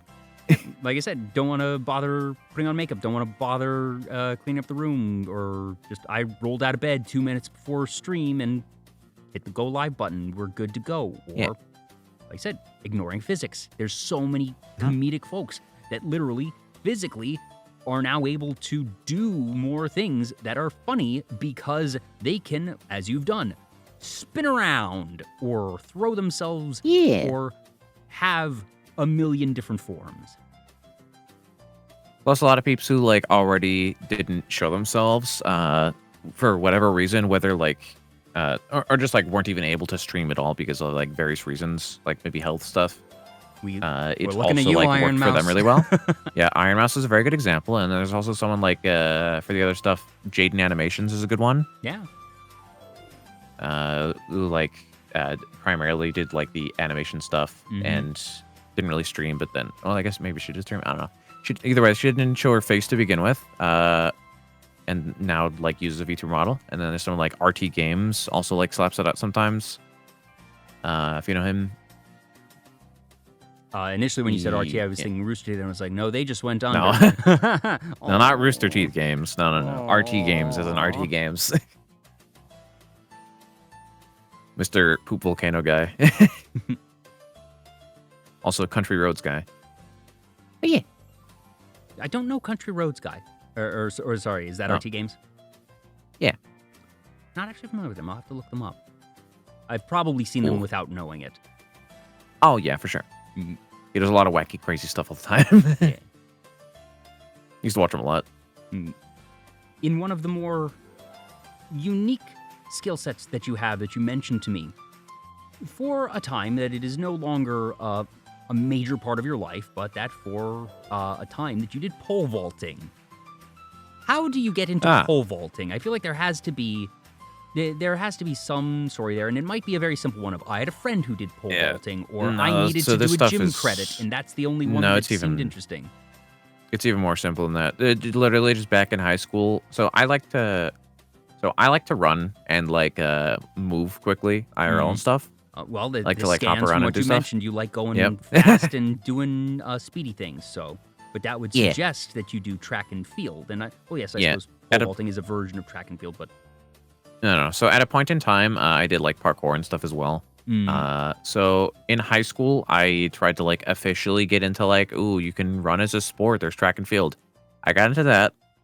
I tried to stick with it for a while, and you were required to do more. With this one, you were required to do more than just running. With whatever you were doing, Okay. you had to choose 2 options, and pole vaulting was on the list. So I was like, all right, This seems seems fun. silly. I get Got to, into I it, get to do a jump and Yeah. fly high. Yeah, it was in track and field for a while, and I got sick of it because it was too like forced for the stuff. It wasn't fun anymore. Yeah. I was always I was always good at running. I have. was fast and had a moderate level of stamina that could have been trained, but we were required to do mile runs every so often in middle school. And the first time we were required to do a mile run, I got the most excruciating stitch in my side I have ever experienced. And it completely trauma is probably too strong of a term, but I would call it low-level trauma in that because of that first experience for the rest of my time in middle school, dreaded, they would always do it on a Friday, and it was just, oh gosh, it's Friday, are they going to make us run a mile? And that I never had that bad a stitch again, because I figured out how to better pace myself, and even I got good times. That was never like the fastest in the grade, but I was always distinctly faster than average, especially for middle school. But I had no joy for running after that day. I didn't care that I was good at it. It was a more of, all right, I'm going to get this over with. I don't want to think about it. I'm just going to power through, make sure to not push myself and get another stitch again, and just be done. And there was no chance of me doing track and field after that, like, first quarter of middle school. So never enjoyed that, but was in marching band and loved that. Oh yeah, band is a time. Everyone always has stories of that time in band camp. Yes, indeed. Were you a band kid? At one point, yes. What did you play? I played a trumpet. Ah, okay. I was trombone. Ooh, okay. I had a lot of trombone friends.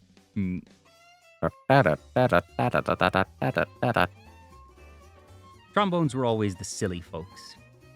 Yeah, it was the Goofy Gang.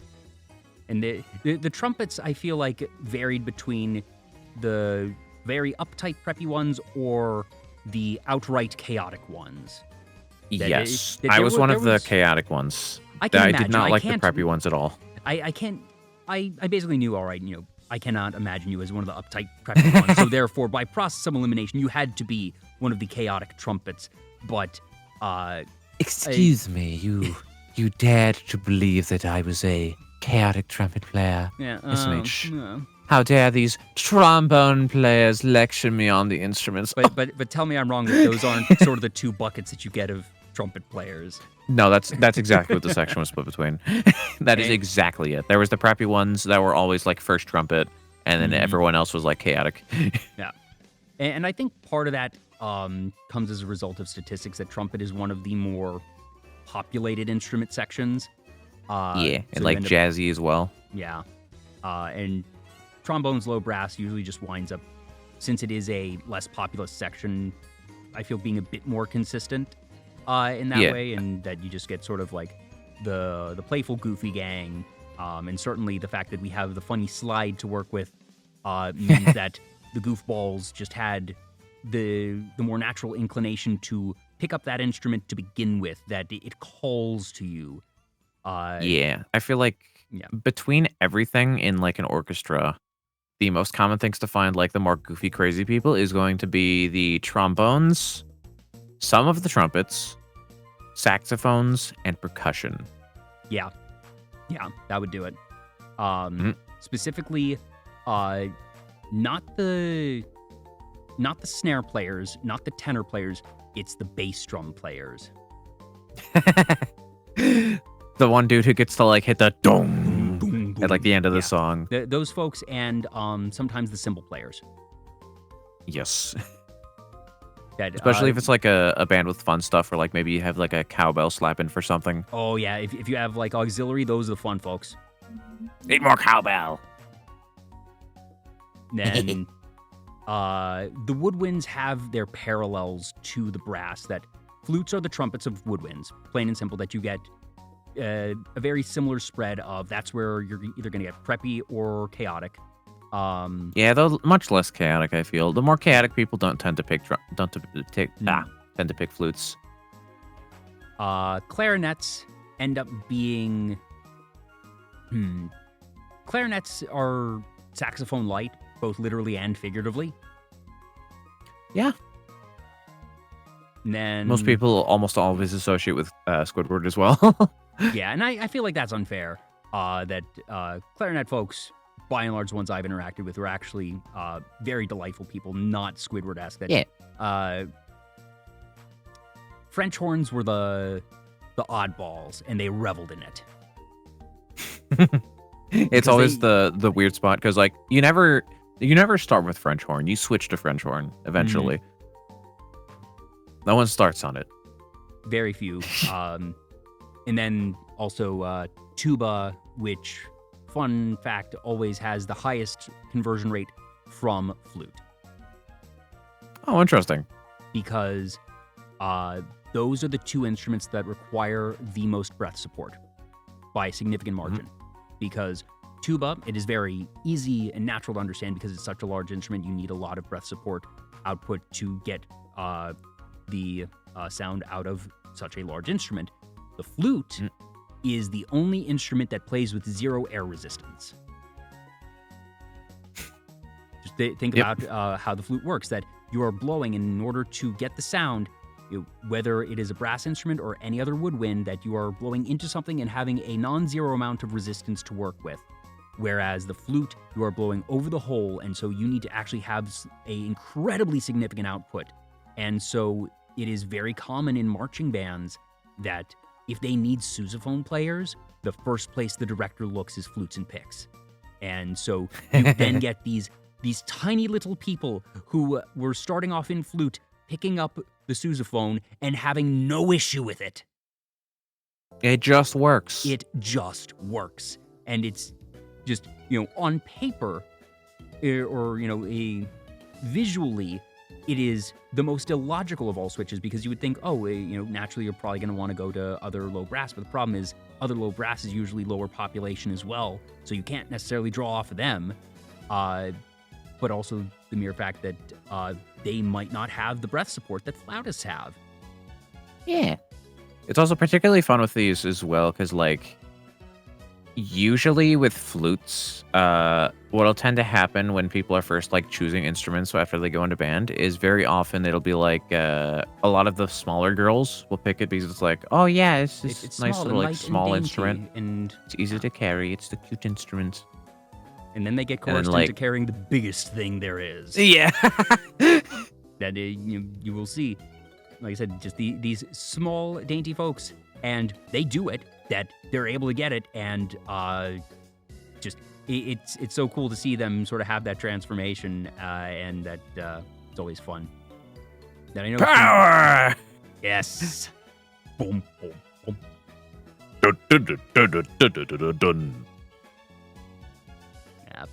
Meanwhile, percussion in the back. More or less, but mostly more. Yeah. Needs more metal pipes. Well, you stick a couple metal pipes together, twist them around, and, well, you'll have a trumpet or trombone eventually. Yippee! How do you play them? Fart noises. Yeah. Yeah.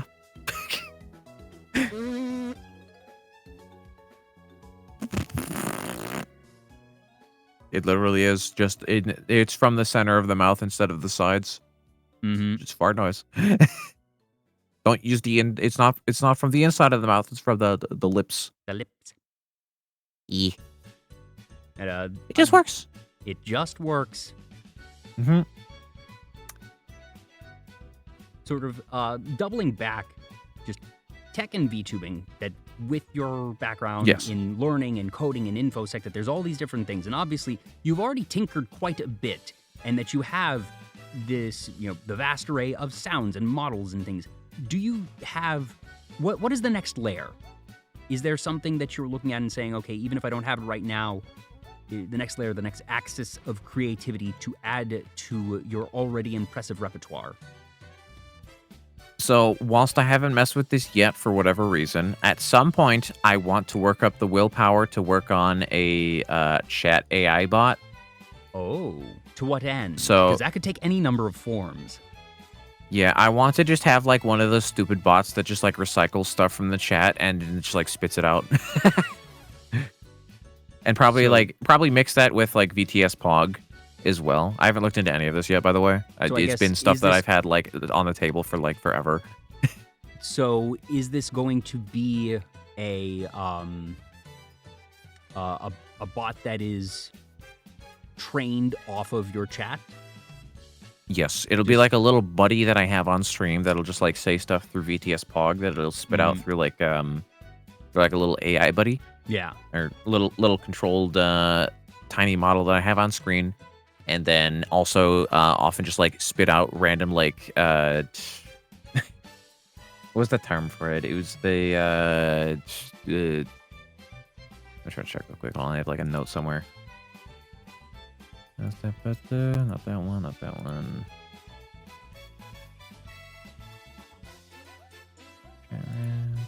No, not that. Oh, Markov chain. Yeah, that was the term. I'll admit I don't Just have know like a that nice term, like but so a Markov chain is it's essentially like an AI method where it just like takes random words and like shoves them together, like loosely organized. yeah, so it's random it'll- generation, but yeah. if it's being trained off of your chat, that it will hopefully, ideally, have something coherent, but also that is going to fit the mood and vibe of your chat. Yeah, more often than not, it will tend to be just complete nonsense, but it'll be a funny thing to just bounce off of. And that over Just time, have that there's, you like- can yeah. eventually train it up. Maybe just have like the chat pet. Do you have any... would it have a consistent form, or would it transform along with you? I'm not actually sure. It would probably have a consistent form. Mm. I'm not sure if I would want to look into how I would modify that to work with a bunch of different forms. That's true. I think it would yeah. be much easier to just keep it on one. Just be like, we ball. That, I guess, the way to do it, transforming, would be to just have it mirror your own form and just be a miniature version of you at all times, so it's always queuing off of a variable that's already changing. That way you're not having to program something entirely new. It's just, look at variable for this, and it's a separate instance of it. Yeah, I imagine it would probably end up being like an altered version of like the little base desync.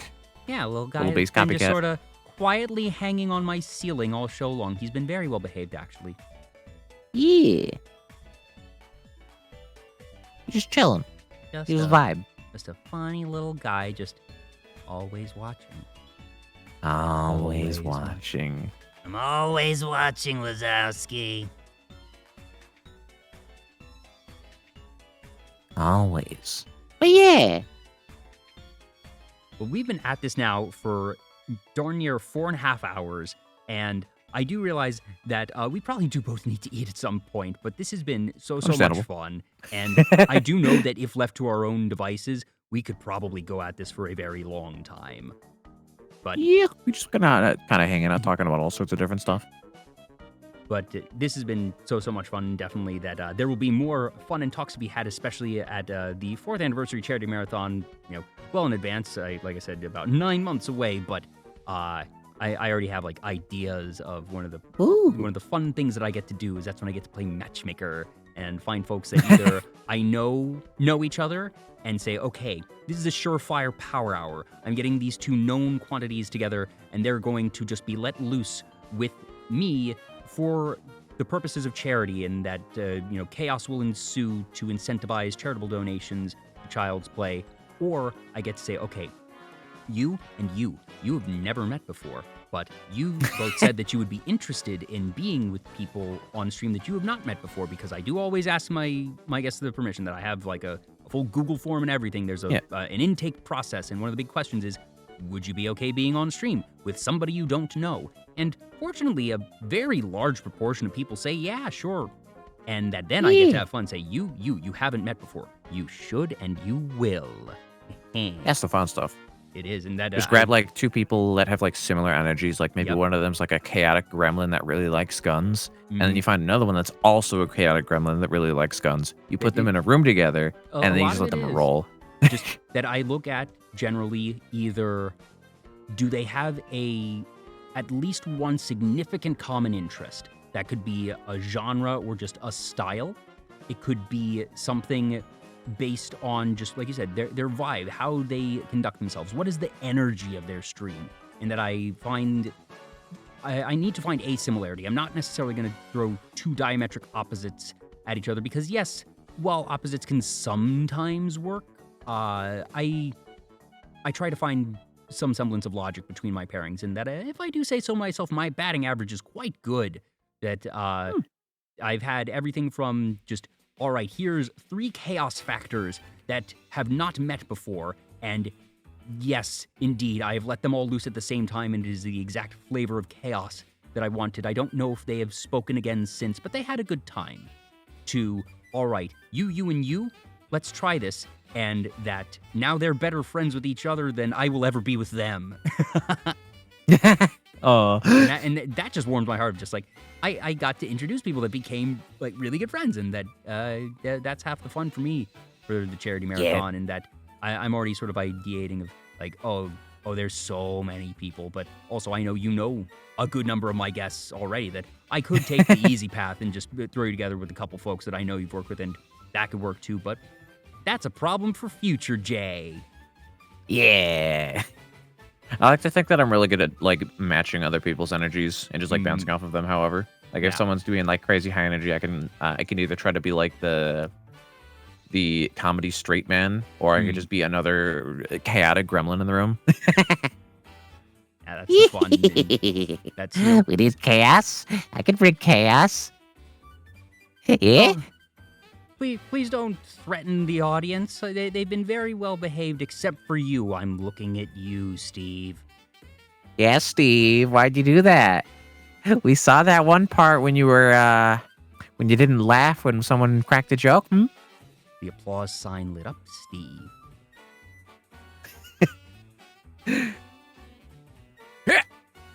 Where's my button again? We lost it. There we go. Aha! Very normal. I have just a couple last questions that I ask all my guests, and the first is, do you have any goals for the rest of 2024 that we are, almost into May, as weird as it is, that we're a fourth of the way through.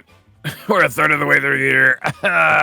Do you have any goals of, it could be anything in terms of,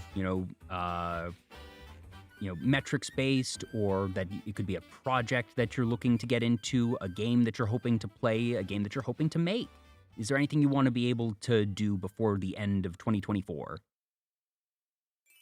In particulars for stuff, I've been focusing a lot more onto like putting effort into being consistent and putting out good content. I want to do more content stuff. I've also had an idea. I don't know when I'm going to do this. At some point, I want to do a thing that I'm going to call like the Discount VTuber Awards, or probably not like called exactly that, but something like that. Maybe something like a very shitty VTuber award show. Oh my gosh. And it's going to have just a bunch of gimmick categories. It's going to be great. I have no idea what I'm going to do with it or when. It's a fair bit out, at least. The bare minimum. It's a fair bit out. I have very mixed feelings about VTuber Awards because I feel like there's so many incredible folks that do so many incredible things, and that it's very difficult to have a VTuber, or really it's difficult to have a content creator award show that can be run cleanly and fairly, because major award shows, the Oscars, the Tonys, the Emmys, etc., that those are voted on by limited voter bodies. That the Oscars, the people that vote are other people in the Motion Picture Academy. And that for the vast majority of awards, only people working in that specific category can vote on that specific category. Whereas if it's VTubers that it's the general public, and that it ends up being very literally a popularity contest. So very naturally, you're almost going to always. see the bigger people winning because that's just how it works. And well, I can look up pretty easily and see, well, this person has this many followers and this person has that many followers, and that if by and large we expect statistics to hold true on percentage of follower count being engaged enough to vote, barring statistical anomalies, you can draw some logical conclusions. And that if it's not going to be raw statistics, then you have to have a voting committee, and who's the voting committee made up of, and what are potential implications there. And I don't think there's, short of us having a VTuber, Academy Association type thing where it is then curated, restricted, which I don't think is practical either, frankly. It's a popularity contest, and there's always going to be the risk of, unfortunately, accusations of tampering or favoritism, yada, yada, yada. And I'm glad that people are able to be spotlighted, because there's so many people that are worthy of spotlight. And there's many cases where, yes, simply being nominated is indeed an honor, not just saying that. But I also feel there's a lot of pitfalls in it. I always worry that I'm not going to begrudge someone from wanting to organize and uplift others. I think that it is a noble intention, even if it was one fraught with peril. But I think the idea of, okay, let's just have this be the silliest things, and that there's beyond zero stakes here of just, the best, who's likely to make the best ham sandwich, or, Yeah, so I would like to once again remind you, I am a troll at heart. All of the categories that I have in mind, I have a bunch of ideas that have been written down already. It's all stupid bullshit. And It's stuff like because then it's just a gag show. It's not actually an award show. That if people do or don't win, nobody's pride is going to be, hopefully, nobody's pride is going to be hurt by winning or losing these awards, and it just gets to be some silly fun. And I think that actually, that sets itself apart of just, that's the best way to do an award show. Yeah, it's going to be stuff that's most likely to be selected by a random number generator. And that you decided. And then there's also yes, and then it's another one is design that Desync felt like he liked the most. That's the category name. Yeah. Another one would be looks like they taste the best. Just stuff like that. My cat picked this one. Just the category is my cat picked this one. I asked my non-VTuber species of pet here and have them type in a number, and it's not random number generator that way, but they pick that thing, or your non-VTuber friend. There you go. Person with the most vowels in their name. My non-VTuber friend liked this design. The first one that the first applicant that appeared after I put in the word VTuber in Google. Yeah. There's so many possibilities there, and that I'm sure you will have no shortage of categories. So definitely let me know when you do that. That if you do that, that's one that I would want to participate in, or host, or and the winner. And but do you have a name for the awards? What is it going to be? It's going to be exactly like that. It's just going to be the category names. And the winner of most vowels in their name is... Okay. And the Sinky goes to... Some golden sinks.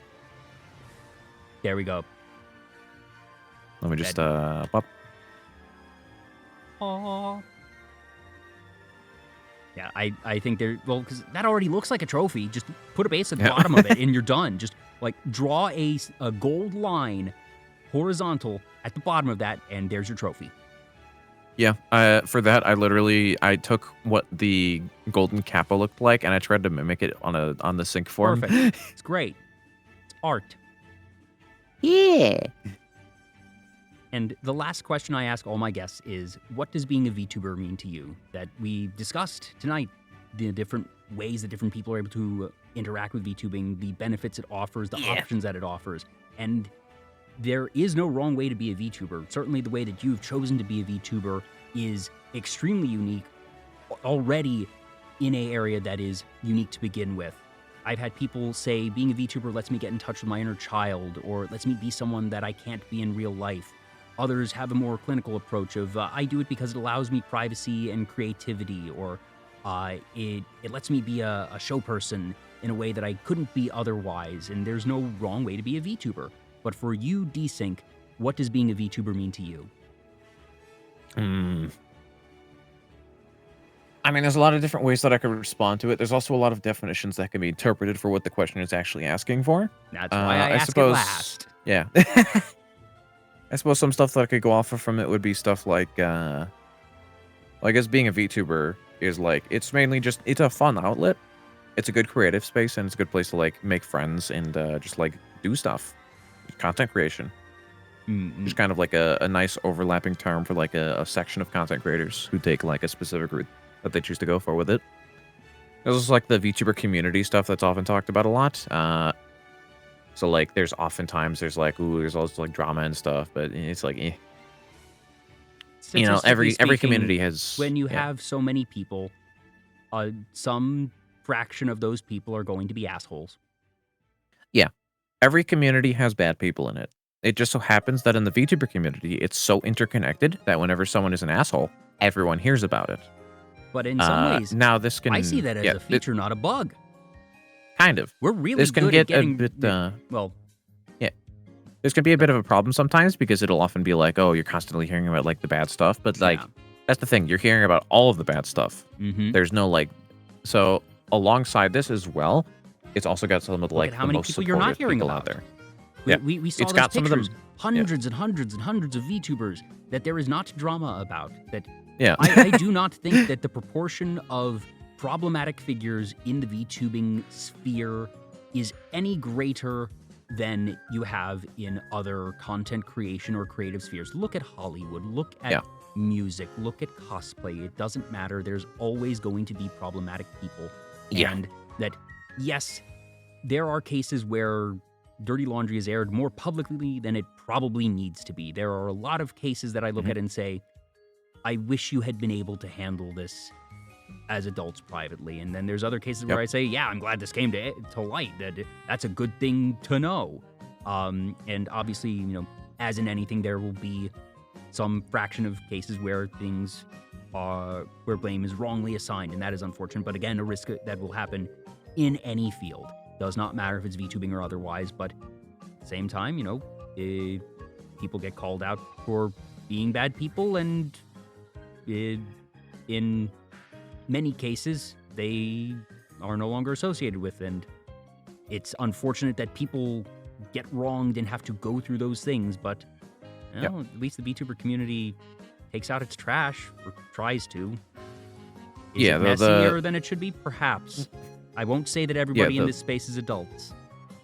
Yeah, the direction I kind of wanted to go with that was, so even with all that stuff, there's probably like, honestly, there's probably even less like problematic people in the VTuber community proportionately to a bunch of other communities. Yeah. But like alongside that as well, though. Yeah. Though alongside all this as well, though, I think that there is a lot of the most supportive people you can find in a lot of places in the VTuber community. Like, there's a lot of really, really good people just all over the place. You can get supported extremely easily by all sorts of different people. Everyone will just be like, will just like gas you up really, really well to like get you to like, just like try new things and like learn stuff. And it's like great. And just the amount of creativity, because like we were saying earlier, just the axes for creativity that exist within VTubing are so just by nature allow more things to be done, and the just whether it's you and your many different forms of just you've created these incredible collections, hundreds of sounds, hundreds of shapes, all these things that would break VTube Studio. Other people who are, you know, just doing science experiments, doing cooking, or just are really good conventional content creators in their own right who have been able to create a colorful, consistent, engaging brand and are able to be themselves and nothing more. Others being able to, okay, I couldn't become a voice actor or I didn't want to become a voice actor, but I can do this and I can voice act here and I can let out that creativity and train myself and then maybe even parlay it into professional voice acting if I so choose, because now I have experience and maybe even a reel or maybe even a following. Maybe I have people reaching out to me to do this stuff, and that there's all this opportunity and just creativity that we have here. And like you said, there's so many supportive people, so many amazing people. It's part of why Vtuber Talk exists, because my lazy, selfish approach is there's so many cool people, and man, I'd love to just like pick their brain for a couple hours and, hang out with them and have an excuse to do so and hopefully make sure that they have a good time in the process and entertain maybe a couple of viewers at the same time, hopefully. And here we are 146 episodes later. And it's also like it's also VTubing is extremely interconnected with like just in general like the voice acting peeps as well as like the artist community. Yeah, and like the Taite community, which like half of them just transformed to VTubers because they were basically VTubers already and just realized it was the next evolution of what they were already doing. Yeah. You have just, like you said, natural progression. Yeah, VAs, cosplayers, so many different creatives, artists who, VTubing community has created these sub-industries and allowed artists, just people doing overlays. I know it's been a meme right now, but yeah, logos, VTuber logos. Yeah. Just art, the amount of, commission art, backgrounds, panels, all these things that people are now able to actually just make their living doing art for content creators, because the visuals and assets that VTubers use are going to be so much greater that it's not, we don't have the fancy backlit RGB rooms. We have all these different backdrops, and someone has to make them, and someone's going to get paid to make them, and there's all those people that now have these jobs. Hopefully they're able to get full-time work, and even if not, are able to, make some money on the side doing stuff that from the economic capitalist standpoint, that VTubing has actually enabled a lot of people to pursue their passions genuinely. It's a wonderful melting pot of like different sort of communities and different like blocks of the internet. And just there's so much cool stuff. And one thing I often say is 2 years ago, we couldn't imagine what we have now, and we can't imagine now what we'll have in 2 years. And VTubing's here to stay. This is not a fad, and I'm so excited that, if you're here now, you're in on the ground floor of VTubing. Even if you just discovered VTubers today, that maybe you're on the second floor of the building, but this is still early. This is, we will look back on this and say that it was part of the Wild West. Doesn't feel like it right now, but it is. Yeah, wave one of VTubing was like if you debuted in like, I want to say like COVID era. Yeah. But we're still in the early area the early era, and people are going to look back at COVID era and say like that was the Stone Age, and that this is the actual formative age here. And there's so much cool stuff, and I hope that we're able to continue to see this growth, and between the good, the bad, and the ugly, hopefully more good than bad or ugly, continue on this crazy, funny little ride. Yay! Also, as the barrier to entry like progressively gets lower and lower over time, with like more free stuff available for people to mess with. Which, by the way, everything that I use is free assets, and just like stuff that has been edited like nicely enough that it like works together. Specifically, all things that I'm allowed to edit. Like the base model that you're using right now, your current default. Where is that one from?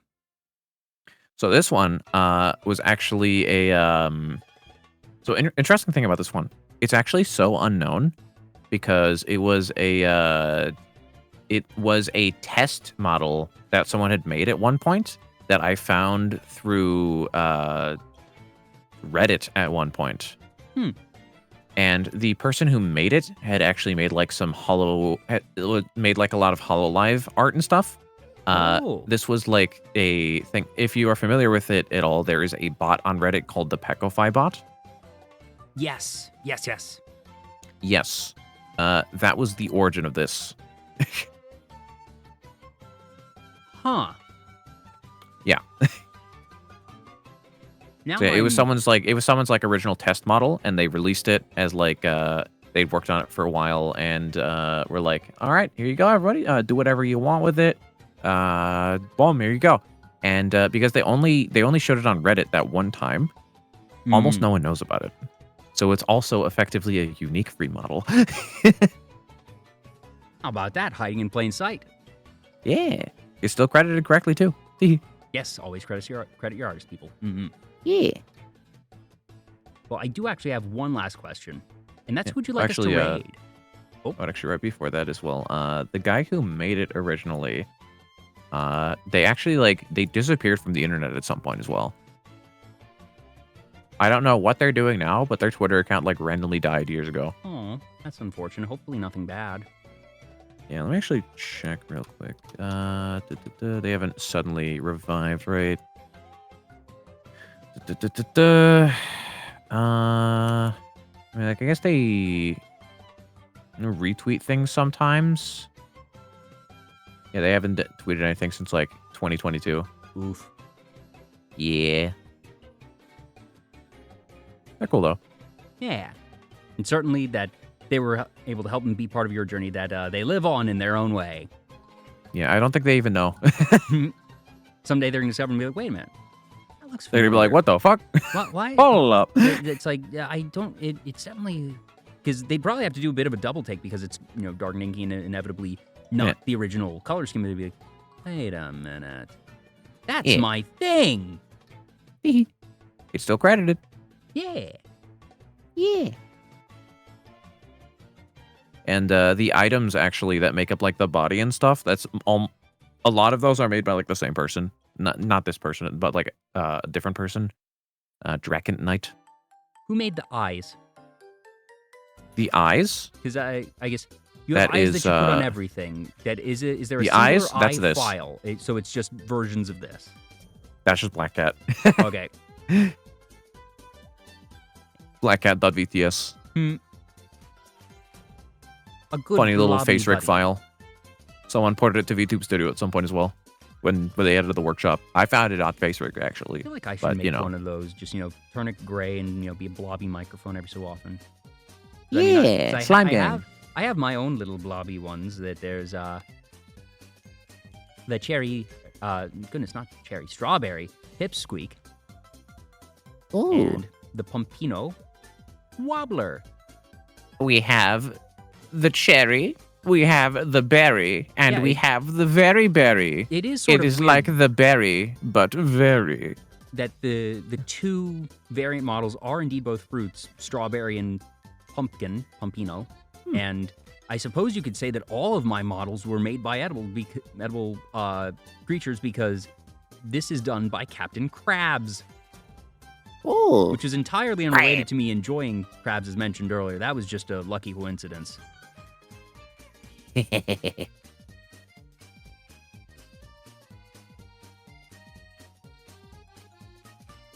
Oh, yeah. Let's see here. Who we got? Thank you to everyone who tuned in. Blue Hope Cape, I'm so sorry. I missed your follow 2 hours ago. I'm so sorry about that, but thank you if you're still here. Really appreciate you. And as always, thank you for tuning in. It doesn't matter if you were here from the pre-show or if you just got here at some point in time, if you were rated in. Thank you so much. Really do appreciate all of you, whether you're lurking or not.